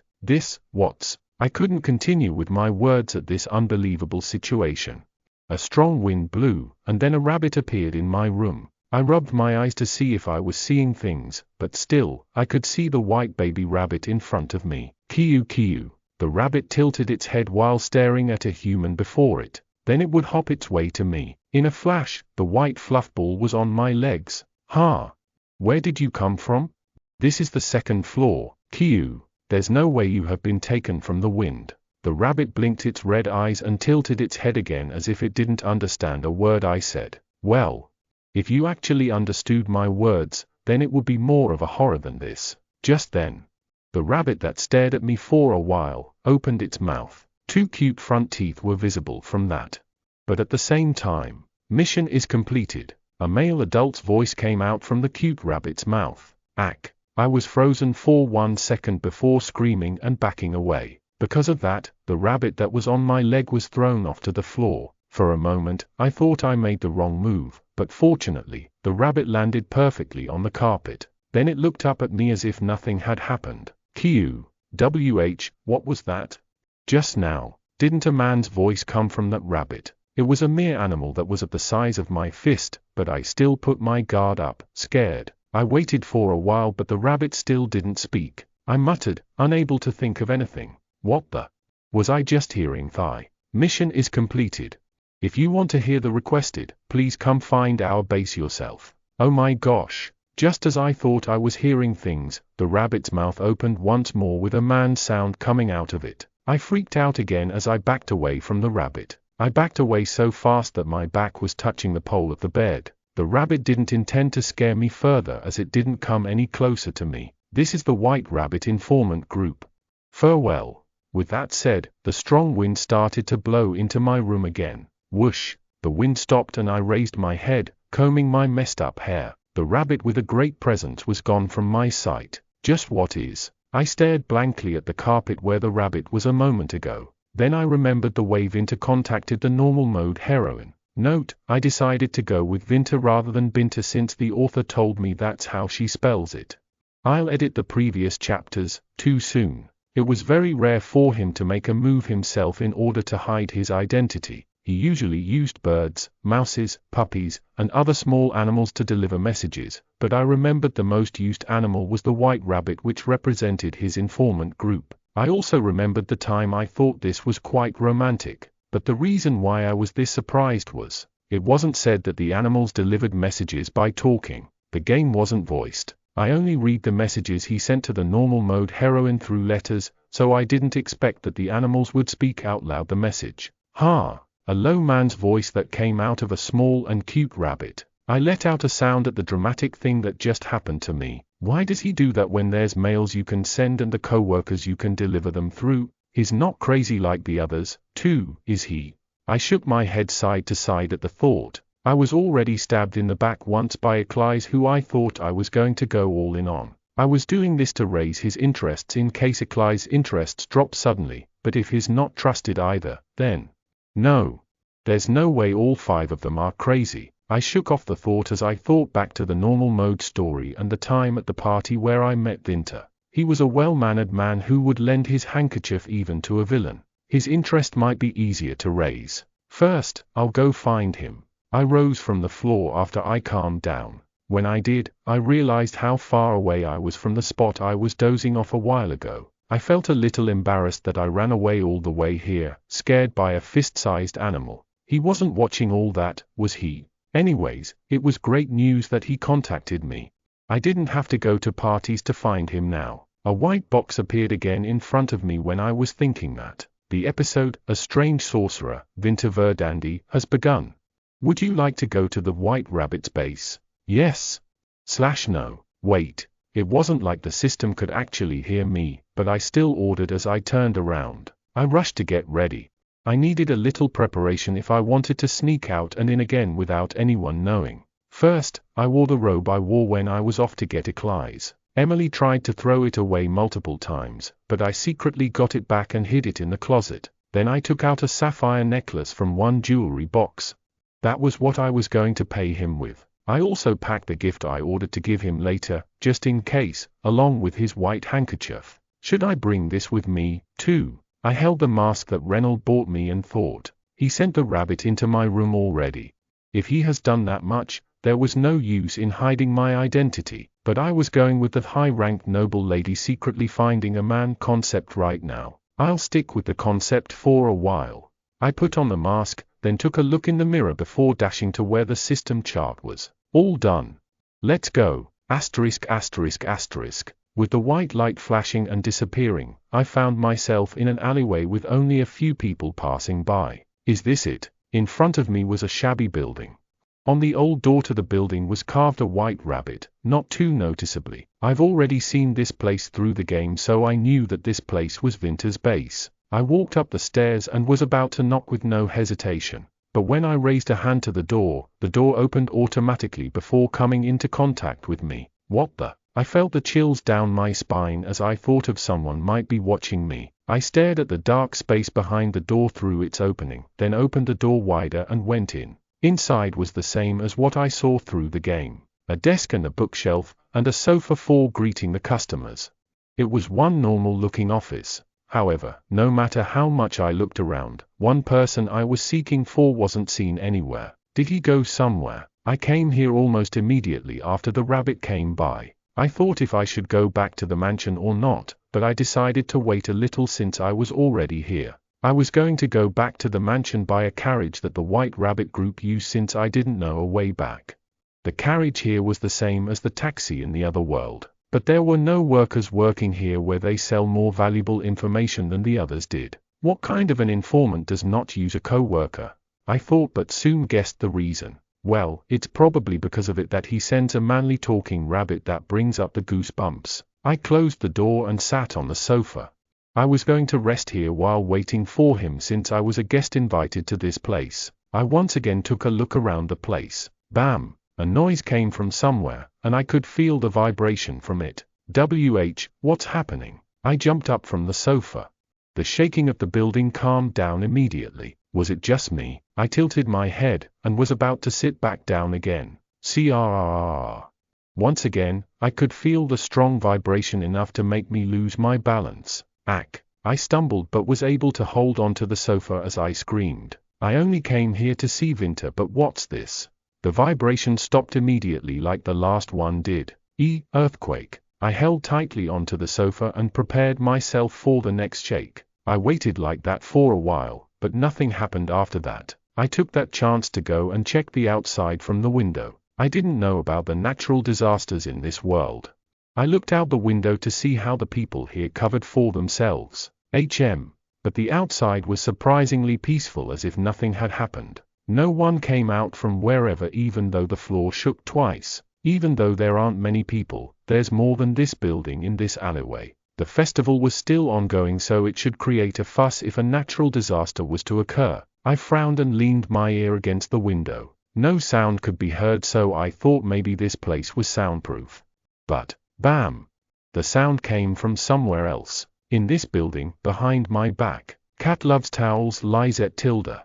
Comments on the Raw system. Choose one between the no-answer Crown Prince, Mad Sorcerer, Slave Out of His Mind, and the realistic older brother. 1 or 2. Penny, log out. System. There is no logit. Welcome to the Aincra's castle. Pikachu with a Deadpool's voice. I thought it was Vinter who transformed into a rabbit for a second. Nope. No one's normal.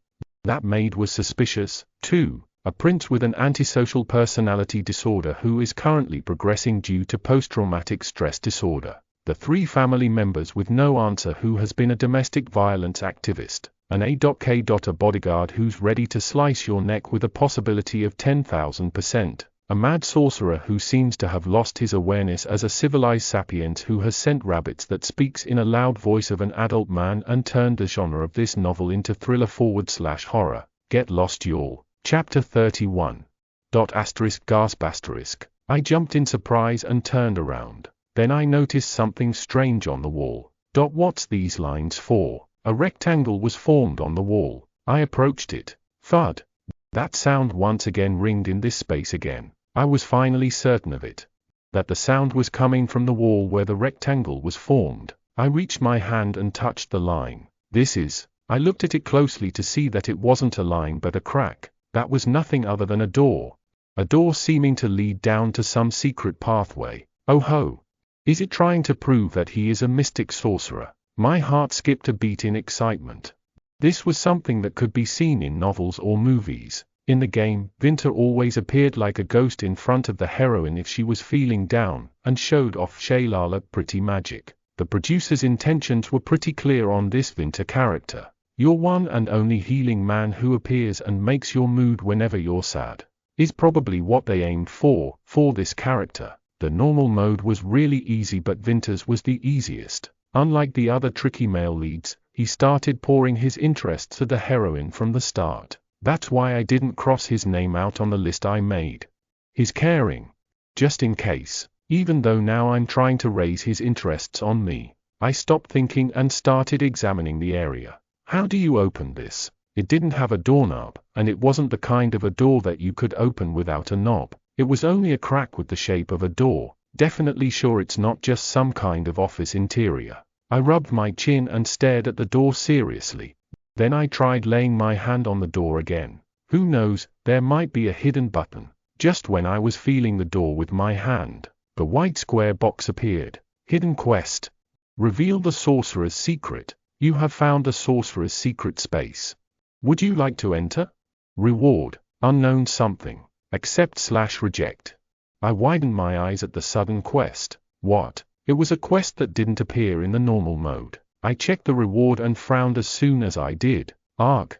The quest was just like it said, hidden, so it didn't tell you what the reward was. Just like the choices on /off system. Do I need to? I considered for a little on the spot, glaring that accept button. Vinter's interest was the only thing that mattered to me, and I didn't really want to know his secrets. Every people have their privacy and what do I gain from revealing it? Interest's not the guaranteed reward. What if something bad happens? I was just about to hit the reject button. Bam! Once again, the loud noise filled the room. The wall vibrated. This time, I was watching with my own two eyes. But if this is Vinter's secret base, then it means that Vinter might be in there. Now I realized that I've waited for quite a bit. He still didn't show up. I shouldn't think this short-sightedly. This could be one of the hard mode's routes that I failed to unlock while playing it. I carefully read the letters in the box again. It only had the reward and there were no penalties for fails. Even if I failed this quest, there wouldn't be anything much happening afterward. Probably. Yeah, you know what? I'm here already. I'm going to see him today before I leave. I changed my mind and pressed accept. Then the door opened with a somewhat large sound. The secret pathway was revealed. I entered without hesitation. Behind the wall was dark and large hallway. From the outside, it wasn't a place big enough for a pathway this big and long. I felt like a heroine in a movie which made me feel excited. Thud, bam. The loud sound continued to come from in the pathway. I raised my hands to my ears and covered it. Just what is he doing? The noise seemed to be coming from the space in the other end of the pathway. The bright light was coming from the place as well. I walked down the hallway with my ears covered and stopped in tracks when I arrived. An extremely large, about the size of the Eckhart family's mansion field, was revealed. Each wall had so many bookshelves with so many books stalked on them. The Eckhart family's library in the mansion was extremely big, but this place was the level of a national library. Wow! I blankly looked around the magic space that I didn't even get to see while playing the game. There were so many other things to see besides all the shelves and books. Glass cages on the floor. And inside it, filled with varieties of accessories and jewels that I've never seen before in my life. Or are they fossils? There were giant bones of many unknown animals on the other side of the room. This place is like Like a museum, I muttered, looking around the dreamy place. Goodness, this place is great. To think there are more secretive things in the already secretive place in a secretive place. I was going walk around to see them more closely and took my hands off of my ears without me realizing it. And when I was about to take a step, bam! Thud! The loud sound that I forgot about for a moment there, brought me back to my senses. Hey, idiot! I told you to aim for that thing. Like this. Thud, crack, ack.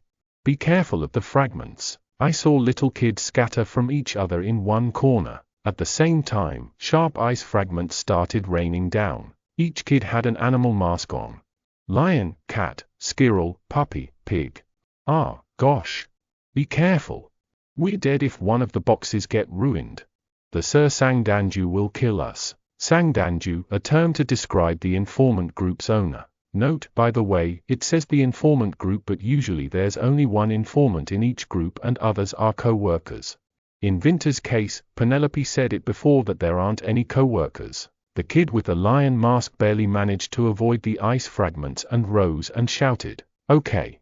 I'll carve the area carefully then." One kid muttered sorrowfully as he picked something up. A staff? Are they sorcerers? The other kids who ran away from the fragments came back and raised their staffs, too. This time, you do the left. I'm doing the right. The 5 kids surrounded the giant ice that was higher than their heights. I studied the ice. I saw something stuck in the middle of the ice, frozen. That didn't look too strange for me. If I remember it correctly, that's the ancient sorcerer's relic. Ancient sorcerer's relic earned. This necklace is one of the ancient remains that Vinter discovered in the north, and is an artifact that the ancient sorcerers used. It changes color if poisonous things are near. The other relics are destroyed during the departure, therefore it is the one and the only relic left in the world which, if you earn this item, the Scar City is acknowledged as Vinter's interest. I didn't remember what % of Vinter's interest rose. There is a reason why there's only one relic left in the world. Just then, Nom Pedanian Parosum. One kid with a pig mask on shouted a weird spell. At the same time, a white light brimmed from the staff and the light was shooted like a laser. And, thud, it caused an explosion as soon as the light touched the ice. Ack! Get away! The kids ran away from the ice again. The white fog was soon lifted and through it was the ice with a small hole that almost reached the box in the ice. Wow, guys! We finally created an edge. We did it. We really did. Let's try it once more. I was shocked while watching the kids jump from happiness. Those reckless kids. You treat the ancient relics like you treat a newborn baby. Judging from what they are doing, they are surely going to break the ice, but the box inside it, too. Hey kids. I hurriedly rushed over to the kids. Nom Pedanian. Kids, stop. I stopped the kids who were casting that weird spell again. Just what are you doing? 10? No, 11 years old. The kid's gaze turned to me. The lion mask moved his staff from the ice and pointed out to me. Gasp asterisk. Who are you, auntie? Note, in Korea, auntie and uncle could also mean middle old age people A.K. and not too young but rather old. What do you mean, auntie? I turned serious. But you're wearing a mask that looks like some noble auntie's. Yeah. Scary noble auntie's face. It was when they commented that I realized that I was wearing a mask. But why a noble aunt? I tilted my head and kind of understood. Maybe a white mask with a smiling face reminds them of a noble woman. I'm not a noble aunt. I came here as a customer. I calmed myself down and explained, acting mature. I asked, who are you guys? We are the Sir Sangdanju's top pupils. In case you don't know what pupil is or think it's the I thing, a pupil in this case, is like a student / disciple of a master / teacher. Idiot. You're not supposed to say that. Hey, the customers are not allowed in here though. They can't come in here. How did she come in? I couldn't think straight with all the kids talking all at once. I wasn't good with kids even back in the world I belonged to. I was flustered of what I should do when this kindergarten line popped up in my head. Kids. Stop. Hocus pocus, everybody focus. Cat love stoles lies at happy smiley. Comments on the roars. Clap 3 times. I remember my kindergarten days. That works for like a second but kids start chatting again 3 seconds later. This just became childish. LMAO, what's up with the spell? Thank you very much for visiting our website. We have added comment section, feel free to share your thoughts. Chapter 32. The kids closed their mouths at my shout. I quickly added on to that before one of them says anything. Who I am and who you guys are aren't important right now. The problem is that you guys are trying to break that precious relic. Don't you guys have pegs and hammers? Did your master order you to break that ice like that? I was asking from pure curiosity, but the kids lowered their heads, taking my words as a scolding. Then they muttered, "Actually, Sir Sangdanju gave us this before he left." The kid showed an awl and a hammer small enough for them to use. The other kids saw that and showed me theirs, too. The ice was too thick and hard that it was impossible to break with these, and the ice has a spell cast onto it so that the broken spot regenerates back to its original shape after a few minutes. I thought we could quickly pull this off since we can use magic like Sir Sangdanju can. The kids let out all their sorrows.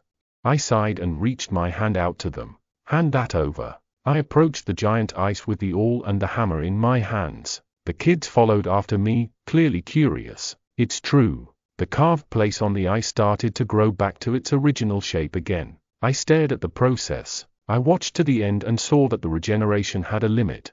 The carved place wasn't completely covered back. I might be able to do this if I do this right. I asked the kid with the lion mask, "Do you have some hot water?" "Yeah. We can make some with magic. Can you spray a little around the edge without it touching the edge?" Since the relic could get worn out. The kid powerfully nodded and pointed the wand out to the ice. Water pichon. Water started to come out from the end of the staff. A moment later. "Now stop. Wait until I tell you to and spray it again when I do." "Okay." I stopped spelling out what they did wrong and instead helped them. The surface of the ice melted a little because of the hot water. I set the awl on the ice and hammered it, careful to not touch the box. Crack. A long crack was formed on the ice around the box. I hammered around the crack a few times and got rid of a lump of ice. The edge of the box was revealed again. I didn't touch anything further and stared at it. It was just as I thought. The ice regenerated far slower than the first time. This exact same place was curved. There's only one way to use if I want to break the ice without damaging the relic. What is it? Precision method. I announced to the kids whose eyes were shining. "I'm saying that we shouldn't use magic but slowly carve and melt it ourselves." HNNGGG. The kids were very disappointed. They probably thought that they could easily break the ice apart, but the place that was already carved and regenerated once regenerates slower than before. Then we should keep carving the same spot, right? Yes, that's right. I nodded my head. I will carve the ice with the lion mask, and the remainders carve that spot continuously after that. Okay. I started to feel bossy at all the shining gazes on me. I also felt excited since this was something I was good at and well knowledgeable of. I started working with the ice with the kids. To be honest, I read a lot about this from a book, but never once tried it myself. I thought I was going to do this kind of thing until I get sick of it when I get into university. I smiled bitterly. I didn't think that I would be doing something I wanted to do in my life in a game. Now, hammer this part. Don't make the pointy part point on the box. It'll leave a scratch if you do. I want to try. Me, too. The kids I thought were reckless were more cautious and detailed than I was while working on this. I didn't know how much time has passed after that. The box was half out the ice when I and the kids were about to faint from tiredness. I thought the floor would be a mess with all the water, but it was just as clean as before. It was because the ice didn't melt that easily with the magic casted.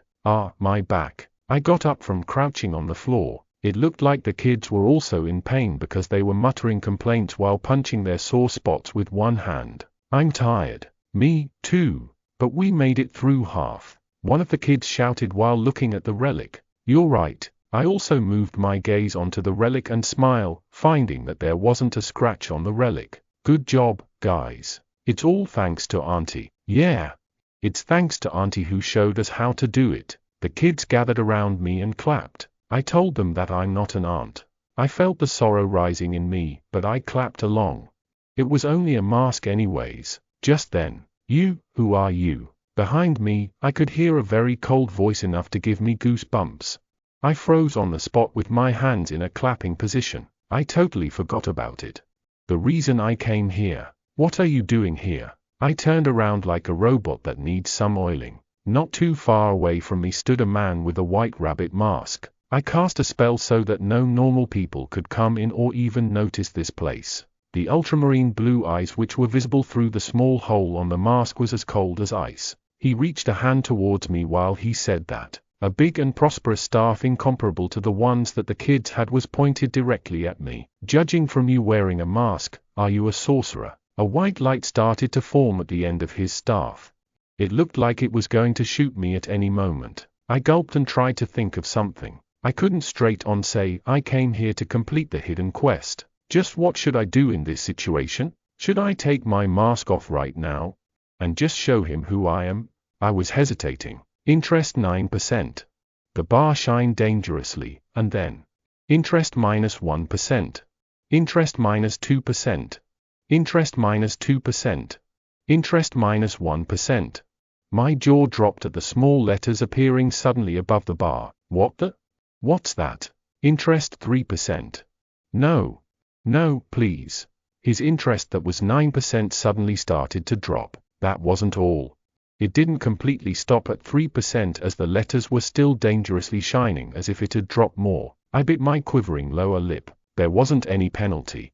The system didn't say there was going to be any penalty, but why? It was fortunate that my face was covered with this mask. If I didn't, I would have cried while staring at the interest bar. Winter didn't move an inch, waiting for my answer. It would be best for you to start explaining how you got in here, immediately.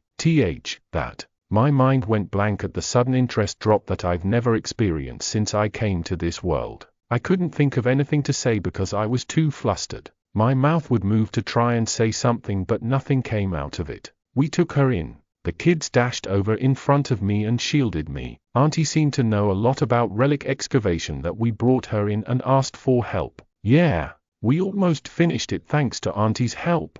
Look, Sir Sangdanju. The kids covered for me and pointed the ice behind us. Winter's eyes widened for only a moment before scolding the kids. Didn't I tell you guys so many times that you guys should never bring an outsider in here? Auntie said that she wasn't an outsider but a customer, and the homework you gave us was too difficult. I didn't know that the kids I met just a few hours ago would cover for me like this, but I didn't have the time to say thank you right now. Winter's cold gaze changed at the word customer. He looked at me and the relic back and forth a couple of times before setting his staff down and politely bowing. I was impolite to a person who helped the children.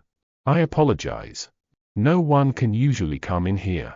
This was the first apology from one of the male leads after Akli's insincere apology. No one apologized to Penelope here. However, it wasn't like I was happy to hear an apology for his impoliteness. I found myself pathetic to carve some ice from being excited at the excavation scene that I've never really seen in my life before, and because I was scared to die. Cat loves towels. Lizette happy smiley. Comments on the roars. Why did you have to make the happy Penny, who can be happy with only an awl and a hammer, all sad? Every day is a death match for Penny. It's not really Winter's fault though. It's his secret base after all. And he finds a stranger in there. Cute kids. R.I.P. Winter's 9%. Chapter 33. Chapter 33. I thought I was going to die there. The fear and the horror I felt when the interest started dropping so fast. This world was scaring me. I didn't even have the time to be happy from all the dangers around me. I moved my quivering hands behind me and held them together. Then I opened my mouth to speak. I didn't know it was a secret place. Excuse my rudeness. Penny spoke in an informal way since she was pretending and also is a high-ranked noble lady, while Winter was speaking formally like any store owner would speak to their customers. I forced my chin up with even though my head was wanting to shook so badly from the fear. I needed to act like an arrogant noble lady who doesn't know what fear is. It was terrible. Winter seemed a little surprised at such a light and sweet voice and my confident attitude. Please come this way. This is not the place to talk about requests. He politely tried to escort me out of this place. It seemed like he wanted to get me out of here as fast as possible. I walked slowly as I could, to see if the system chart appears. I did enter the mysterious and secretive place as the quest has explained, but the white box showing me if I failed or not didn't appear yet. Seeing how Vinter's interest fell, it seemed like entering and coming out again without being caught was the hidden quest. If that's the case, then I failed for good. Does all the hard mode quests not inform me about anything like this? What a crazy game. Quest or whatever, I'm never accepting it again. I decided that multiples of times in my head as I approached Vinter. As soon as I got to him, he turned around and moved to the hallway. Am I a monster who harms kids to you? I felt awfully bad about this. It was my fault for sneaking into this place, but I didn't really do anything here but to help the kids out and play with them. Just then, noble auntie. Goodbye. Let's play again next time, auntie. I looked behind me and found 5 animal-masked kids waving their hands at me. The lion mask who tried to cover for me first, brought a finger to the mouth and winked with a cute little ones. I felt a little sorry that I had to leave like this without having the chance to thank them. I waved my hand back.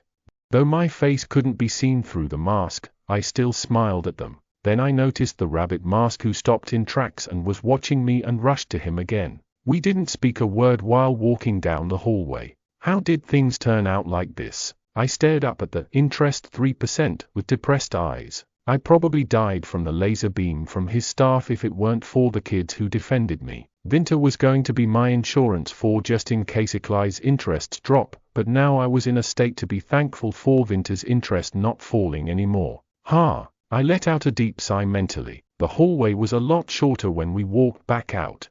Vinter stood by the open door and waited for me to exit first. I walked past him, shivering inside, but perfectly fine on the outside. Vinter exited the place right after I exited and turned his back to me to tick his staff to the door we just came out from. Creak, the door that opened sideways, closed. I blankly stared at the door that just closed up. The rectangular creak was completely gone from the wall as well.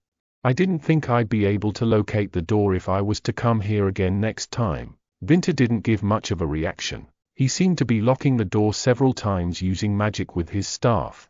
After that was done, he lowered the staff and moved his gaze to me. Thank you for taking care of the kids. But it is too late to hear out your request, so please come again next time. Again, Vinter is speaking formally. Honestly, I thought he was going to ask more about how I got into this place. But he didn't and spoke well-mannered. I looked at the window in his words. It was noon and the sun was starting to set. I haven't focused like I did today in a long time that I didn't realize how much time has passed. Emily probably realized that I was gone long before now. I'm screwed. A conversation with the Duke confirmed. I wanted to cry. Now that things have come to this, I decided to go stubbornly. I didn't come here to request anything but came here because the White Rabbit came to me and delivered the message that I should. Penny is speaking informally. I waited for quite a long time since there wasn't anyone here. I could have gone back and come back next time, but I'm quite busy to visit again. Truthfully, I had more than enough time, but I spoke in a way that I was too busy to come again. This was the pride of a Gongnu. I was waiting when those kids came out from that place and asked me for help. Do you get it? This isn't my fault but your fault for coming late. I pointed at the wall where the door was before with a brazen face. Vinter seemed flustered ever since I mentioned the White Rabbit. It didn't seem like he had the power to see if the outsider who entered his secret base was the customer he contacted today. He bowed his head and apologized. I am sincerely sorry.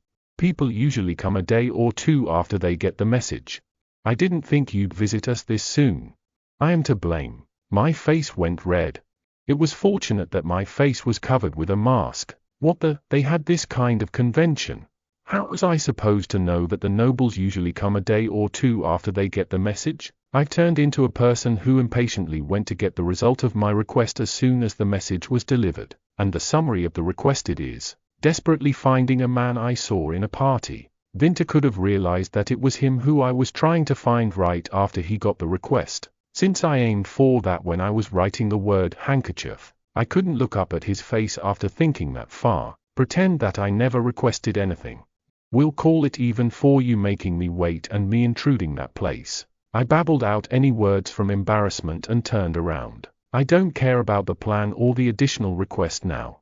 I was going to think about all of that again after getting out of this place. I was just about to exit the White Rabbit base. Wait. His desperate voice kept me from walking to the door any further. Please wait a moment. What is it? I turned around, unable to take another step towards the door. The ultramarine blue eye stared straight into my eyes. I cannot let a lifesaver who took care of the kids for me leave like this, especially when I was impolite to you by making you wait. I felt a question mark pop up in my head. Why all of a sudden when he was strongly wanting me to leave just a moment ago? I denied his exaggerated words. It's fine. Also, I didn't do much to be called a lifesaver. Please give me a chance to make up for failing your trust, lady. Vinter cut through my words and pleaded. I was going to reject his offer and was about to tell him to make up for it the next time we meet. I had to hurry back to the mansion before things get too complicated. Also, I had to change the plan that was ruined by me accepting the hidden quest. But in that moment, the letters above his head shined and interest 6%. I changed my mind. Then let's hear the result for my request. I moved to sit on the sofa. Soon, Vinter walked over and sat on the seat across from me. He motioned his hand in the air. Then a teapot and 2 teacups came flying here out of somewhere. That caught my interest as I watched the teacup pouring the tea onto the cups by itself. My face was already covered with a mask so it wouldn't show that I was interested. Have a sip. He lowered his hand and the teapot gently landed on the table. I held the teacup and took a sip of the black tea that was at a perfect temperature. Vinter opened his mouth to speak. I don't know if the lady knows, but only a very few people know that this informant group is operated by a sorcerer. I know that you're a marquise, too. I nodded, white muttering mentally. Adding to that, people who saw that place never went back with their own 2 feet. I almost spit out the black tea I was sipping at what he said. I asked in a cold tone, setting the cup down. Are you saying that you're going to try and kill me right now? What? No. That'd be committing a crime. Vinter answered, flustered. What I'm saying is that the magic that erases someone's memories takes away the person's energy that they fall asleep. Therefore, they cannot go back with their own 2 feet. Hum. I cleared my throat, feeling embarrassed. I am supposed to erase ladies' memories as well, however. Vinter, on the other hand, calmly continued with his words. Cat loves towels, Lizette tilde. Comments on the roars. What the lol, I thought he would be a worse person than that. You're not crazy in a way that the others are. Then did you politely go insane? Interest falling to Penelope is the same as a game character's HP falling. How scary. Is he normal? Weird. Lol, what are you? Chapter 34. Chapter 34. I couldn't possibly, thinking about my rudeness towards you earlier. The informant group's top priority is the trust between them and the customers. If I were to erase your memories, then I'll have to erase everything, including you sending us a request, but I do not wish for that. I frowned when he said erase your memories. I almost had to attend parties to pretend to find him. Thank goodness that didn't happen. So, what is it that you want to tell me? Please keep what you saw today in that space as a secret. In return, I will provide you with anything you want to know about that person you are seeking if I can. I was surprised at his offering. Just what's so important about that place that he goes this far? What is so important about the kids in there? Are they like the descendants of the traitors? They are the rescued, imprisoned and abused orphans of the Semi-Magic Organization. Semi-Magic Organization. Were there such an abstract setting to this game? I went through my memories but couldn't remember anything like that. Vinter explained in a somewhat bitter tone. At around the time when the magic started being commercialized, people who pretend of being faithful Christians started to strongly suppress the sorcerers, saying that it was secretly dark magic that went against and messed up the doctrine. The royals' culture is also linked with the divine messages from the gods, so the way people treat on the sorcerers is getting harsh these days. Vinter paused for a moment then continued. There are some heathen groups announcing a false statement that only when the time comes to when all the existences which cast those kinds of magic will the true emperor that the god chooses will be born. The lady probably knows that the remnants from the Reeler's new country, which lost in the war that was led by the crown prince not too long ago, are making many troubles these days, right? Of course. Nope. Not at all, but even so, I nodded my head, pretending that I knew it all. It is such a false statement that nobody would agree to, but surprisingly, there are many nobles who thinks the same. The nobles? Why are they doing that kind of thing? Usually they are the nobles who operate a business with magical tools.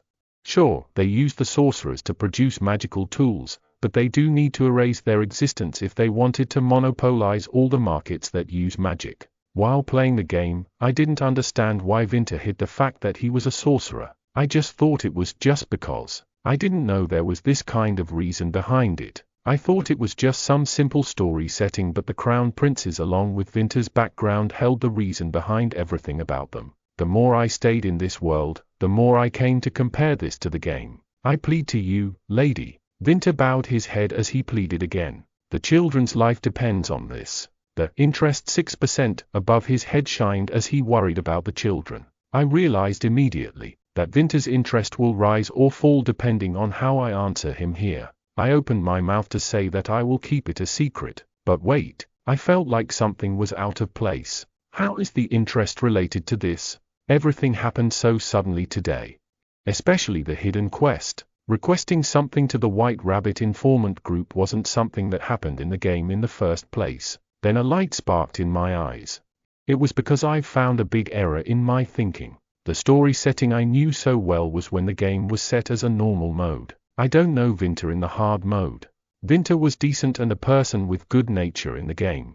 He would help out poor people and would take care of the orphans. The sorcerer who was walking in the slums to help people there meets the real Gongyu who was adopted and was being raised by one poor commoner. The kind heroine, who was able to come back to the mansion with the sorcerer's help, started to donate her things generously and take care of the unfortunate children along with him.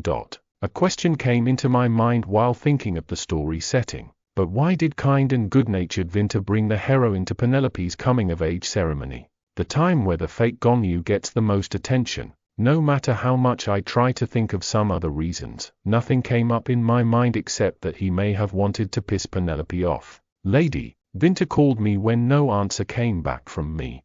Something was strange. The hidden quest that appeared out of nowhere. The downfall of Winter's interest. I, who didn't know too well about the hard mode storyline, have been twisting the story from how it was supposed to flow while trying to avoid my death. But what if all of my actions were one of the route included in the hard mode, only that I didn't notice? I held onto my quivering hands and turned on the choices that has been off for a while now. Choices on. I needed to check, now. A white box immediately appeared in front of me. Would you like to on the choices? Yes. / no. I clicked on yes. Then the choices appeared in front of me. 1. Why do I have to? 2. I wonder. I don't think that's a good deal.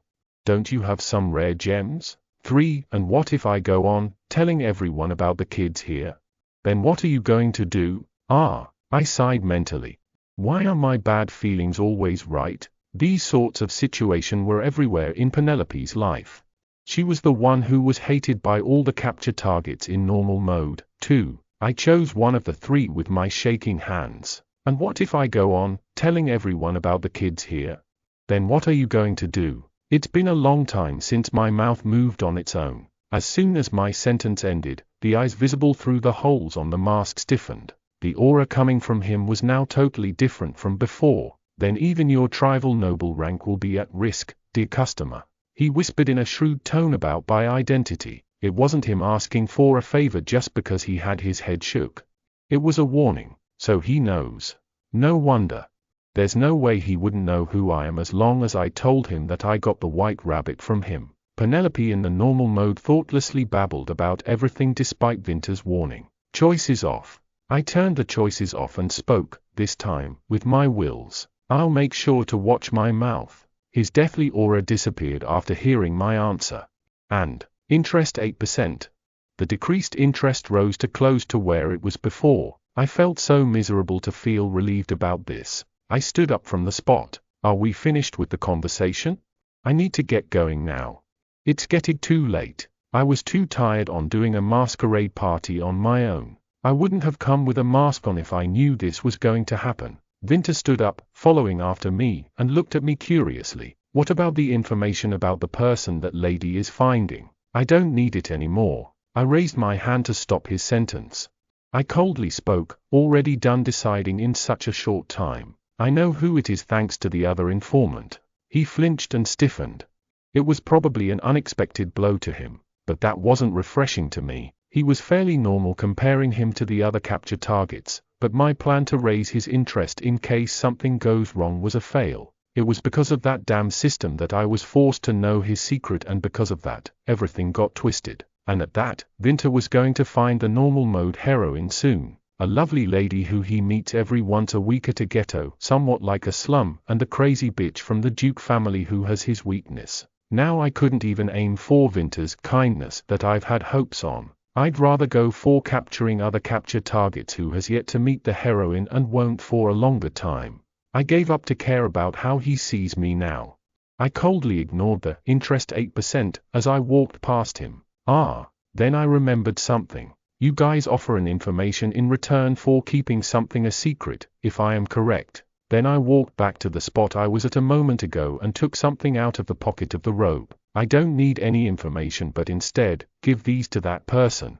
Since the reason for coming here was to add a request, I set the white handkerchief and the old-fashioned velvet box by the teapot. What message should I deliver these with? Reciprocate is all he needs to understand. The ultramarine blue eyes slightly widened. At that moment, interest 13%. Cat loves towels, Lizette happy smiley. Comments on Raw. So, normal mode was after the hard mode. So if you reach the ending in hard mode and proceed, the story of normal mode can change. The game is crazy. In the end, hard mode was not based on raising interest, but based on quests to provide the reason to why the characters would hate Penelope. So the sacrifice to lead the normal mode heroine to her happy ending is Penelope. The heck? What if the hard mode does not to provide a reason to hate Penelope? Maybe it is hard mode that allows users to change the future after seeing the normal mode? So if you unlock the hard mode endings, you can see the hidden ending. If the heroine resists with the interests high, the hidden ending will be opened after you see the roots. So that's why the normal mode heroine started with everyone's interest towards her at 30%. Commenters, Conan. Me, well, what's going on? Chapter 35. His interests rose high. Despite that, however, I didn't hesitate to approach the door. Then I'll be leaving. With that, I've paid back all the debts I owed him before. I should hurry home and cross out some things on the paper. I was opening the door, but just then, click, the door shut back closed the moment it started to open. I was flustered when I saw an arm above my head, his hand against the door. The man who approached me from behind so fast was keeping the door closed with his arms out. I was in a position where I was trapped between him and the door. Lady. A low voice rang throughout the room. I was visibly flustered from the unexpected position I was in. What is it? Do you still have something to say? Winter replied after a moment of silence. I want to return the favor as you've watched the kids for me. It's fine.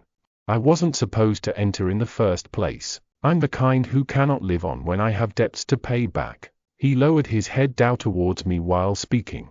The two masks were now a level closer. Is he perhaps threatening me to make sure that I keep my mouth closed? My throat felt dry.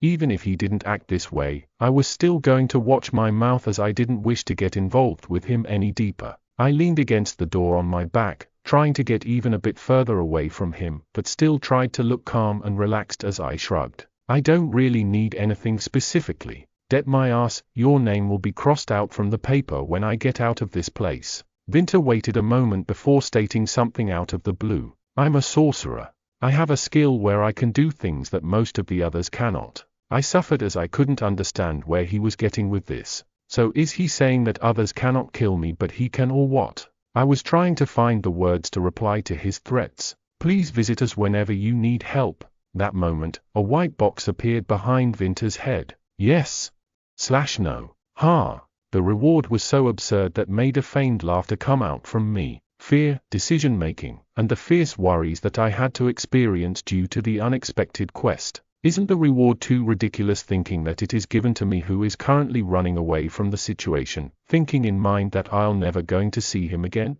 How cruel. Pardon, Winter asked when I muttered to myself. I softly pushed him away from me. I didn't use my strength in pushing, but he backed away anyways. He was how completely behind the system box.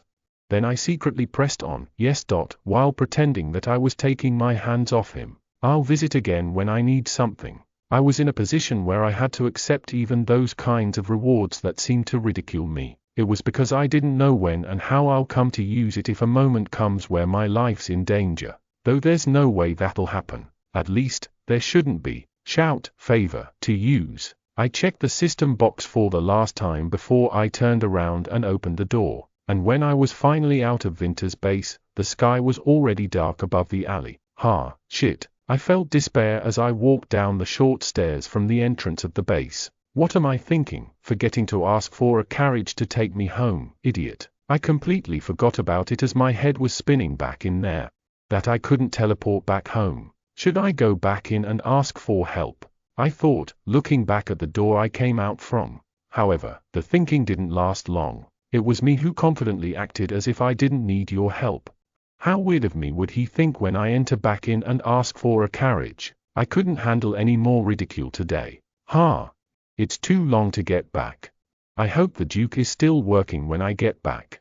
I stared at where the end of the alleyway. Thankfully, the end of the alley was bright with lots of lights, still shining due to the ongoing festival.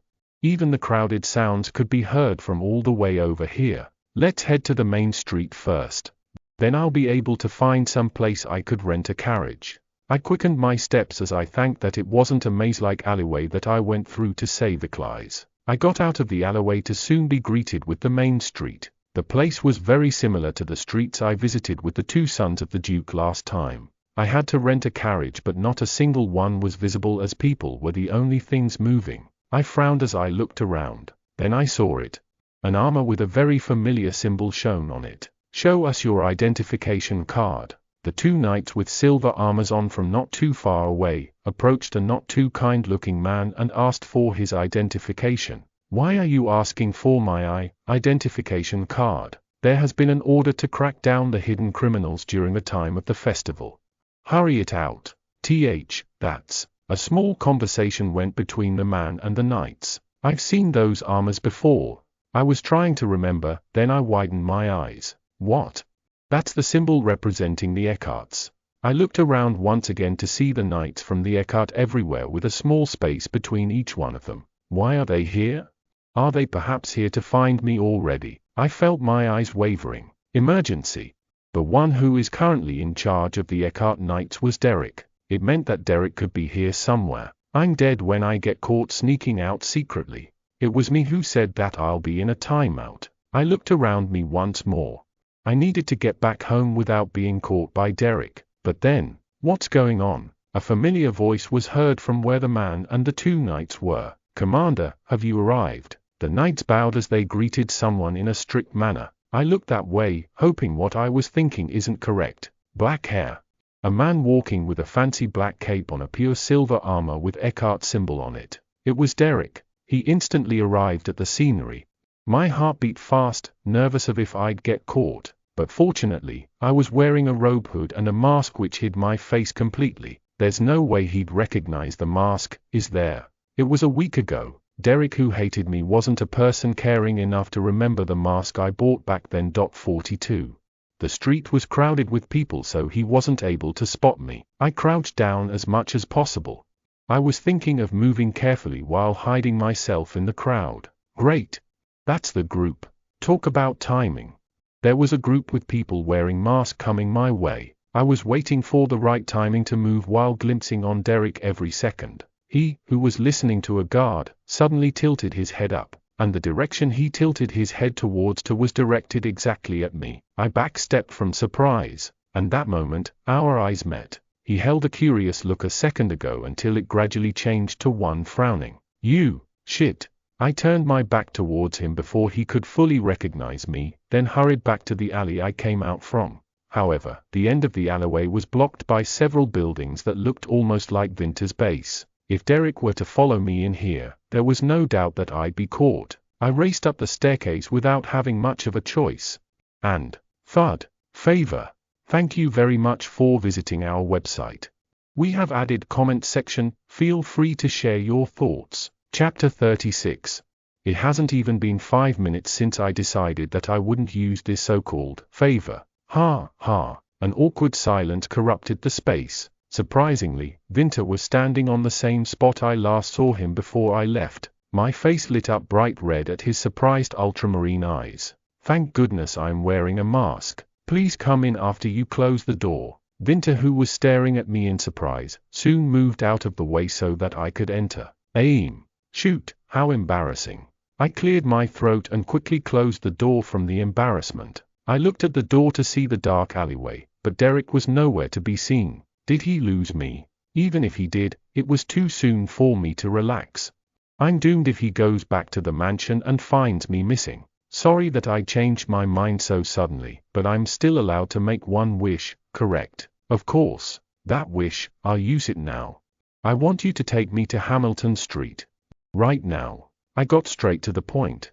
I had to get home before Derek does. Winter should have a way for that, as he can use magic. If it's the Hamilton Street. He seemed to be thinking where it was. Where, It was a street a block off from the Eckhart mansion. He already knows who I am, so it'd be much easier if I asked him to take me to my room. But I decided to continue to act as if I didn't know he didn't. I wasn't going to see him again after today anyways. It's hard to reserve a carriage due to the crowd. I spat out an excuse a second after that. Didn't you bring a bodyguard with you? I could see that his eyes have turned serious through the small holes on the rabbit mask. I thought of my one and only bodyguard at the mansion. Eclise is a bodyguard by the title, but I wasn't going to use him like one. I need to treat him more carefully and seriously, as if I treat a baby, now that he's the only hope I have. I shrugged and answered him with a lie. There's always a secret or two that every ladies have. He erased the curiosity in his eyes.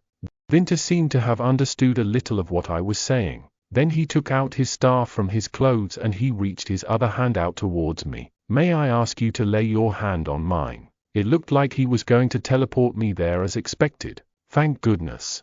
I laid my one hand on his, feeling relieved.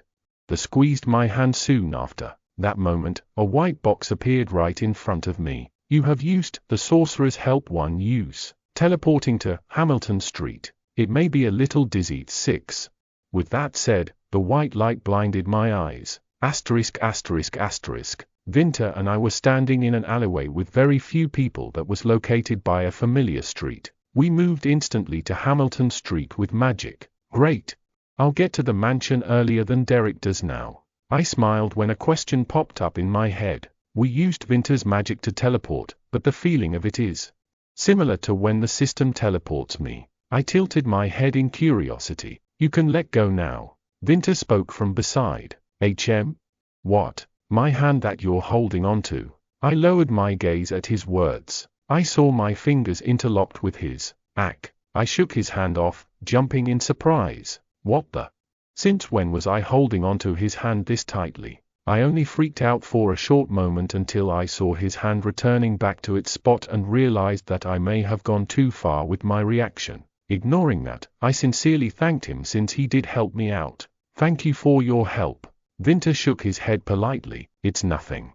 I am happy to be able to return the favor. I guess the trust is rebuilt between us again." I let out a small laugh. Winter was a marquis, a man with a high rank. Seeing that he can lower himself like this for his informant group proved him to be loyal to his character title as the Odd Sorcerer. Winter stared at me with an absurd look at my joke. "Then are you going to visit our base again? I wonder." My smile faded as I looked straight into his eyes. "Will there be a reason we'll meet again in the future?" There was a moment of silence with a cold breeze. The two of us hiding our identity with a mask on, staring at each other, even though we both know who each other are. Though he'll never be able to guess that I know who he is. It would be the best to continue to act as if I don't know who he is. For him who will soon encounter with the heroine, and for me as well, since we both hold the secrets of each other that will benefit neither of us. Bye. I turned my back towards him with my farewell. Then I was just going to step out of the alleyway. If a reply comes back from the person who the lady sent the gifts to. Winter's voice made me stop in my tracks. "After I deliver them to that person for you, is it fine to deliver those to you?" I slightly tilted my head towards him in the spot. The man wearing a rabbit mask standing in the alleyway creeped me out a little. 3. No, I couldn't imagine what kind of expression that the face under that mask would be making right now. However, interest 15%. The rising interests despite my cold rejection was a little unexpected. Asterisk asterisk asterisk. I immediately headed to the mansion after parting with Winter, more specifically, to the tall mansion walls that were surrounding the mansion. I'm sure it was around here somewhere. I was focused on searching around the walls. It was to find that escape hole. The wall wasn't only tall but wide, too, which made it harder to find it. Around when I was starting to panic with the thought of Derek might come soon. Found it. I was finally able to find the hole. I crouched down. The hole was small, so I had to crawl in through it, and the moment I started to shove my head through, step, step, with the sounds of the footsteps, Penelope Eckhart, the icy cold voice ringed in my ears from behind. So, it was you. I froze in spot. Please, I called out to all gods I knew in a single second. Please say that I'm hearing things. But there was no such thing as gods in this crazy game. Get up immediately. I jumped back up at the sound of him gritting his teeth. His eyes that gave me a deathly glare was shining more clearly than the interest 13% did above his head. I wasn't able to think of the words to say at this situation. How? There's no way I wouldn't realize it when there's only one girl to walk around, wearing such a hideous mask. Derek, being sharp, understood right away what I was questioning him, as he answered while smirking. How dare you call it hideous? I felt my anger rise at the mockery, but soon lowered my head. It was because the bar above his head has started to glow. Just, why are you doing all this? Derek frowned and forced me for an answer. Speak. I let go of the case of when you complained that you wanted to go to the festival late at night. I even let go of the case of when you brought a slave, who we don't know what his goal is, to be your bodyguard. But just what is the problem for you to act this way again? That act this way we mentioned meant me escaping the mansion without a single guard. Sadly, I've got nothing to tell him no matter how he forces an answer out of me. I'm sorry. I apologized to him. All this felt unfair to me, but there was no other choice. I couldn't tell them that I was doing this to find a way to live through all of you. I'll take any punishment you give me, first young master. Punishments. Unfortunately, this method didn't seem to work on Derek any longer. Derek, hearing my words, frowned deep. All you ever do when you see me is ask for punishments. That is, do you want to be punished that bad? I panicked at Derek's furious look. Who in the world would be wanted to be punished like this? Of course I didn't want to be punished. He took my hand roughly before I could say anything after him. Follow. I was almost dragged by him when he started to walk in a fast speed. What's up with him? Jay, just what is the punishment he's going to give me? I felt fear at the scary aura he was letting out. I never knew this kind of contact would be made with him, who hated Penelope to death, and me. Where are we going? First young master, I asked, staring above Derek's head in unease. No answer came from him though. What's up with today's luck? Do I need to kneel and beg now? I was deep in thoughts now at the unexpected events happening. No way. Though I am his hated stepsister, there's no way he'd stab me like the crown prince would just because I left the mansion for a little. 26. I tried to think it positively. But that didn't last long. Well, probably now with a sword, but he would kill me in other ways, isn't he? For instance, dragging me into the mansion and introducing the hideous-looking me to all the people in the Eckhart mansion, making the smallest mistake I made into something big, and chasing me out from the mansion. Even more so on the Duke, who was the one who brought Penelope here in the first place. These sorts of things were what they were good at when I made the wrong choice in the game. Phew. Yeah, do what you want. I decided on giving up. It's not like anything would change even if I were to beg now. I was used to all these things from the incidents in my previous life, so this sorts of things, I always dealt it this way. 4. Unlike Penelope, who didn't know how to control her angers, I gave up on everything and followed Derek. As expected, the place he led me to was the mansion's main front gate. The guards who were guarding by the entrance spotted Derek and bowed. Until then, I definitely thought that he'd drag me in. However, Derek straight on past the metal gate. Just where's he taking me? I stared at his back with wide eyes. The unease that I trapped within me has started to explode within me again. Cat loves towels. Lizette Happy Smiley 1. Chapter 37. We walked a while to the main street, then slipped into another street with barely any people. We passed by some buildings and met with the pathway up. Through that, we could see the flourishing trees and grass fields. The road wasn't your ordinary road, as it was decorated with several very detailed small lamps that were brightening up the area. The beautiful sight reminded me of fireflies. Then I took a closer look at the grass and the trees to see that they were all treated with care, just like the ones in the well-cared garden. Then I spotted the sign with East Hill written on it, and because curious, why are we here all of a sudden? I dimly knew of this place. This was a walkway made by carving a mound owned by the Duke family. It was also the usual date location for the normal mode heroine and the capture targets. 35. Of course, it was my first time here, as I was never in a situation to date any of them. 7. The walkway was luxurious, however, access to it was strictly controlled. It meant that ordinary commoners could not enter. Are you planning to stab me where there are no people? 24. I stopped in my tracks after I passed the sign. Just a moment. Then Derek coldly turned towards me. What is it? Why are we going up there? Didn't you say you wanted to be punished? Follow without complaining. 55. He turned back again and started walking again. In a flash, we passed the entrance and climbed onto the ramp. I couldn't talk back to that, as there was something I said before.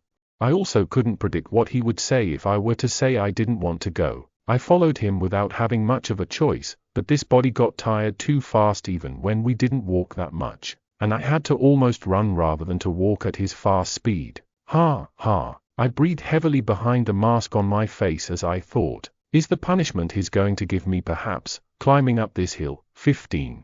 If that's the case, then he really was a cruel bastard. 4. Not being considerate for a lady, Derek continued walking fast without looking back. Without holding back any longer at that sight, I spoke. Wait, what again? He didn't stop walking this time, as he replied annoyedly, and that was enough to make me feel scared again. Even so, I couldn't continue to be dragged like this by him. The robe I was wearing was already dirty on the lower ends. It's hard to keep up if you walk that fast, I protested with a timid voice. I thought he'd ignore me, to be honest. Or if not, he'd at least spit out insults like he did every time. 4. Surprisingly, however, his steps began to slow down. 2. And soon, there was a constant distance between him and I. I'm fine, right? 1. I glimpsed up above his head. Interest 13% was shining brightly like an indicator even in the dark. For how much longer did we walk in silence? A beautiful gazebo was seen from afar. At last, we reached the top of the hill. I looked inside and frowned. What the? I thought this was the date spot. It was mentioned as a place for a secretive meeting between a guy and a girl in the game, but it was empty inside when I looked in it. I'm scared of being alone with this dude. 21. I moved over to the bench, powerlessly. I was out of energy coming up here. I was desperately in need for a break. 2. Come this way. But before having to take a step, Derek dragged me again. 4. It was only after we reached the top of the hill that he stopped walking. Look down, too. I did as he said, having no power at all to protest. But, my eyes grew wider at the sight. You'll miss a lot if you were to underestimate this place just because of the hill. Under us, we could see the spectacular view of the capital city where the festival was in full swing. 17. Night streets embroidered with colorful lanterns, antique buildings, and countless people streaming through. There was no festival episode in normal mode, and I wasn't able to get far enough to play the festival episode in the hard mode. Therefore, the scene right now was something I didn't get to see even in the game. Wow! I looked down the hill, fascinated. I didn't know it was this of a beautiful world down there when I was in the streets myself. 5. I couldn't even think about feeling the beauty of the city then.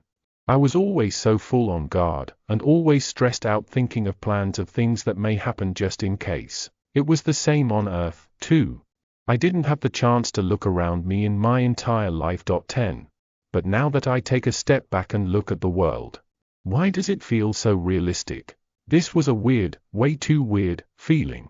My heart, it felt weird. It's nothing more than a scene in the game. It was then. Derek raised his hand and pointed it at one place. Look over there, Penelope. I got out of my imaginations and moved my gaze at where he pointed at. The place wasn't far from this hill. It was a large street where a lot of people were walking through. There were 2 knights in their silver armor, running in a fast speed in the middle of the crowd. A man was running away from the 2 knights who were chasing him, but it was only a moment after that he came to a stop and was caught. It was because the place was too crowded for him to get away. It seemed like he stole something, which was a pretty common thing that happens especially during the festival times. Reality or in the game, people are all the same. 1.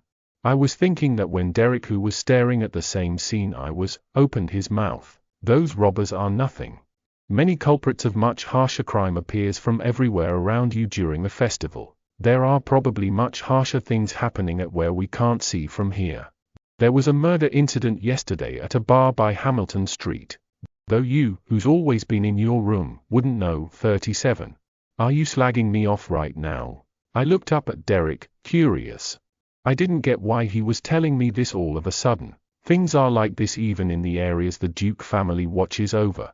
What do you think it'll be like in the small streets on the upper portion, where many culprits and dangerous people roam around? 3.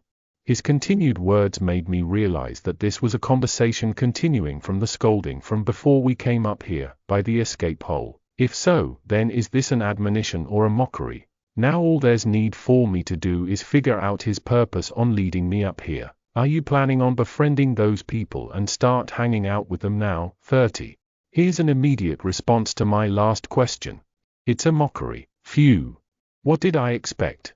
I sighed once and spoke, leaving a moment of silence before I did. I swear, I didn't do anything that would bring down our family's reputation. It's not you who chooses what's good or bad for the reputation. Reputation is what follows after your actions. That is why I wore a mask. I shrugged. Then Derek icily glared at me. What if there are people who recognizes you immediately like I did? No, before all that, do you think that the people who find out that you're a girl would leave you be with your mask on? I'm not a little kid. First young master. 6.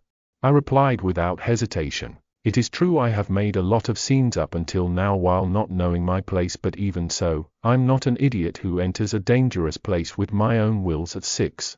I was scared of how he'll answer me with now that I've said this to him, but it was something I had to go through anyways at least once. I didn't have a chance to properly confront Derek as I was busy handling the Duke up until now, so I had to draw the line between us that we both shouldn't cross, just like I did with Reynold. You say you're an idiot. Are you saying that not even an idiot, but a Gongnu would crawl through the hole to escape? 2. The reason why I went out secretly without telling anyone about it is, I worked my brain to come up with something while buying me some time by slowing down my speech. An excuse that's not exaggerated, but enough to make Derek, who's more harder to deal with than the Duke, understand. I told you that I'll live like a non-existent person so that you wouldn't have to mind at all. And the first master also wanted this. 6. 9. So I only went out and came back quietly without making a scene. Yeah, that's right. You told me to live as quietly as a mouse would, so I quietly went out and quietly came back. 2. A brilliant excuse. But it didn't seem to satisfy Derek as his expression hardened up even more. What's your purpose on going to that place? 4. He didn't stop his interrogation. And that made me tired. 1. Do I have to tell you that? 2. You better answer me. 7. I was going to search for a person by requesting an informant. I knew that an excuse such as "it's a lady's secret" would only work on Vinter. I held in a sigh as I took a portion of truths and lies to make something up. It was something I did every time in front of Derek. There's a person who helped me out at the Royal Palace, and I wanted to apologize as I lost his belonging he has lent me. 21. 1. Derek, who was making things difficult with all those questions, shut his mouth as soon as I finished my sentence. I felt refreshed at that sight. It was because I was talking about Vinter's handkerchief that Derek had ordered the servants to throw away. 38. Cat loves towels. Lizette happy smiley. Chapter 38. Derek kept his mouth shut for a while, then opened his mouth heavily. If it was necessary, we could have them do the things below us. The rumor that a nobleman, a lady, who hasn't been married yet, is looking for a man of unknown origin is a disgrace to this family. I made a wedge with a smooth recitation. Penelope, seen from Derek's point of view, also needed a change. It's not a parasite who yells at me every time and makes nonsense and stubbornness, it's just a little bit of a thought.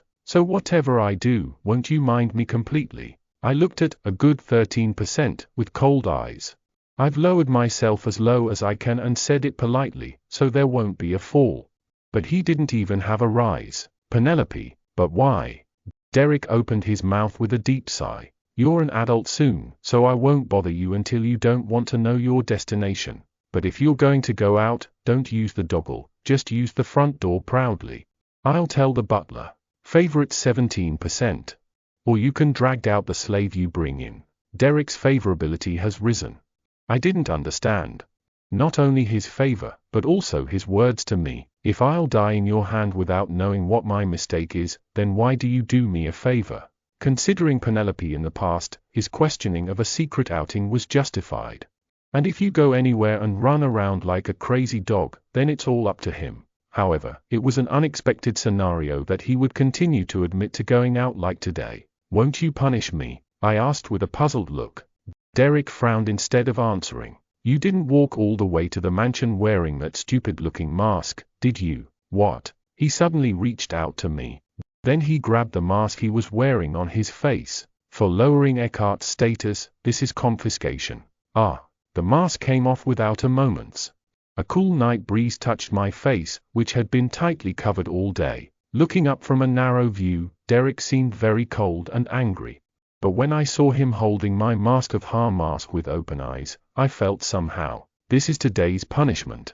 Is it an illusion to look happy? Leonard bought it for me. I mumbled absent-mindedly, looking alternately at his face and my mask taken away. Take this. Then he popped out something to me. I carved magic on the jewels.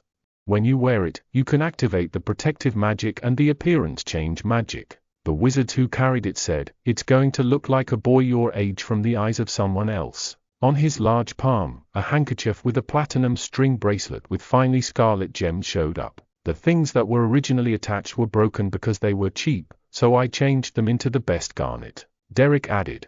He sounded like he was grumbling. I looked down at his big hand in a big way.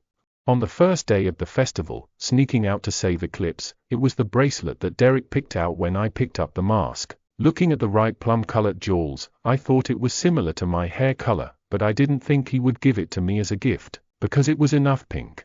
I thought you'd keep it and give it to the FL later, but it's already the second present. Expensive-looking scarves and magic bracelets. When I looked up and saw Derek's blue eyes again, I felt strange. Why? That's how. The words popped out earlier than I thought. What? Why do you give me this? I glanced down at the bracelet again, asking so. When I switched to a top-class garnet, the small gems of crimson glowed brightly in the dark. Even I, who was not very interested in accessories, had such a fine figure, but rather than gratitude for giving the bracelet, they were ahead of questions and doubts. He and Leonard have had a history, the vulgar thing. The eyes that looked like dirt on Penelope's memory. You didn't like me being extravagant. Wasn't it that you liked accessories? Derek seemed a little embarrassed for some reason at what I said. I like it, I admitted mildly. Even in the game, Penelope couldn't use any fancy accessories. But it was the only way to fill solitude and sadness. My complete jewels that I didn't steal from others. I don't know why you're giving me this because you despise me so much. I didn't know how far Derek had figured out what I was saying. I'm sure he's got a stiff look on his face because he remembers what I said. If you don't want it, get rid of it. He easily flipped the handkerchief he had put on THW bracelet. A sparkling platinum string crashed to the ground. And he rolled over the dirty dirt. Struggling with his absurd behavior, Derek turned and quickly walked down the slope. It was a moment when I was wondering if I should follow Derek and Festival View quest success. Would you like to get a reward for system? Yes/no. Suddenly, a white square window popped up in front of my eyes. I was stunned with laughter. Is this quest still not finished? I definitely pressed refuse when asked if I would do it again before, but why is it a success? I frowned and nervously pressed yes. The writing in the square window changed rapidly. I got favorability plus 3% and magic bracelet from Derek for system rewards. Oh, this is a guitar reward. I remember it saying favorite guitar, but not like it. I didn't really care because I didn't need anything. I looked down at the bracelet rolling on the dirt floor with cold eyes. A mean bastard. Eventually, he crouched on the floor and picked up the fallen bracelet. So you really throw it away? When I was shaking off the soil that was covered by the wind, I suddenly felt sad because I was in such a desperate situation where I had to be rewarded and receive something like this. What's the use of a gift? Favorite 20%. I whined dissatisfiedly as I saw the white writing getting smaller and smaller. Asterisk asterisk asterisk asterisk asterisk asterisk asterisk asterisk. The last day of the festival, which had been long for nearly a month, has come. Emily made a fuss that there would be more spectacular parades, acrobatic troupes, fireworks and other attractions than ever since it was the last day. She meant to go out together, but I didn't want to do that at all, so I ignored it lightly and overslept. Having just got up and had a sandwich for breakfast, I sat down in front of my desk after a long time. It's been a long time since I came here. Seeing that they all clashed one by one throughout the festival, it seemed like it was time to turn over a big episode of the game, but it still stuck. When I first came, every single day was like a dying crisis. Of course, I'm still at the end of my tightrope. I couldn't do it.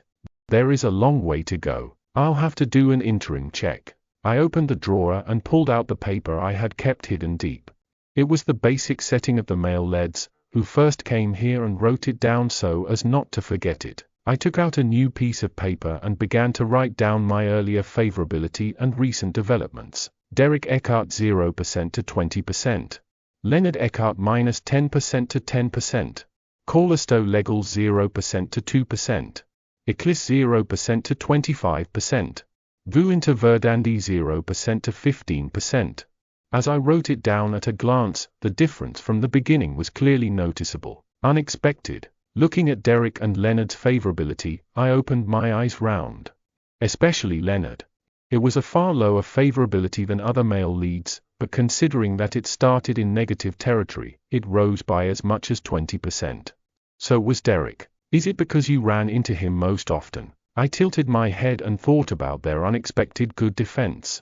Just by looking at the paper written down at the beginning, I had put an X in their names without any sign of consideration. However, the two's favorability was not something to be happy about, because I had a slight increase in my favorability when I don't meet. It was highly likely that Penelope was eased from being extremely hated to just disgraceful, because I didn't act recklessly like the original Fate Princess. If we keep running into each other like this, we can maintain it. Both were not stable, considering that the basic favorability given in normal mode was 30%, but I didn't have a reset button, so I didn't even intend to take risks and raise my favor. Squeak! I firmly drew an X on Derek and Leonard's names as before. Next, Crown Prince. This guy is, well, not even a moment's consideration. I hit the X several times without a break and moved on to the next.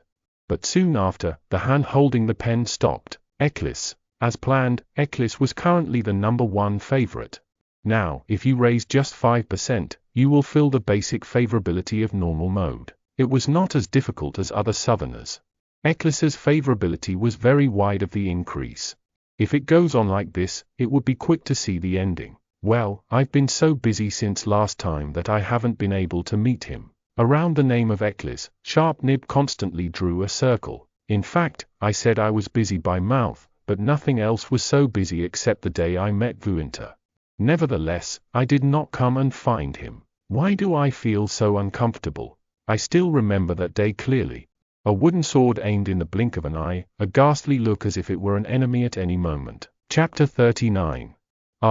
Reflectively shuddering, I strove cynically, caressing the ruby ring in my left hand. The moment the dog bites its owner, you just pull the leash. Of course, the moment the leash strangled the dog, he had to endure a fall in favor. I thought it was the only breakthrough, but why do I feel like I'm going to do something if I don't get it? I shook my head away from my anxious thoughts. And then I went on to the next one. Vuinta Verdandi. He was the first character to taste the fear of a plunge in favorability. I already decided not to look back at that moment, but when I saw the figure of 15%, I was a little worried. Although Vuinta had the biggest drawback of having the fastest contact with the FL, he also had the advantage of being the one of the top person of the 5. The speed of printing paper with the tip of a tap tap, and pen gradually increased. I threw my pen in the air without making a clear decision. Why isn't there easy route? It was then. Knock knock on the door. I was extremely sensitive because I was scribbling down important things that others should not see. Therefore, my voice stretched out sharply unintentionally. Who is it? This is Pennell, miss. It was the butler. Wait.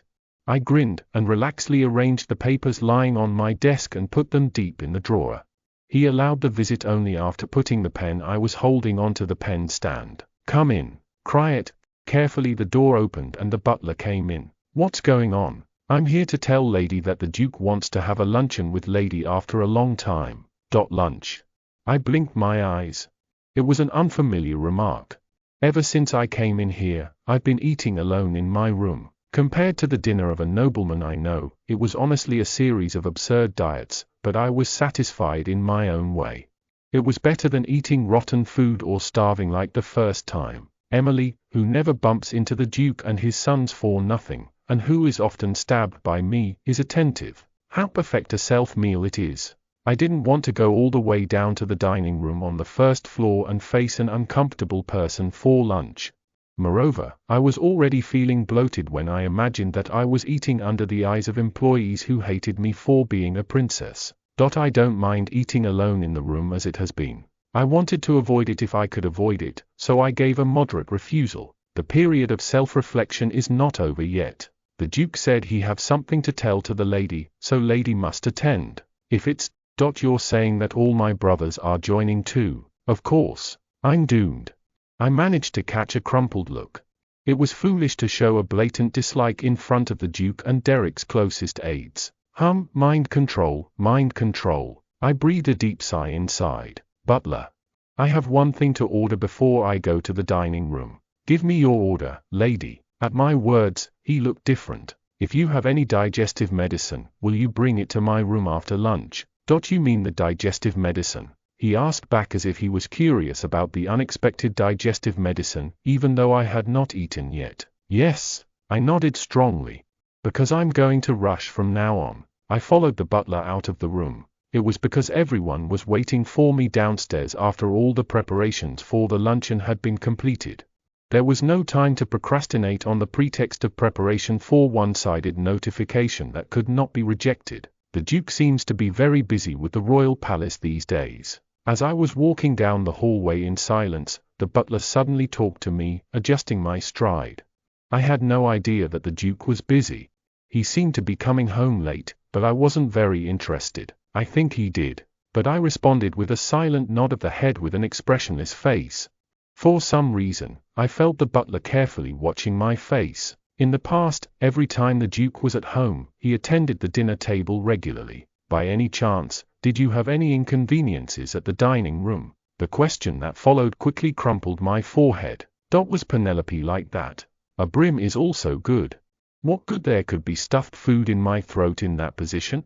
If you see it, you'll only receive nothing but despised or ignored. She's really, oops. However, I couldn't blame her thoughtlessly because I thought I could see why she attended the Duke's dinner. In the past, I, who was always quick to give up, never acted like Penelope. But that wasn't less miserable either. The sound of tableware coming from the dining room, the simple greeting of a day asking each other, the flawless family without me. Lady Penelope, lady. I blinked at the voice calling me. Pennell, who had already reached the front of the stairs, looked at me with an unanswered eye. I didn't feel uncomfortable. I answered casually as I went down the stairs ahead of him before he found. I've been on my guard for making a mistake, so it's a good idea to take care of my meal in the room. I really think so. No, I'm not. I made a slip of the tongue. Perhaps it was surprising that Penelope's mouth said such a sound, but the butler made a slip of the tongue. He hurriedly stopped talking and changed the subject. The Duke was very lonely because Miss didn't come out of the room. You're not going to blame me for participating in the dinner. The butler's words made me laugh. If your dog doesn't come out of your house, you'll have to look into it. The head of the household feels lonely, but there seems to be no sincerity in looking into whether his youngest daughter, who he adopted himself, eats or starves in the corner of the room. Well, would my first brother think so, too? That's, at my self-help question, The butler tried to say something, but I was a step faster. Open up. Before I knew it, I had arrived at the dining room. Asterisk asterisk asterisk asterisk. He stood respectfully next to the tightly closed door to serve the meal and gave an arrogant nod to the waiters. I bowed and complied with my orders, but the eyes that shed to me were not beautiful. It didn't matter. I couldn't afford to care less about the little extras. The door opened, and threw at the faces of the humans I really had to deal with. Middle-aged man with the brusque face at the top of the table and, likes 10%, sitting side by side on his right, likes 20%. Do you have a sense of time or not? Why are you so late? As soon as I entered the restaurant and saw me, 10% likable, started a quarrel, frowning. It was the beginning of a dinner in hell. I naturally moved to the left because they were sitting on the right side of the Duke. The butler, who followed and pulled out the chair, withdrew after confirming that I was perfectly seated. I walked on my feet and felt as if I had become a sinner who had been sent away. You said it's luncheon, but your table is broken.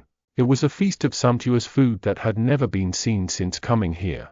Of course, it would be difficult to eat these much-needed foods because we have to solve them in a room on the second floor, but I realized the location of Penelope. By the time he was dazed, a heavy voice fell from the Duke sitting at the top. Prepare it. A full-fledged meal has begun. In fact, I didn't know much about the order of tableware used by the nobles. But Penelope wasn't always so common sense.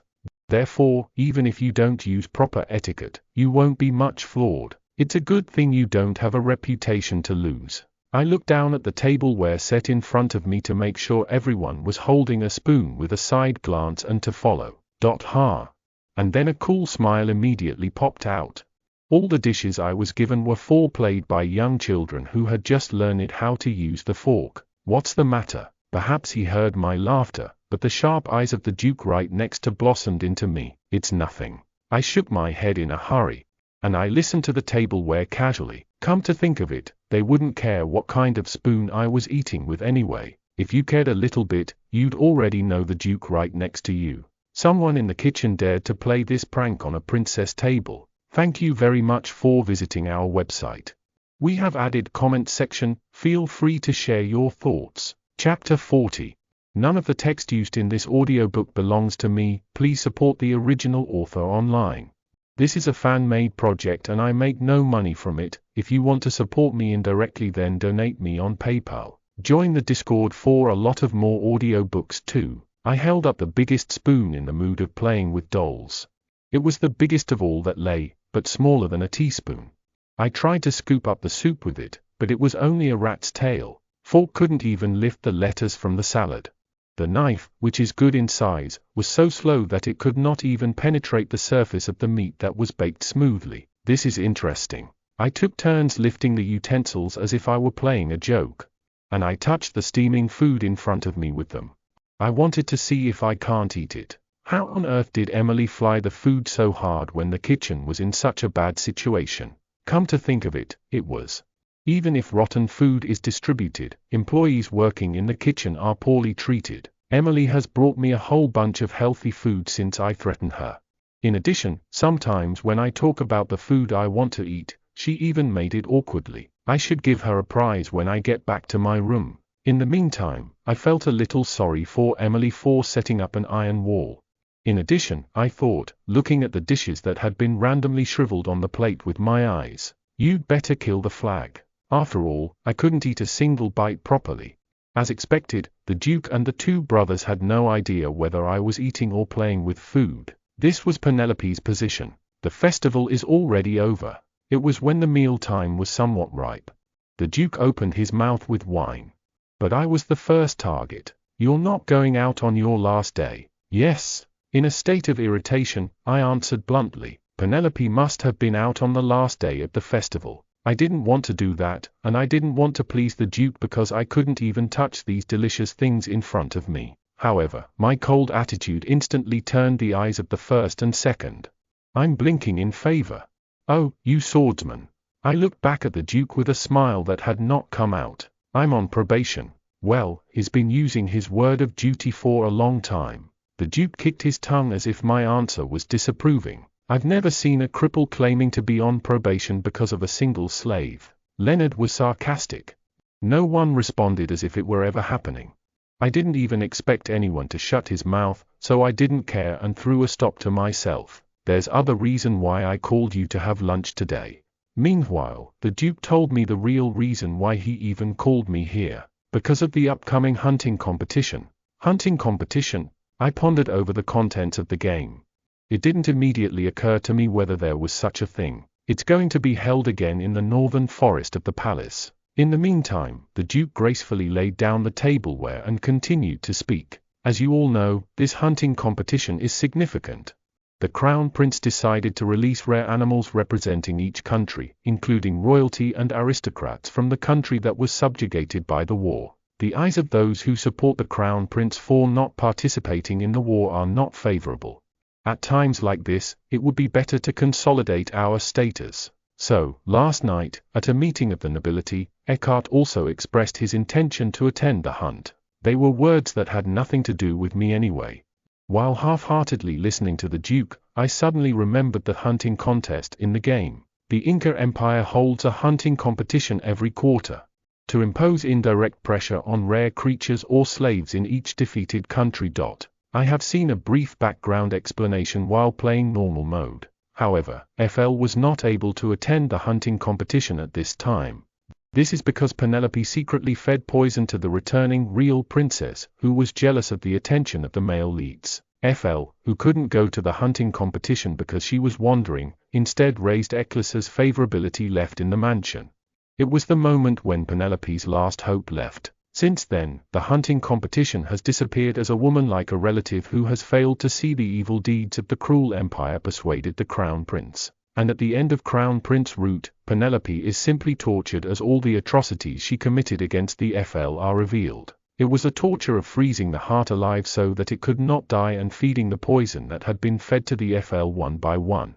Penelope's face, which had been cruelly melted by the poison.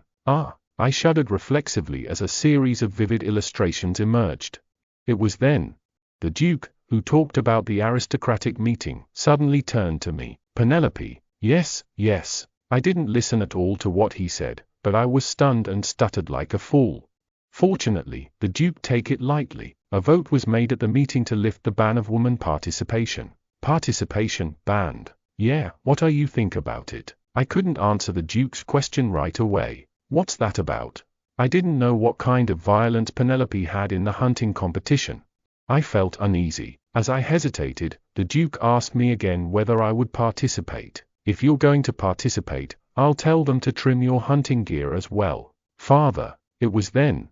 Boom. Pink Hair pounded the table violently and shouted violently. That crazy bitch. No, that girl. She did something last year, and she's going to do it again. Leonard. The Duke kicked his tongue and called out his second son. When I think of the time when aristocratic's daughters were flocking around and begging me, that it's like keeping them in prison at every hunting contest. But despite the Duke's dissuasion, Leonard stared at me furiously until the end and shook his teeth.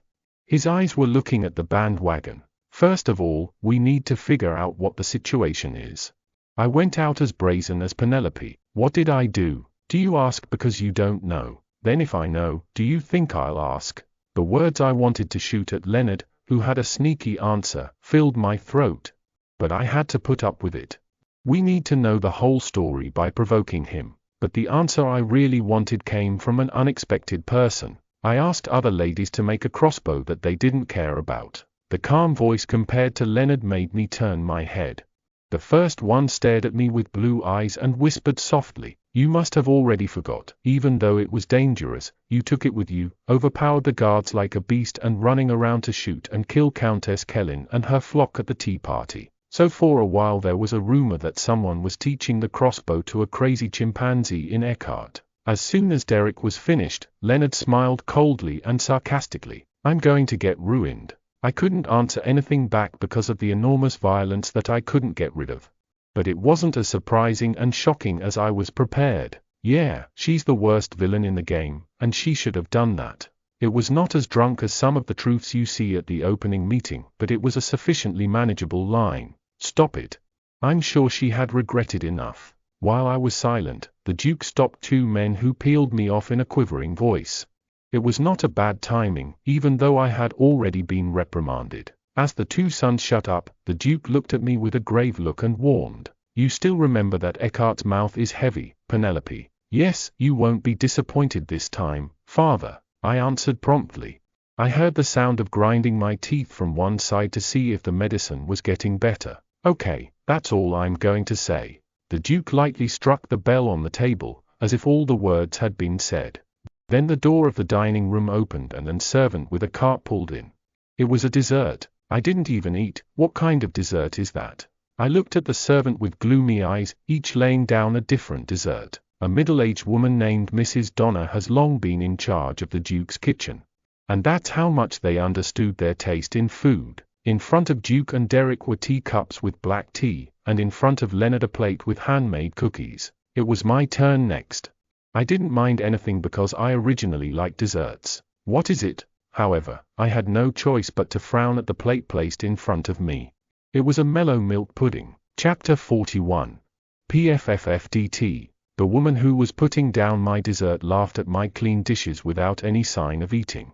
It was such a small sound that only my ears could hear. The eyes met.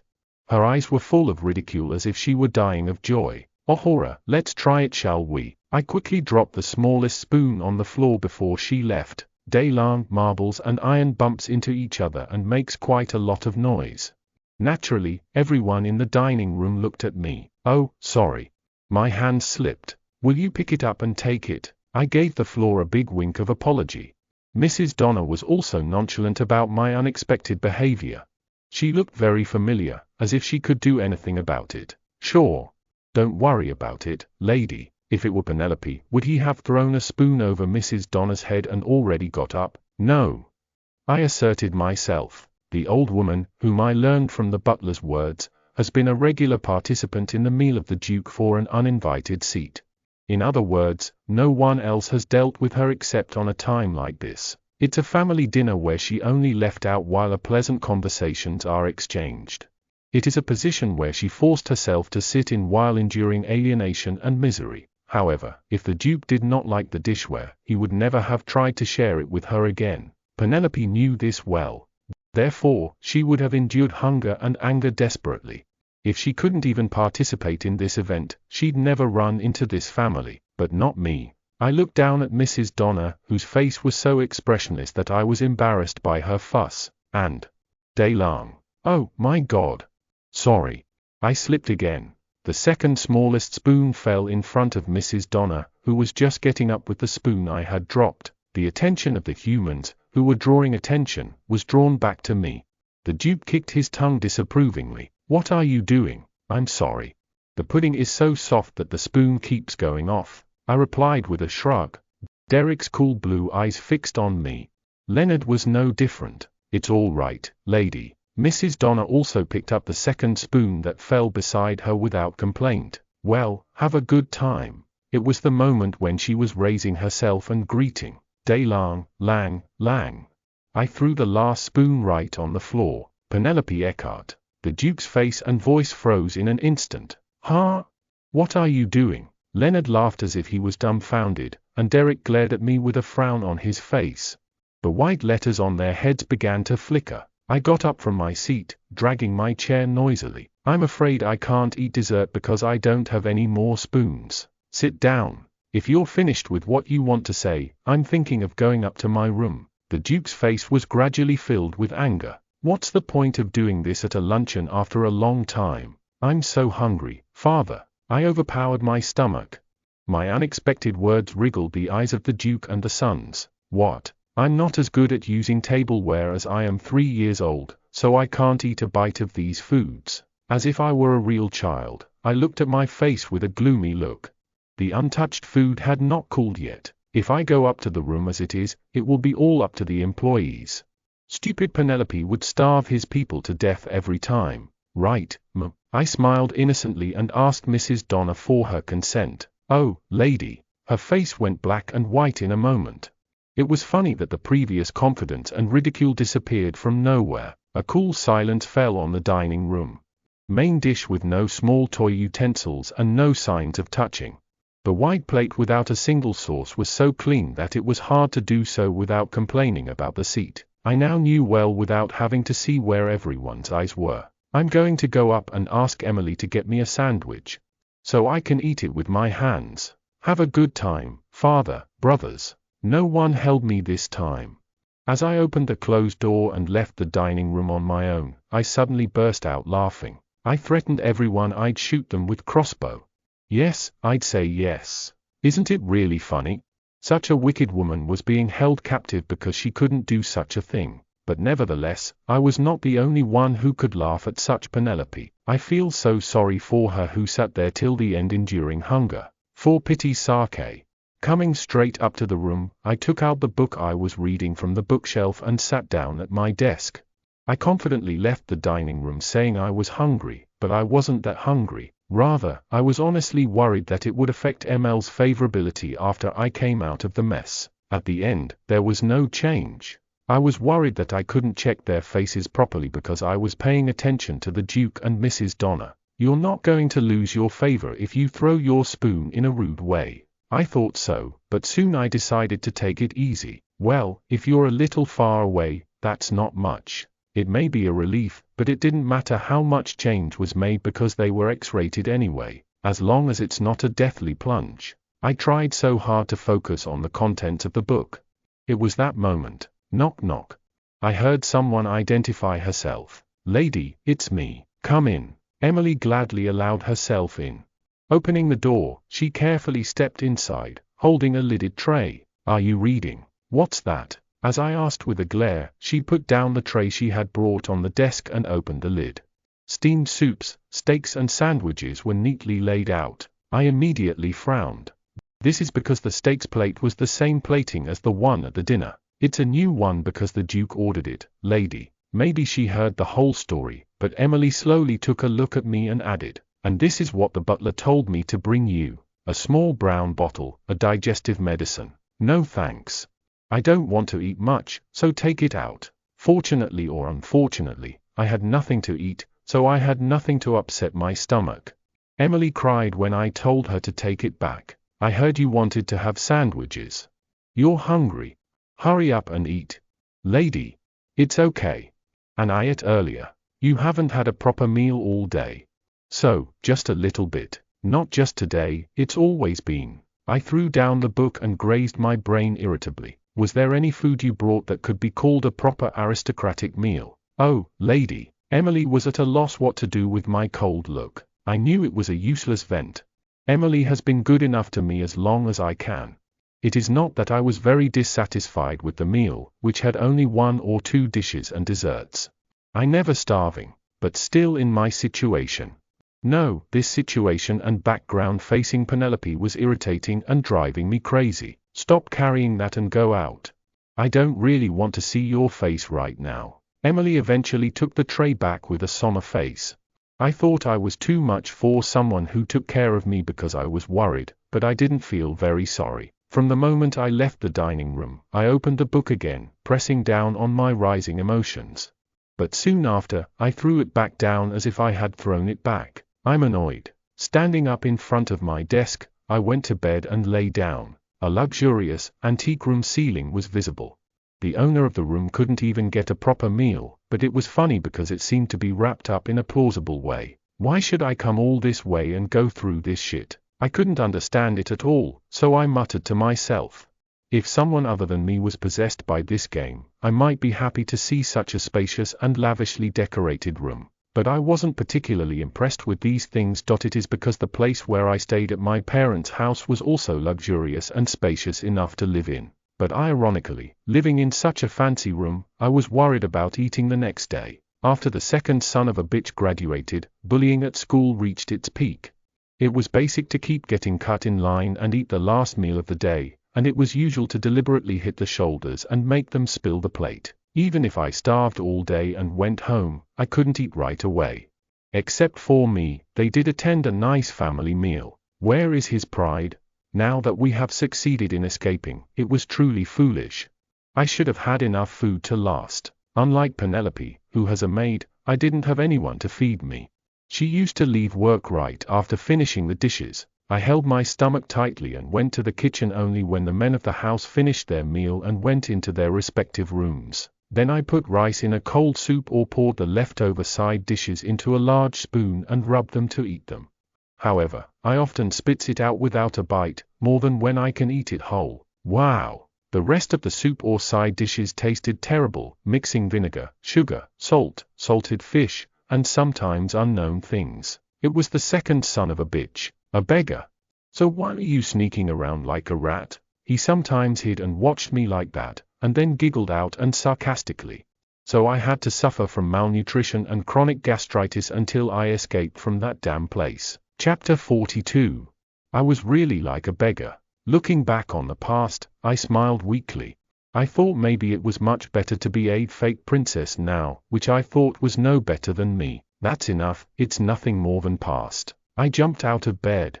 At times like this, I had to move my body. Staying still will only erode you into gloomy thoughts. I took out a shawl and went out of the room. I was going to take a walk. I was just going down the stairs across the hall. Lady, I happened to run into the butler who was coming down from upstairs. He asked with astonishment, "Where are you going?" "Outside the house." "You're going to East Hill to see the fireworks." East Hill. As I asked back, I immediately remembered where it was.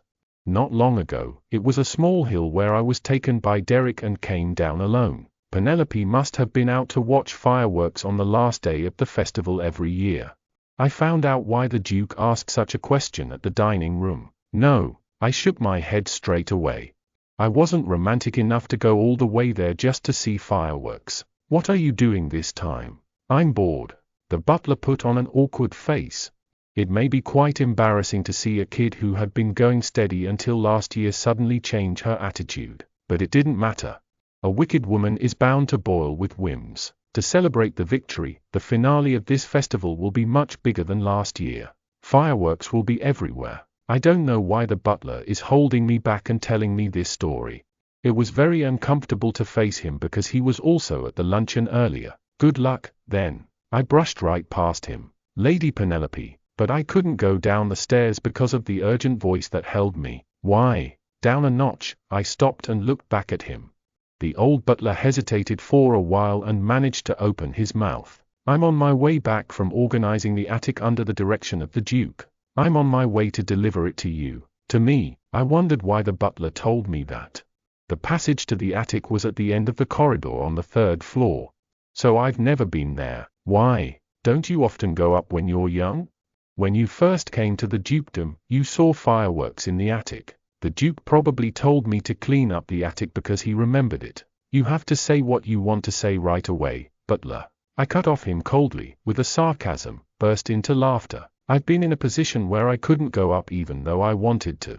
Thanks to someone who felt uncomfortable for me climbing up there often, the 3rd floor was closed, and I couldn't get near the attic. His mouth shut.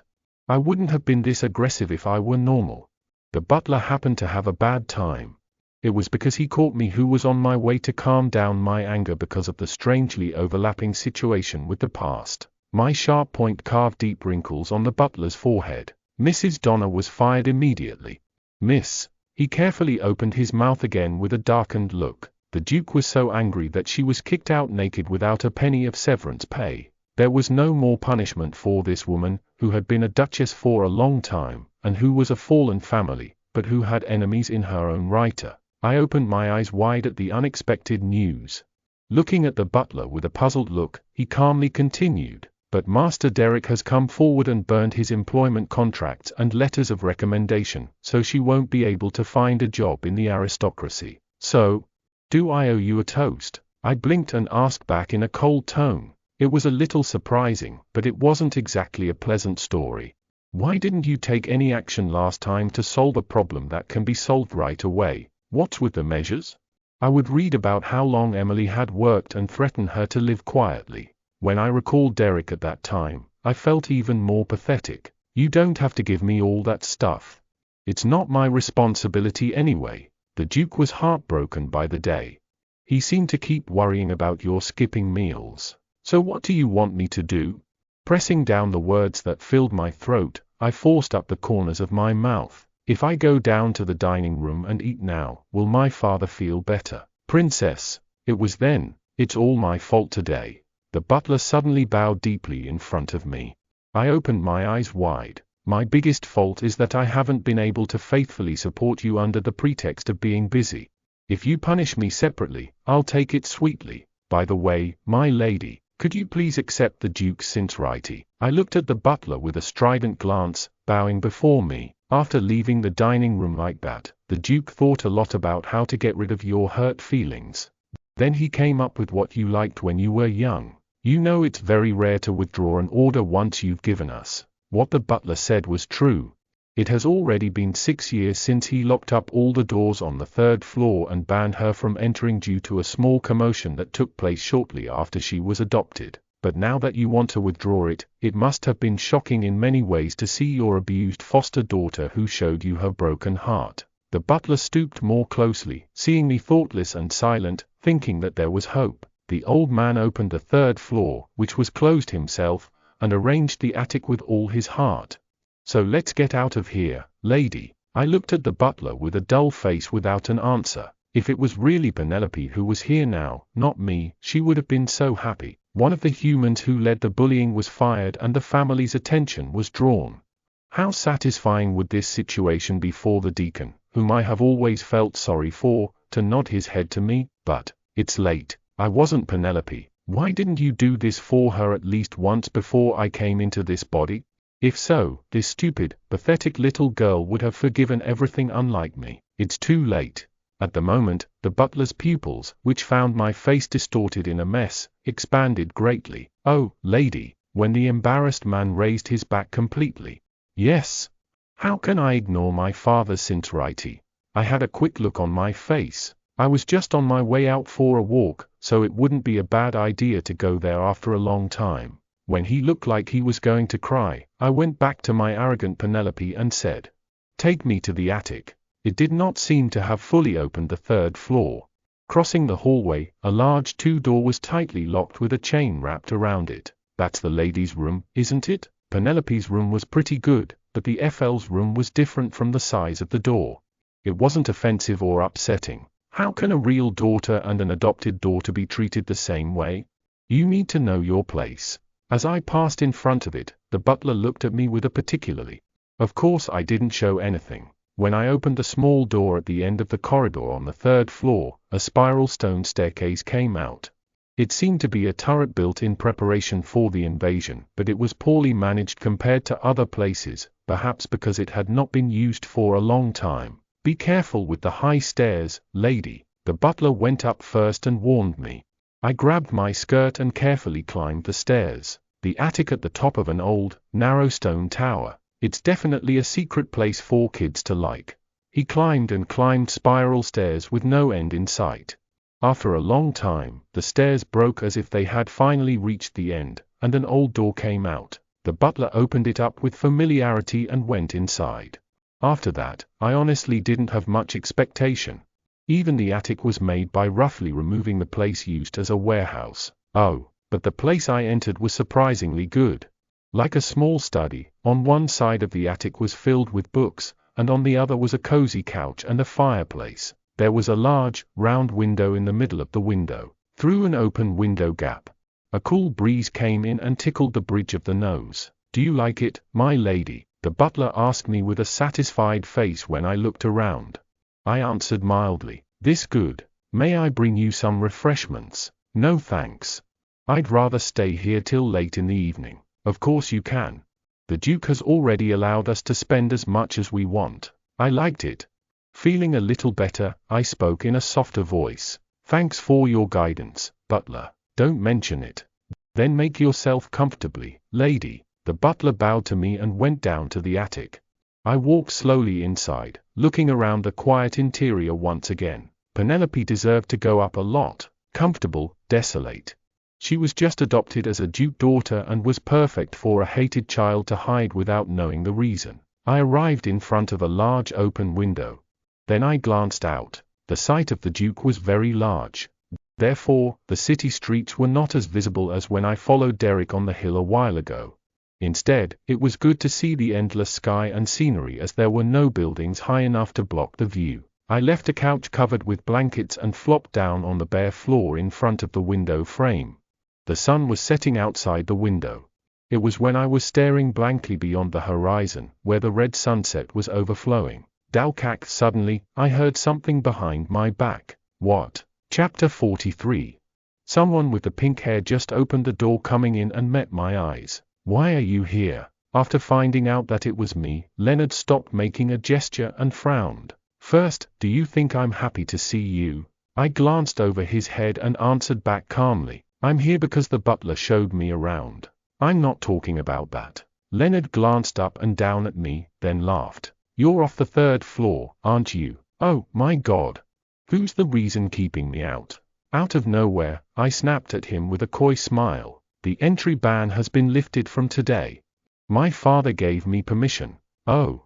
That's why he suddenly asked me about the attic I didn't use. So why are you here? I'm not off limits like some idiot. He walked in sarcastically. The figure was frowned upon. I didn't want to be disturbed alone by an unwelcome, uninvited guest. I was irritated to death. I came first, so I was telling you to stay away from my seat. But he was not a man who'll listen to. Who said something? Leonard came into the attic without any distance and lay down on a fluffy couch, and stared at me with languid, downcast eyes. You're sitting on the ground there. That's a perfect seat for you. Why do you want to stay here, not in your room? It's because the second master of this house wanted to. Oh man, just. The fist trembled. I wanted to put flowers in the face of a mean fellow, but I held it back desperately. 10% favorability, 10% favorability. It's just 10% earned. Only maintenance was the answer. Trying to ignore Leonard, I concentrated again outside the window. But he wouldn't leave me alone. What are you going to do sitting there like a rock? I'll just watch the fireworks and go right away, so don't worry. Sad, I can't see the smoke field from here. He giggled and said nonsense. It's the last day of the festival, so everyone else left early, and the slave boy you dragged will still be hit and run. What? My mind went blank as if I had heard something I couldn't hear. I slowly turned my head towards him. What does that mean? Surely, his stay alone, training himself and die. Leonard grinned and replied deftly. I was speechless for a long time. I stammered and barely asked, why on earth? Because I had him do it. You crazy bastard. Tick, tick. I hear Eccles's favorability dropping vertically. What nonsense is going on while I didn't care? No, no, no, no, no, no, no, no, no. I jumped out of my seat to check his favorability right away.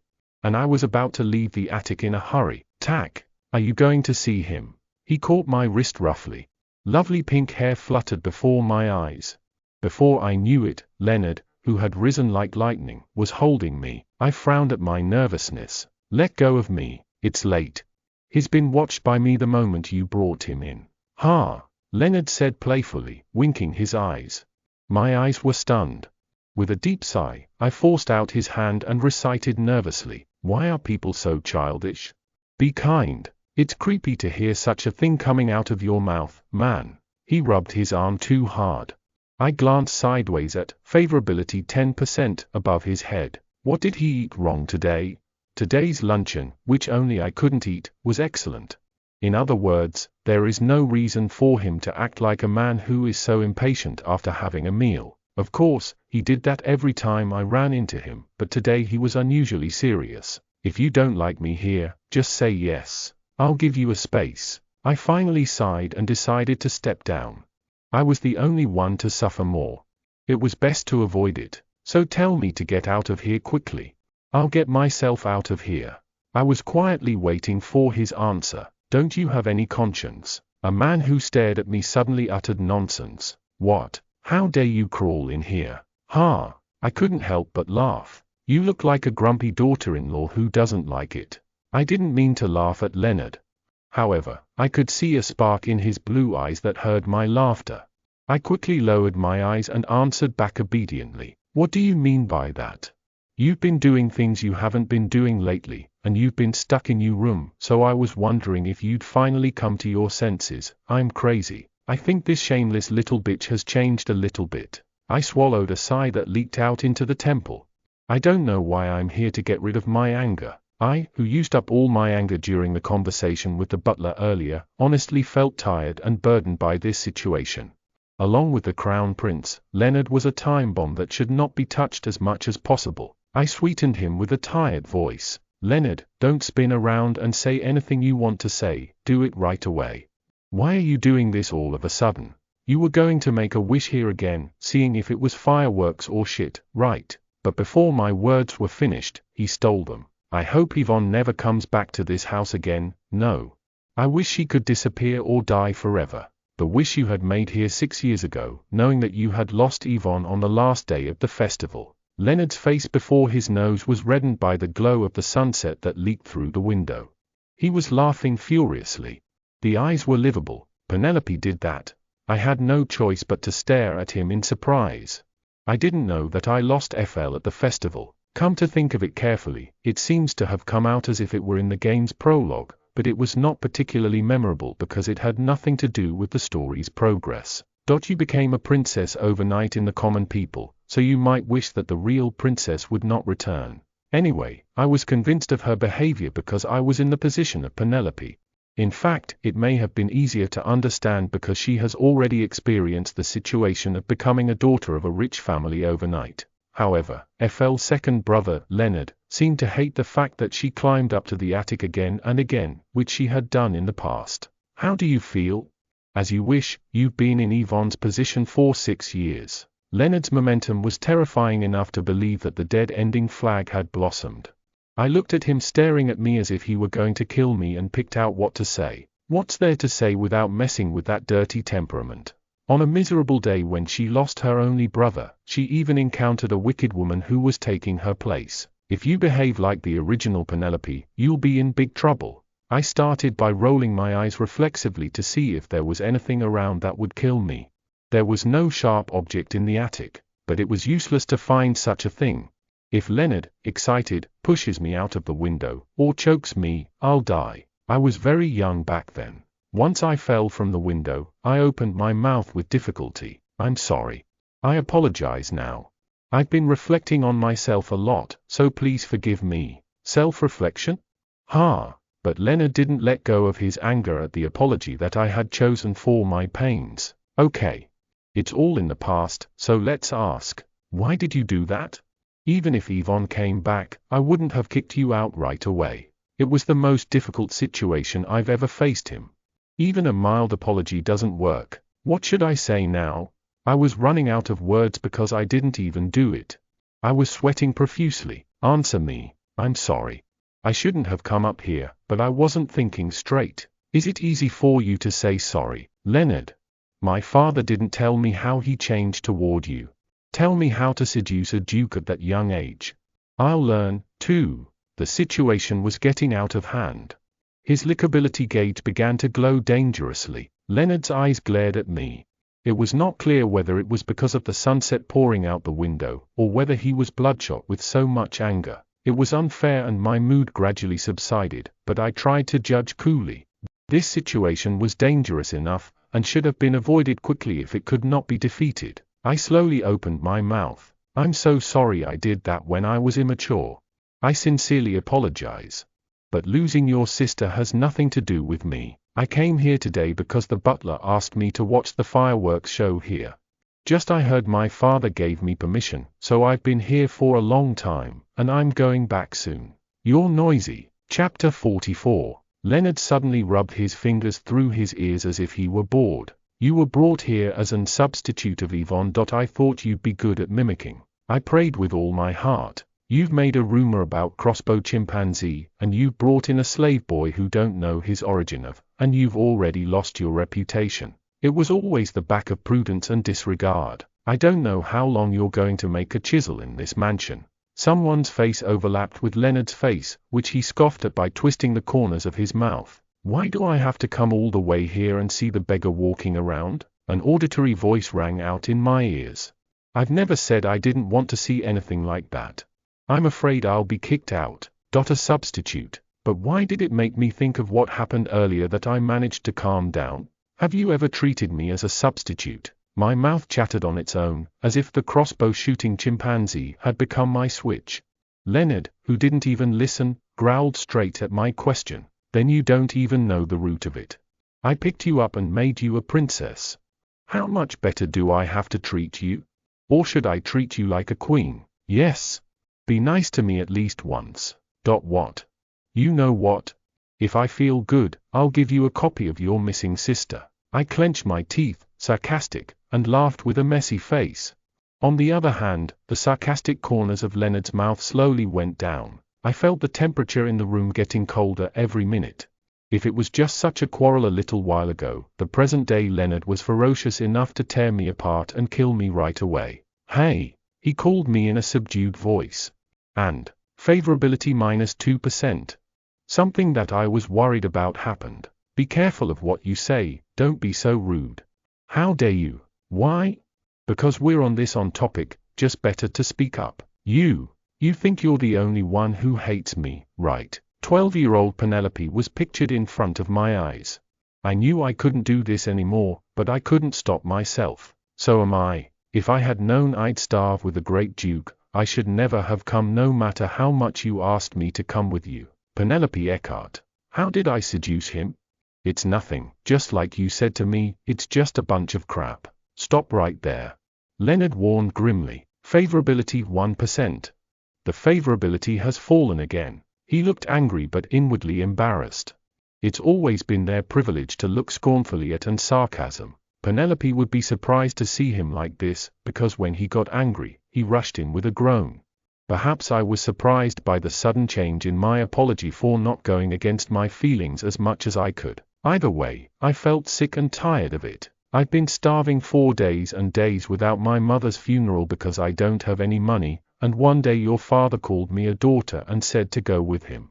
Have you ever tried the rainwater falling next to a decaying corpse? The 12-year-old Penelope, painted before my eyes, gradually turned into a 14-year-old myself. What about the leftovers of someone's? Have you ever mixed up what you put together to buy food that tastes like trash? You've never had one, have you? You. Why did I wish your sister would never come back? Favorability 1%. Favorite 4%. Leonard's favorability dropped in an instantaneously. If I didn't want to die, I had to shut up immediately and at least boil his knees. I'm afraid I'll go back to that time. But instead of praying that I was wrong, I chose to reveal the fear and desperation that I hid desperately, because Penelope would have done that at that time, and I would have prayed to God that the real princess wouldn't come back. I'm afraid I'm going to go back to my life, looking on the streets all day, begging someone to drop some food. Penelope, say it, I'm listening. Leonard called me in a stifling voice. My still cry is over. I faced him, breathing heavily. The fear that favorability would fall and die has disappeared. Even if I die right away, I won't regret it. For Penelope, who grew up in lost anger and disgust. And it was just a moment of silence and quietly waiting for the end to come. His head flashed like a flash. 7% lickability. I thought you were. Leonard was speechless with a stiff, frozen face. He deserved it. It's a story of those low-down lives that he's never heard of before. After a long pause, he managed to broach a word. I didn't know you had such a hard time. In an instant, things turned around. I felt indescribable when I saw Leonard puzzled, who had no idea what to do, just like me who was sweating and choosing what to say. You must haven't know. Penelope, you think that you've always thought I was, in fact, so clever that I twisted the Duke of Eckhart and took your sister's place. If so, I hope you know now. I stared at him with cold eyes and I felt a prick of my brain. When you accused me of being a necklace thief, I was a 12-year-old commoner who couldn't even write properly. Leonard's mouth, which was open to answer something, was as sweet as a lie. I could see the blue pupils slowly being colored by shock, but none of it was refreshing. It was then, Pu Wu Yong Piang. Beyond Leonard's back, a loud roar rang through the sky out of the open window. During the meaningless war of attrition with him, darkness lay outside, even with the sunset. Pu Wu Fum Piang. Fireworks have begun. Leaving behind the beautiful sight of colorful fireworks embroidered in the black sky, we both looked at each other silently. Every time the firecracker exploded, the colorful shadow of light shone on Leonard's face and repeated that it would disappear. Maybe that's why. His expression staring at me, I thought, seemed a little bit nervous. At that moment, the top of the pink hair glistened once again. 14% lickability. The favorability has risen sharply. It was almost at the same time that a white window appeared before my eyes. Yes/no. Ha. I smiled disheartened at the quest window, which suddenly appeared in a situation that should not have appeared. Whether or not the favorability is broken, will you succeed if you meet the requirements of the quest? But in the end, yes. This situation, which had to press yes, made me shudder. Looking at the sensitivity of rising straight away, I felt the steam ahead just subsided like a dying embers. Poof. Fume. Unlike me, a brilliant fireworks display was still in full swing outside the window. Even if I get kicked out of this house, I'm just going back to being a poor commoner. It's weird, I muttered to myself through the loud firecrackers. You always make me miserable, like a beggar worse than a slave. Leonard's wobbly face was completely distorted by my voice. Perhaps, it was from this point on what I began to imagine after I left the dukedom. I looked at him for a moment with my burning eyes like ashes and turned around. Penelope, Leonard called me and tried to catch me with an urgent gesture. But I left the attic without even pretending to look back. Coming down the dark stone steps alone, I alternated with Leonard's likes and impulsively non-talking conversation. Favorite 17%. It was a really generous result for a person determined to die. Of course, the past of Penelope I poured out was all a great lie. I don't know her past that didn't even come out of the game. He said he ate rainwater next to the dead body, and that he ate leftovers and leftovers. All those nasty, nasty stories, he must have been like this. It's just an assumption I want to make.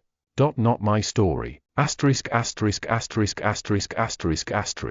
Other rewards earned by completing the Leonard and the Festival quest were paid shortly after that. Thank you very much for visiting our website. We have added comment section, feel free to share your thoughts. Chapter 45. None of the text used in this audiobook belongs to me, please support the original author online. This is a fan-made project and I make no money from it. If you want to support me indirectly then donate me on PayPal. Join the Discord for a lot of more audiobooks too. The next morning, I had breakfast that Emily had brought me from the table in near to the window. How does it taste, lady? Emily asked me gently, looking at me. The quality of the meal had improved significantly, unlike before.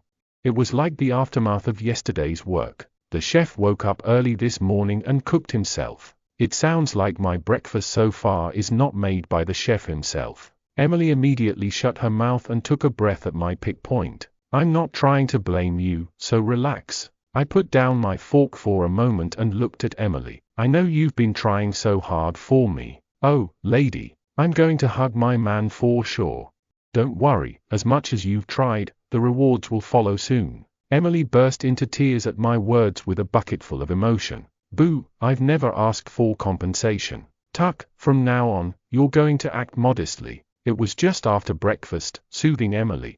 The butler came to visit. My lady, did you call me? Standing in front of the door, he bowed politely. I nodded roughly. Come in. Excuse me. The butler came before me carefully. Thank you for the attic.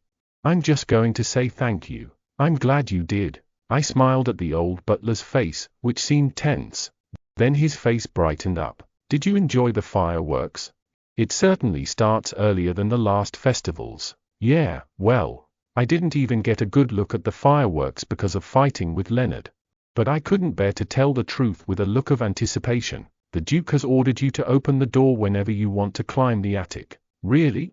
That's good news. Of course, I don't think I'll ever climb there again, and I answered without a soul. Then the butler went further and delivered a shocking sound. And Master Derek also makes sure that you can have a luncheon together whenever you want. That's enough. I called you today because I had a question to ask. I hurried to block his words.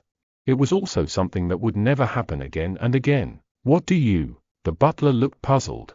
I asked what had been bothering me since I had cleaned up Leonard yesterday. How's Eccles doing?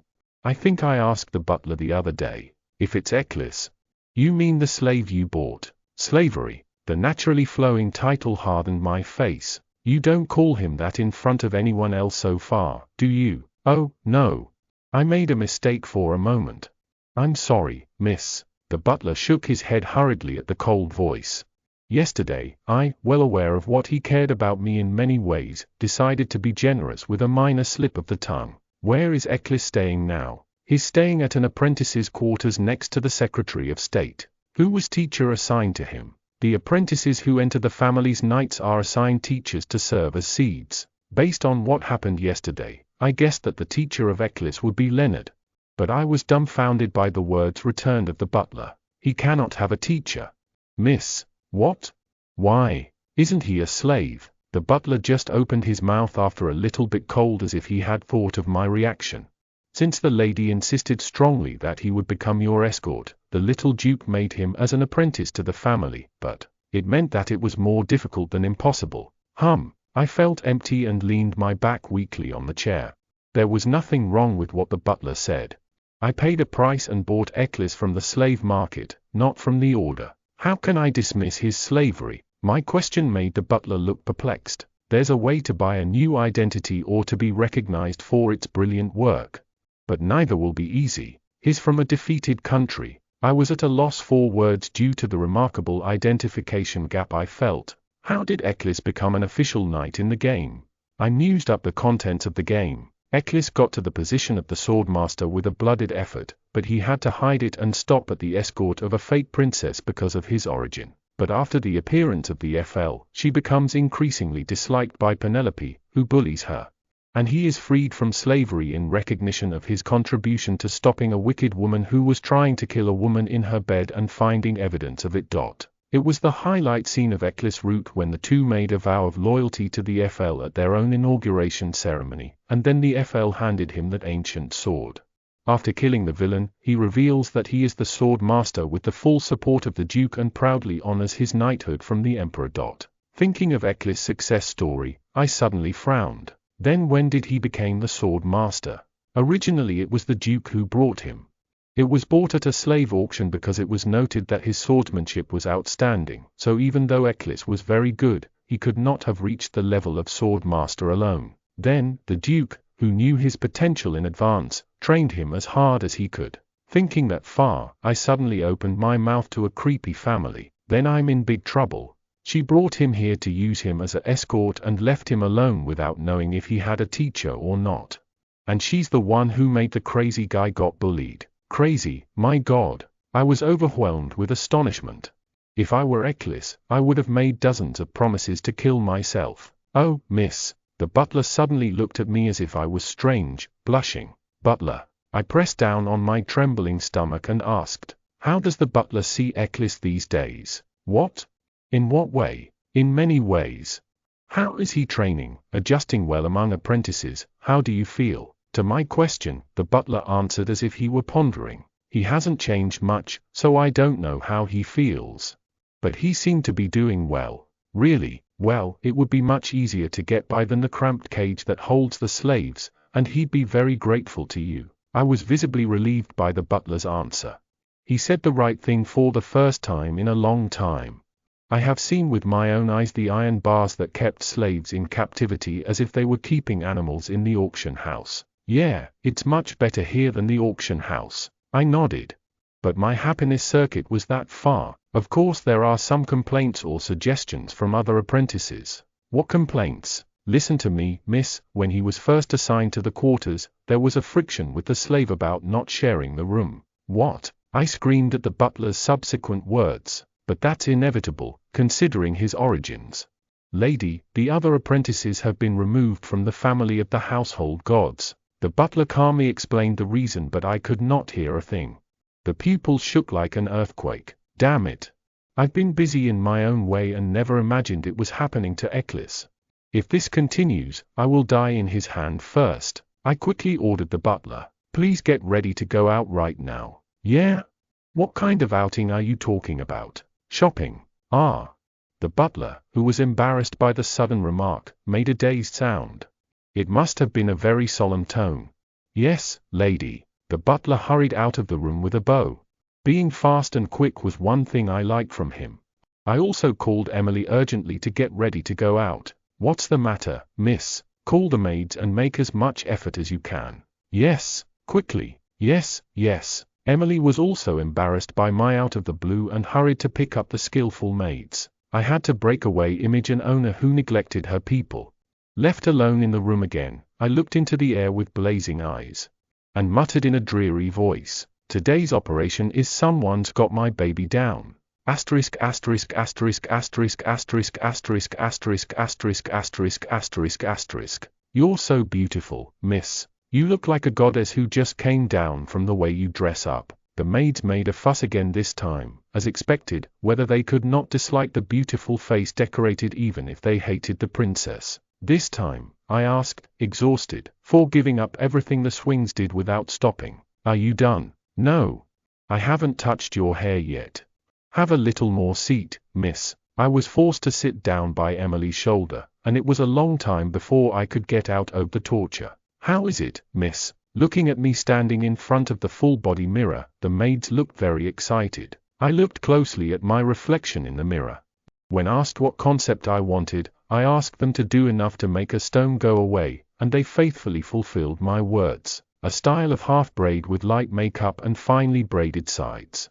Ruby earrings and necklaces that are the same color as crimson hair. Wearing a white dress with gold threads tightly carved on my shoulders and chest, I was really pretty, like a doll God had put his soul into. It was embarrassing to say this with my own mouth, so I laughed. There was an exclamation from the maid's side. The cold impression of the woman disappeared from nowhere when the smile came on my face, and a new image of a charming woman appeared. I like it. The one word was nothing, and the tearful girls burst out laughing again. Once again, I turned to Emily and said, "Good work, Emily. But where the hell are you going, lady?" Emily whined, "Take me," with a sad face. I told him my destination with a fresh face. Military field. Let's go try to cheer him up. Chapter 46. The sky was sunny. It was the perfect weather to go out, seducing ML. Arriving at the military field gently waving the fan Emily had brought, I did not go straight in and checked it far away. Eckhart, the sword of the Empire, could not interfere with the knight's time because he considered it very important, as the title. I don't even want to get stabbed like last time. Fortunately, this idea was right. Training was done under the Maritime Affairs Department. I hid among the trees and peeped at the military field. There were also groups of people training in pairs, and some of them dragged heavy metal blocks around the military field to death. He also held a wooden sword and practiced cutting a scarecrow. Most wooden swords belong to apprentices. I looked around there for Eccles. And when I finally found him, my expression immediately rotted. Why is he alone in such a miserable mess? Unlike other apprenticeships lined up in a row, he was training alone in a faraway place. I expected that he was being ostracized, but when I saw him with my own eyes, I felt mixed up. Watching him train, however, made me think so. Take. The men who had just become boilers practiced stabbing and hitting the vital points of the straw scarecrow, but unlike them, Eccles was not just stabbing and hitting, but almost mopping up the scarecrow, part whole, perch. Every time he swung a wooden sword, a scarecrow as big as a human was chopped up like a radish. The straw powder splashed in all directions. He didn't cut it with a sword, but it seemed to break off because he hit it with force. Oh, is that the quality of the sword master? Of course, I just admired that I didn't know much about swordsmanship. It wasn't long after I realized it was a long way off. The pole revealed by the completely dug straw and the blind sword wielded by Eccles touched. Pawak. With a loud rupture, the wooden sword he was holding broke in half. Eccles looked stunned at the two pieces of wood, standing still. Hey, it was then. How many times do you break it, damn it? Are you going to pay for the wooden sword, you son of a bitch? Puck. Someone came up quickly and kicked Eccles's belly mercilessly. That bastard's trying to shorten someone's string. I managed to squeeze myself out of the way. This is because I decided that it would be better to watch the situation first than to go forward recklessly. Indeed, like an ML, Eclipse did not fall backward. I just took a few steps back. But the guy who hit him seemed to be even more annoyed by the look. Hey, aren't you going to get out of here right now? I'm sorry. I'm going to be more careful in the future. Did you break it once or twice? Every time I order a new wooden sword, I know how much you can see. Forget it, stretch out. Get out, you bastard. It's training time now. I will take the punishment after the training is over. Eccles replied, bowing his head down. It sounds to me that the quarrelsome man was an engineer in charge of managing public items for training. Eccles's words were valid. It was common for training tools to be broken. Therefore, people usually buy and use cheap products in bulk. Therefore, it was very unfair to embarrass everyone and discuss punishment in front of them for breaking that cheap wooden sword. However, Eccles's response to punishment after training seemed very familiar. Looking at his expressionless face, I just thought, oh, it's gone. Ha, look at this son of a bitch. You're a slave. You're not training. Don't you get out fast? Wow, you're a believer, aren't you? Perhaps he is getting more and more angry because of Eccles, who doesn't listen to him. He now slapped Eccles on the cheek with his hand that was hitting his shoulder. You got the wrong line, you piece of shit. I thought you caught it. I thought you were a rotten bastard. If our Lady Yvonne come back and kick that fake girl, do you think she will care a mere slave? I don't think you can handle your future properly. Don't insult my master. It was that moment. Eccles, who had been staring at the ground all the time, raised his head and said. The man, who was hitting him, burst into laughter. Why? I even swears at the country when he's not around. Can't you just put yourself in here and swear at your master who doesn't show any sign in front of you? If you're an article, you shouldn't insult the lady. Yes, yes. Thank you for the loyalty confession of a tearful slave. Forget it. Stretch out, quickly. Fuck you, you're still holding out. Hey! Get him, he shouted at the other knights who had already gathered around him. Those who watched with interesting eyes as if they were all in one group caught Eccles. He did not rebel. I'm just looking into the air with dead eyes. I noticed why Eccles did that. I told him to make everyone admit him to staying at the dukedom. If he rebel here, he afraid I'll hear that he caused trouble. That's why he worried about going back to the slave market. The men who caught Eccles knocked him to the ground violently. Several others dragged the jackstones from somewhere. Hey! Step on him! Step on him! I moved at the point when the first one to pick a fight shouted with excitement. The only weapon I had was a fan. Coming up silently, I folded the fan I was holding and hit him on the head. Oh, damn it! What kind of son of a... Hello. My voice rang low on the noisy field. Hiek. Princess. The eyes of the man who had just giggled with a despicable look have become big enough to roll over. As soon as he shouted for the terminal, all the drivers holding Eccles stopped moving. Some people who found me late opened their mouths. My gaze, which had been scrutinizing those funny things, touched Eccles, who was lying on the dirt floor. I was surprised to see him myself, but his gray pupils slowly grew bigger. Favorite 27%. I was relieved to see the rising favorability. It seemed to show up on time. Checking all the faces of the men, I opened my mouth with an indifferent look. You're having fun with my escort. Someone, explain what you're doing. Naturally, no one was willing to answer. The field, which had been noisy a while ago, quickly calmed down, as if it had poured cold water on it. I could feel even those in other areas looking at me with a pause in training. I pointed to the guy I just hit in the back of my head with a fan. You, what's your name? Well, do you mean me? Yes. What part of you do you belong to? 1st Division. I'm Mark Albert, the 2nd Platoon of the 3rd Division. I burst out laughing at his answer. I said, how high, because he's catching a child like a rat. In the capital, where there was no chance of war, the 3rd and 4th Divisions were like guards guarding the house.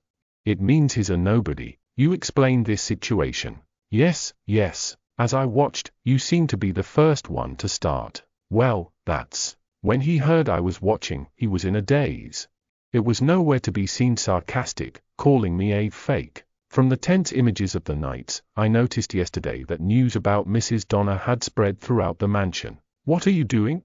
Why don't you explain it quickly? Yes, yes. The slave. No, Eccles had an accident during training. At my urging, he opened his mouth. What accident? He broke a wooden sword. The price of a wooden sword has gone up a lot these days, and he had broken it once or twice. So, well, I was admonishing him. But then, he suddenly came up against me, a senior, and it was, really, yes, yes. He broke his head and nodded hurriedly, as if he had gained hope that I had been convinced by his gentle voice. But what if there is? Yes. In the absence of it, I am insulting the country and also the masters, and if there is. His expression was dazed. I rolled up the corners of my mouth and smiled brightly. Is it okay if I kill you right here now for blasphemy? A chilling silence fell upon my words. The guy in front of me just stammered with his mouth open. Princess. In a chilly atmosphere, one of the less than expected articles stepped out. Compared to others covered in dirt, he seemed to be more of a superior than a small group. First of all, calm down. I'll bring the captain right now, and then I'll take care of him. Eccles. I called Eccles without even listening. His eyes, which still sat on the floor and looked up at me, changed. Kill this bastard. I pointed at Mark with a fan. At that moment, Eccles sprang up from her seat. Chapter 47. Princess. Mark was bewildered and called me out loudly. But when there was no answer back, this time he chattered to Eccles. What's wrong, Eccles? Perhaps he felt unusual coming to me. He looked around asking for help. A superior stepped forward again. This time, other articles also joined forces. Eccles, stop it. It's an order. Yes. I was just a little too much. I'll apologize, Quajuk. But Mark finally couldn't talk. This is because Eccles, who grabbed the back of his head, quickly pulled him toward me. KKK. Embracing the blinding Mark in his arms, Eccles began to strangle him dreadfully. Mark's suffocated eyes opened wide. Eccles. What are you doing? Stop it. The knights called him in full of astonishment, but Eccles remained adamant. Even though they saw a slave strangling his colleague, none of them rushed forward. Even though there was an order from me, but a great deal of life was leaking out of the slaves had ignored. Oh, no. Meanwhile, Mark's tongue stretched out of his mouth. The saliva ran down his chin. Dirty fluid soaked the strangling arm, but Eccles didn't budge. Princess. You can't do this. The knights, who were watching their breathless colleague, eventually boiled their knees in front of me. We're sorry. I'll report this to the leader without fail, and all of us will volunteer to receive a reasonable punishment. Dear Princess, murder is strictly prohibited within the Knights of Eckhart. I poked at my ears, wondering where the dog was barking. It was something I learned from Leonard yesterday. Princess. When Mark's eyes finally turned upside down. Stop. I raised my hand and ordered him to stop. Eccles, who seemed busy strangling him, immediately unfolded his arms as if he had waited for my hand. Flop. Coo-heuk, boo-hoo. Ha-okay, ha. A man who fell on the floor grabbed his neck and coughed violently. I was inwardly surprised as I looked down at it with an expressionless face. Because I didn't know Eccles would immediately fulfill my orders. I thought you'd try to kill me the whole time. Of course I didn't mean to kill Mark. It was an order issued with the determination to use a ruby ring on his left hand. After you've strangled the bully, I won't be offended by using the controls. However, Eccles's unexpected departure from Mark was immediate. I put my orders before my personal opinion. I was more than satisfied with it. Didn't you say that if the real princess come back, she will kick out the fake and can't take care of him? I glance around the frozen area. The expression of the knights, which had already been hardened, became more rigid in my words. But would it be faster for me to be kicked out, or would it be faster for you to be fired? I laughed as if I were joking around, stretching out the end of my words. It was then, a system window popped up before my eyes. Unfortunately, fame has fallen. But the knights were not the targets, so it was none of my business. I turned to the real target. Eccles, come here. He came up to me immediately. Let's go. I held Eccles's wrist slightly with his unarmed hand. And led him out of the military field. Favorability 32%. It was still an inorganic look, but the rising favorability was just like a shaky dog's tail. Lady. When I went to the front door of the mansion with the Eccles behind me, the butler who was waiting with the carriage welcomed me. You are very beautiful today. Are we ready to go out? Yes, I have prepared a carriage with defensive and tracking magic. You've already got the escort. The butler glanced sideways at the Eccles behind me and continued. I've assigned you a Magikian of the Mabuman clan.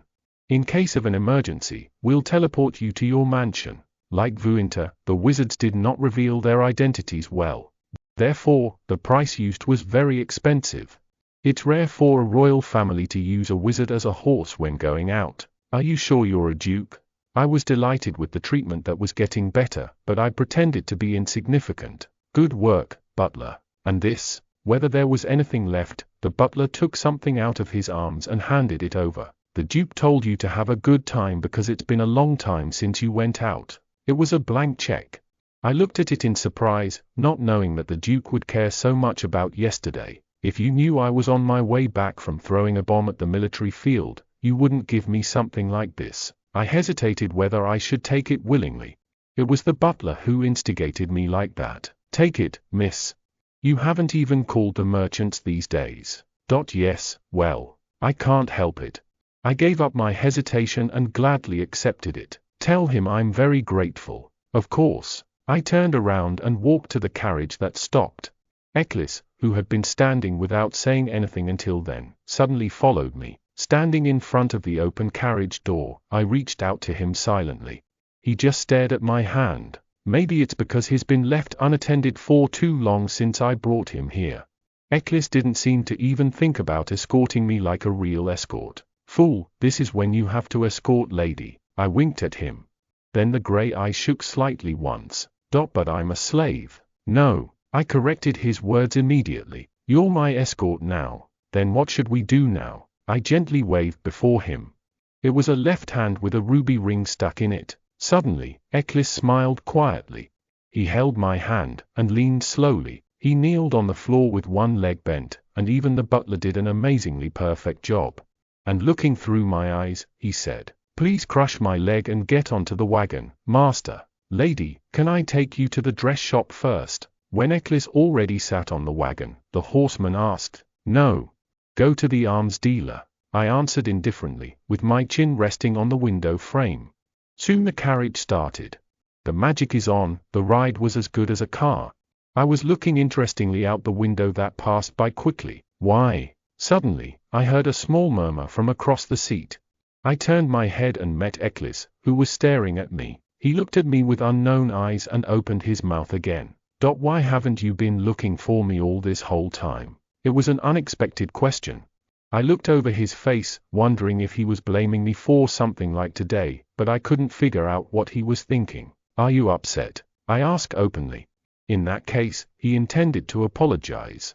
But, you promised. What?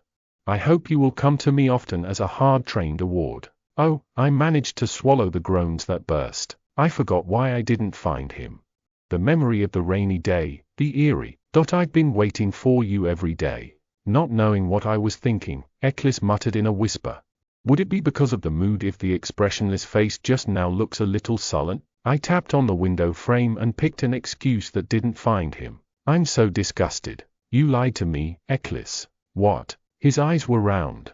Except for the look of a dead body, he looks so fine that I thinks he's a well-made doll. You said no one was bothering you, but you had this on your pretty face. I reached out my hand and stroked his cheek. He flinched noticeably and bit his upper body backward. As if embarrassed, I smiled briefly, looking at the fluctuating grey eyes compared to other times. At that time, it was really not there. Eccles made an excuse in a rather hasty tone. There must be quite. I inwardly denied his words. You wielded a sword as if you were going to kill someone, and nothing happened. The more I saw him, the more awkward he was. Anyway, you didn't tell me about this first, so the prize is invalid. But, sure. I'm here to give you another prize, so don't whine and wait a little bit. I tried to appease him by blocking his retort. Eccles's cheeks blushed faintly, perhaps because my words, "don't whine," were shameful. And, favorability 33%. Thank you very much for visiting our website. We have added comment section, feel free to share your thoughts. Chapter 48. I was astonished by the slight change that I would not notice without careful observation. How old is Eccles? Just by looking at his face, he was like a much younger and naive boy. I thought over the game. I couldn't remember his age easily because I couldn't memorize each character's profile. However, normal mode was set to take a year to finish all routes after the return of the FL, and Eccles marries the FL after an adult ceremony in an epilogue that comes right after the ending. In this game, adulthood means that 18 years old past their birthday. Then now Eccles is, it means you're at least 17 years old. I was originally 20 years old, so I was tailing to seduce a much younger spirit. But why does it seem like I'm being seduced? It was when I was looking closely at Eccles, whose redness had already disappeared. Lady, we're already arrived. The carriage stopped. It was time to reward the promiscuous slave. Asterisk asterisk asterisk asterisk asterisk. Welcome. As soon as he found a carriage with the patterns of Eckhart, the owner of the arms dealer jumped out and bowed 90 degrees at the entrance. Is this where they sell the finest magic sword in the empire? Yes, lady. Our shop handles all kinds of rare weapons as well as swords. Just tell me, Eccles, come in with me. I called him, standing by the carriage. He hesitated, as if he had decided he could not go in with me. Welcome. When I urged him one more time, he also stood right behind me without further delay. Do you have a wooden sword with an enchantment? I decided to buy the most urgent thing first. Then, the arms dealer looked like he heard something strange. You mean the wooden sword? I have a wooden sword, but I don't know how to strengthen it. No, I frowned. I was recommended by the butler that he was famous, so I thought he will do a great job. Wow, we can make customizations if you want. The arms dealer, who saw a disapproving look, hurriedly added, but it's very rare for anyone to go that far with a training wooden sword. When you have a certain basic posture, you're usually supposed to use a real sword. I coughed in vain, feeling embarrassed. He showed too much of a sword in it. We don't have any enchantment magic at the wooden sword, but there are many things that are never broken because they are made of old wood. Just show me around first. After a while we entered a room with only wooden swords everywhere. Next to me, I was looking around when I heard the owner talking non-stop. To be honest, no matter how much I look at it, it was just different in color, but it was all from place to place. Do you like anything? I handed the option over to Eccles. But he shook his head. I don't know. Is it bad? That's not it. It looks the same as the ones on the military field. I can just use them, master.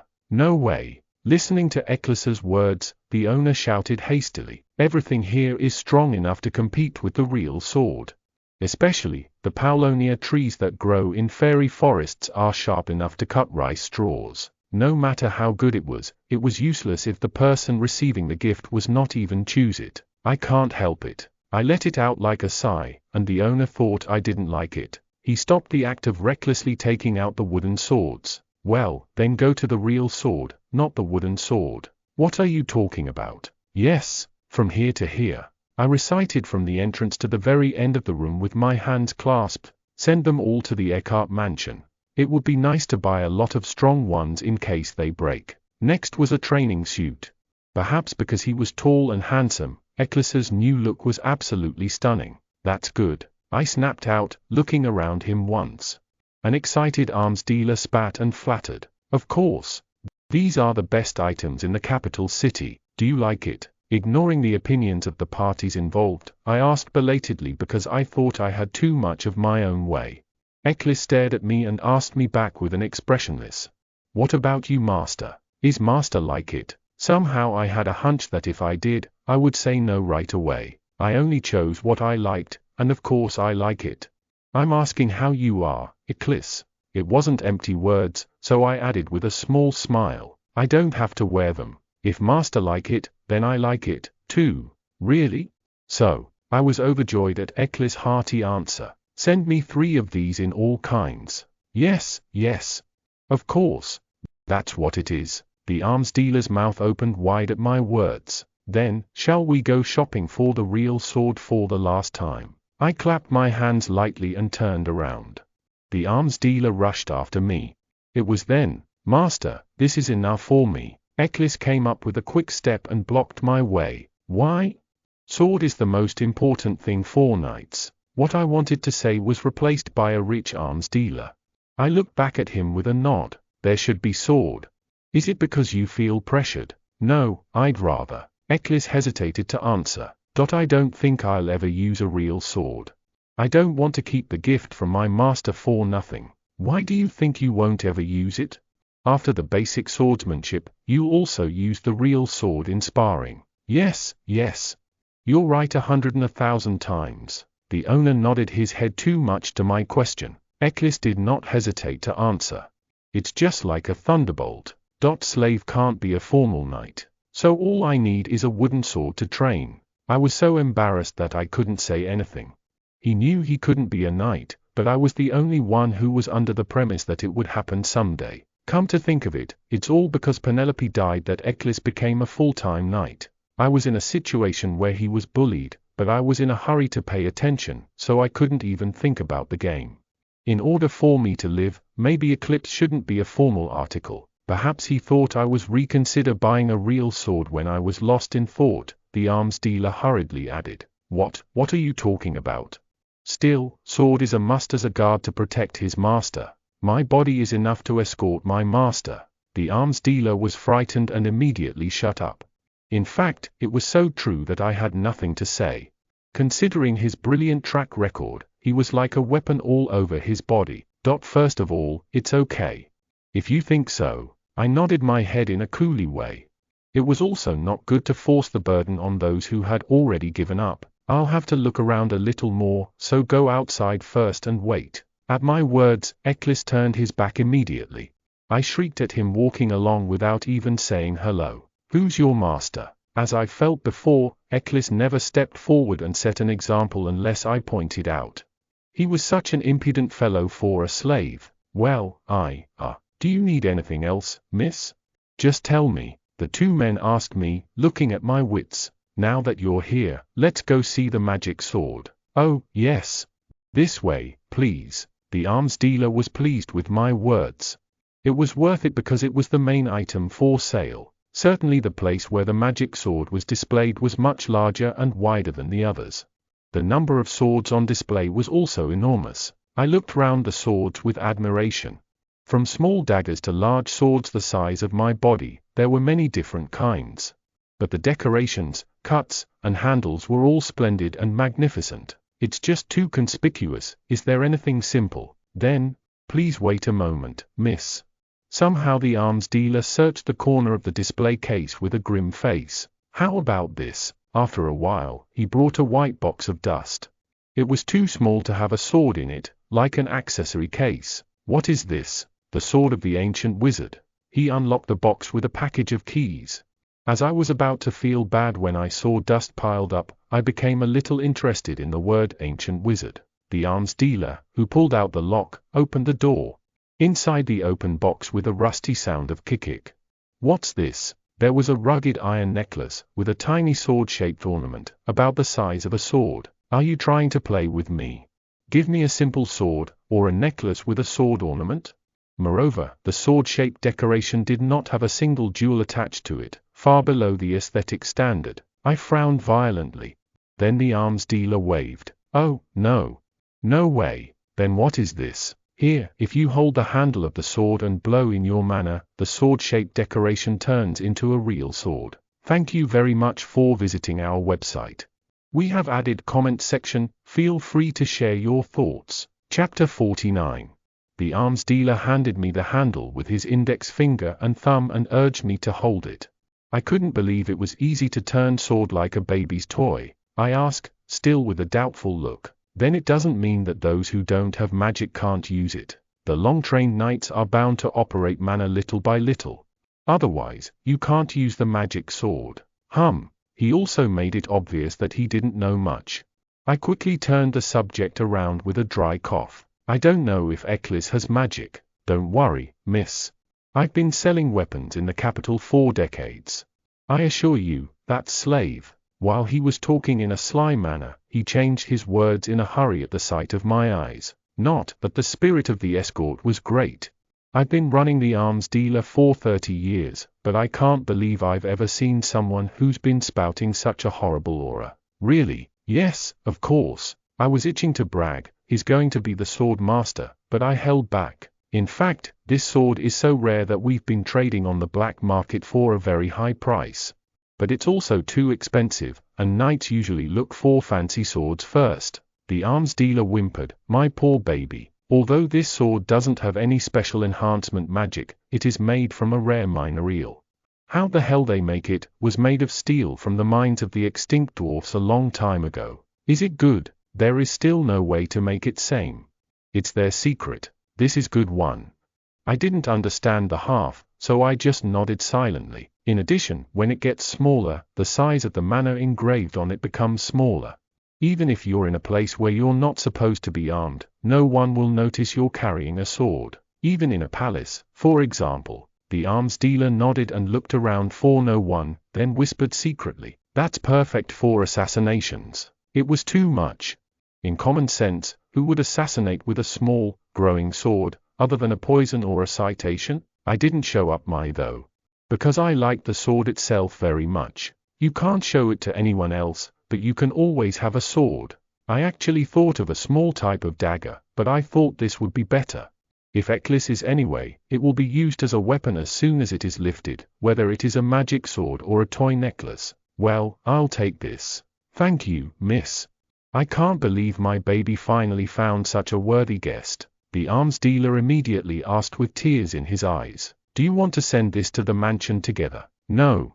Give it to me now." After a while, as I was about to leave the arms dealer, I suddenly stopped walking on the glistening thing that caught my eye. What is this? To be sold at the top of the weapon, it looked quite glamorous and elegant. There were letters carved inside a circle as small as a token, and there were glittering jewels in between. It was the first time I've seen it. Oh, it's a kind of amulet. Amulet. Yes, it's a hunting competition soon. It is the most popular product among women these days to give as a gift to lovers and family members who participate in hunting. Really? What effect does it have? The magic is automatically activated in case of an emergency because we have a magic stone embedded in the original sheet. What kind of magic? That depends on the order. Most of them are defensive magic, but some teleport to a safe place. Oh, that's good. These days, detachable magic is built in, so you just have to stick it anywhere on your body. The merchant, who recognized that I'm listening with an exciting face, immediately threw the bait. Would you like to take a look? I nodded. Not long after I came out of the top, I had Eklis's necklace and 3 colorful amulets of gold, silver and bronze. Did you have a good time? Instead of the reticent Eklis, the horseman rushed in and took a shopping bag in my hand. It was an amulet. I hid a present for Eklis in my inner pocket. Where shall I take you now, miss? I heard there's a quiet lake on the west side. Oh, you mean Lake Kalia. I'll take you there. The carriage left without a sound. Actually, I was thinking of buying a lot of new dresses and accessories since I came out, but I was already tired because it's been a long time since I went out. I wanted to go back to the dukedom, but I still have a present to give. I should give you what I promised. I was going to put an end to the grief and resentment accumulated in Eklis's mind today. Miss, we're here. Soon after, the carriage stopped. I got off the wagon with the help of Eklis. He naturally stood a few steps back. It was to fulfill his duty as an escort. Please take a walk with me. Wouldn't it be lonely to walk alone? I looked back at him like that and reached out my hand gracefully. Eklis hesitated for a moment and then slightly caught the edge of my hand. It was such a feeble force that I didn't even feel like I caught it. I kicked my tongue and I clasped the hand first. I felt his twitching fingers. I glanced sideways and saw him bow his head down. Unfortunately, however, the favorability remained unchanged. We held hands and walked along the well-made promenade for a long time without a word. We finally arrived at the observation deck built on the lake. It's a place like a dating spot, but there weren't many people because it was daytime on weekdays. He laid his arms on the railing and watched the view of the lake for a while. There was a gentle breeze from afar accompanied by the scent of water. I glanced back at the man who stood there, neither looking at the scenery nor trying to talk to me. Are you feeling better? The gray eyes that were facing to the air moved toward me. As if to what he was saying, he was wondering. You've had a bad day since this morning. Eccles did not answer immediately. In the end, he answered my question. As if he was reluctantly making excuses. It wasn't a big deal. I asked as carefully as I could because I had committed a crime. How many more things like this have happened? It's the first time. Eklis. I called him out like a sigh. Don't try to trick me with a blatant lie. I told you, make everyone admit you staying at the mansion. I'm not going to scold you for not doing it right now. It's beyond your control, so I'm coming forward. Does Leonard take the lead in harassing you? Eklis looked at me with a strange look and silenced. I was getting more and more upset. Tell me how Leonard has been doing to you. I'll figure it out myself. How? Eccles, who had been silent until then, tilted his head sideways. What can the master do to the knights? I lost my words for a moment. It seemed sarcastic about what you could do with your subject, but there was no expression on your thin face like a wax. No matter what, nothing will change now that I'm a slave, master. If it's for me, just pretend you don't know. Because I don't care. I was embarrassed by the unexpected answer. However, the hidden meaning behind it was not immediately understood. I'll stick with you, so don't make me get kicked out for nothing. Unexpectedly, he may have adapted to the dukedom's mood faster than I thought. And that's how much you know about the princess position. Agreed 33%. I glanced up over his head. Only 33%. It has barely surpassed the basic level of favorability given at the start of normal mode. Eccles was a tough opponent even in normal mode, where the difficulty was easy. I thought it was because Penelope had a little loyalty. Now I get it. His original personality. Was the truth just a close tug-of-war for one's own survival? Seeing the favorability of over 30%, I seem to be feeling better without even realizing it. After the morning incident, frankly, hope has swelled. At this rate, I thought I would be able to see the ending quickly, and I felt funny when I was dragging myself to the arms store. Yeah, you're right. I don't know how hard the reality is, I replied in a weak voice. Now you know.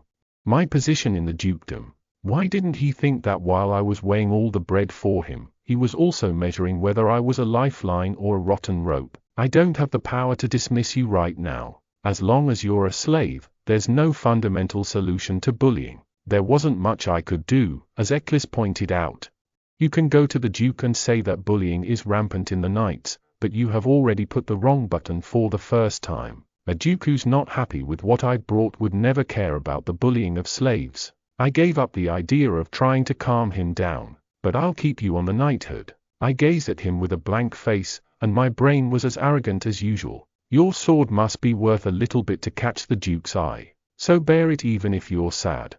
Note, keep training and improve your skills. Sometimes I'll go and play with you like I did today. Chapter 50. Even if I could step on the little ones, I couldn't handle it to Leonard, who led the bullying. So I didn't say any more things about the solution. I was also walking on thin ice day by day in the midst of their leading abuse and contempt. You and we've had a nasty life. Suddenly, a laugh burst out. How could I choose ML, who is at the bottom of the line even if he was all out? Come to think of it, I'm the one choose this situation. I knew that it was easier to win favor of the one who had nothing than the one who had a lot of things. Come on.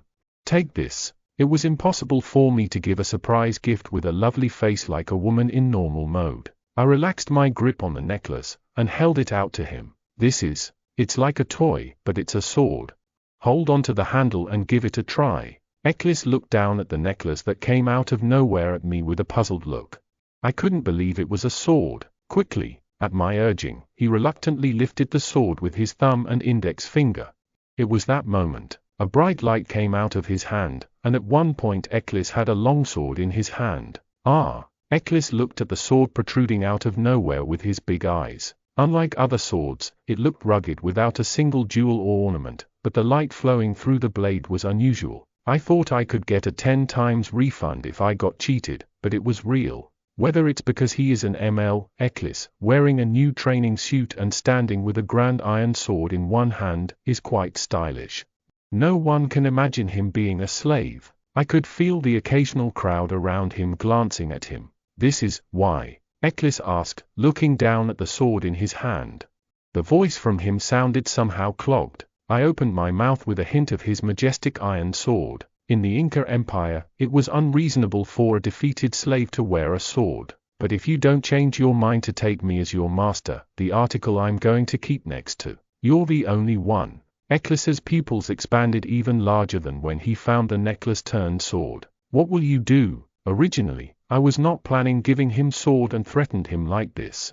Like the FL of normal mode, I intended to recite a touching line, saying, no matter who you are a knight to me forever. Ha ha. I'm so touched by my subject that I'm frozen to death. From the time I brought up the subject of bullying, I swallowed my tears in a tumultuous atmosphere, culminating in threats. Choose whether you'll get the sword I give you or keep being enslaved. Eccles only glanced at me, and there was no answer. I had given up halfway. If he didn't take it, I was going to take it back and give it to him as a duke or Derek as a gift. It was then.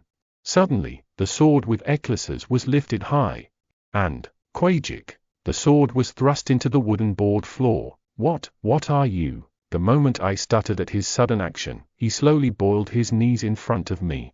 And he rudely grabbed my hand, which had been lying at random, and clasped it tightly in his grasp. As your only sword, I pledge eternal obedience and loyalty. Eccles bowed slowly, muttering the words. The dry lips touched the back of my hand. The first touch with ML was a slight temperature that was neither cold nor hot, but I didn't even feel him right. I swear eternal obedience and love as your only sword. Wasn't it too early for a loyalty confession? In normal mode, Eccles's vows to the FL were distinctly different. Anxiety swept over. But favorite 40%. The soaring popularity weighed down on the unknown anxiety at once. The situation is just different. So comforted, looked down at Eccles, kissing on the back of my hand. I could see the neat top of the grayish hair. Don't betray me, Eccles. I mumbled my heartfelt words for the first time to my naked man. Betrayal. Only mean death. Asterisk. Everything bought from the arms dealer was delivered to the dukedom the next day. When the workers saw the boxes piled up like mountains in front of the gate, the employees opened their mouths and signed. Lady Penelope. Well, what's all that? It was only after I just got up and washed my face when the frightened butler hurried to the room. What? You said you'd been out for a long time, but... The butler was unable to speak at my question. What weapons did you buy so many? In particular, there are more than 60 boxes full of wooden swords. Well, it doesn't seem enough. I shrugged, recalling what happened yesterday. The butler was silent for a moment. He looked at me with a look as if he were looking at an immature child and sighed, and then he opened his mouth again. You have such a beautiful mind for worrying about the knights, miss. The Duke don't spare money on the knights. And so are the wooden swords. There's still a lot left, so you don't need to buy a new one. Who cares about who? Listening to him, I tilted my head. Meanwhile, the butler added with a look of regret, it's been a long time since you've been out and you should have bought more jewelry than that. Or a dress or something. Butler, something must be wrong. I corrected his idea with a frown. They weren't bought for the knights of the family. What? Then, it's a gift to my escort. He stammered back to see if my big actions were unbelievable. Well, then, all that stuff. The butler must have heard about yesterday's commotion. The butler's face, which had been stained with embarrassment by my words, suddenly darkened. Well, then people who swear at me will say I somewhat pretty and ask to buy weapons. I snorted inwardly at his reaction. And I drove a wedge so that there would be no one in vain. I bought it for Eccles because he didn't seem to have enough training items to use. Why? There's no room to store it. No. The butler shook his head in a hurry. It was ridiculous that there was no place to store them in the dukedom where there was space left. Of course, the butler would not be at all embarrassed by it, but I answered deliberately by distorting his question as something else. I meant not to ask further questions. I'm sure Lady got an idea. Soon the butler nodded slowly and agreed with me. Unexpectedly, I thought you were going to complain one or two more words. I reminded myself of my position a few times, but the attitude of treating Penelope as an ignorant had not changed. I opened my mouth with a curious look at him, who had clearly turned into an apology 2 days ago. I'm good enough to care about him, so I don't have busy butler to pay attention to him. Then, just watch as you have been. Sometimes when something like yesterday happens, you inform it to me. Okay, I'll arrange the gifts you bought in a warehouse where only your escort can. Thank you. I smiled briefly at him, who responded politely. It felt good to communicate with each other in this house for the first time in a while. Some time after the butler left, Emily came to visit with breakfast. Miss, I heard the morning stuff was your escort's gift. She chattered wildly, setting the tableware on the table. Rumor spread quickly. You should take me with you. Emily made a pretty sad appearance. A maid in charge of the nobility is an inseparable.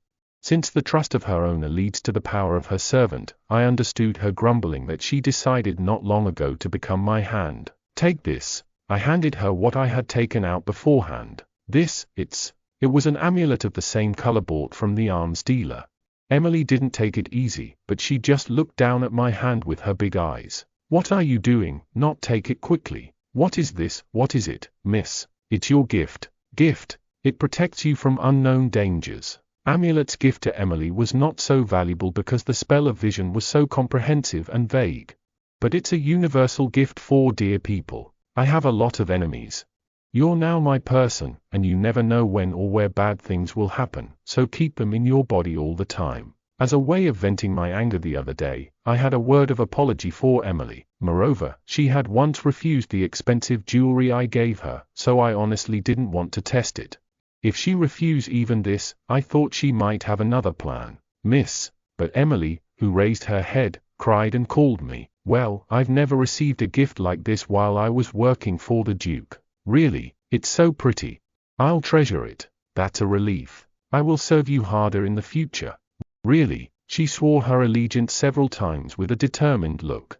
When I saw it, I felt a long way off when I first came here and was stabbed by a needle. It was then. Has gained a reputation 4+5 due to improved relationships with his neighbors of the Duke. A white square window popped up in front of my eyes, and my reputation, which had fallen not long ago, was restored. Thank you, miss.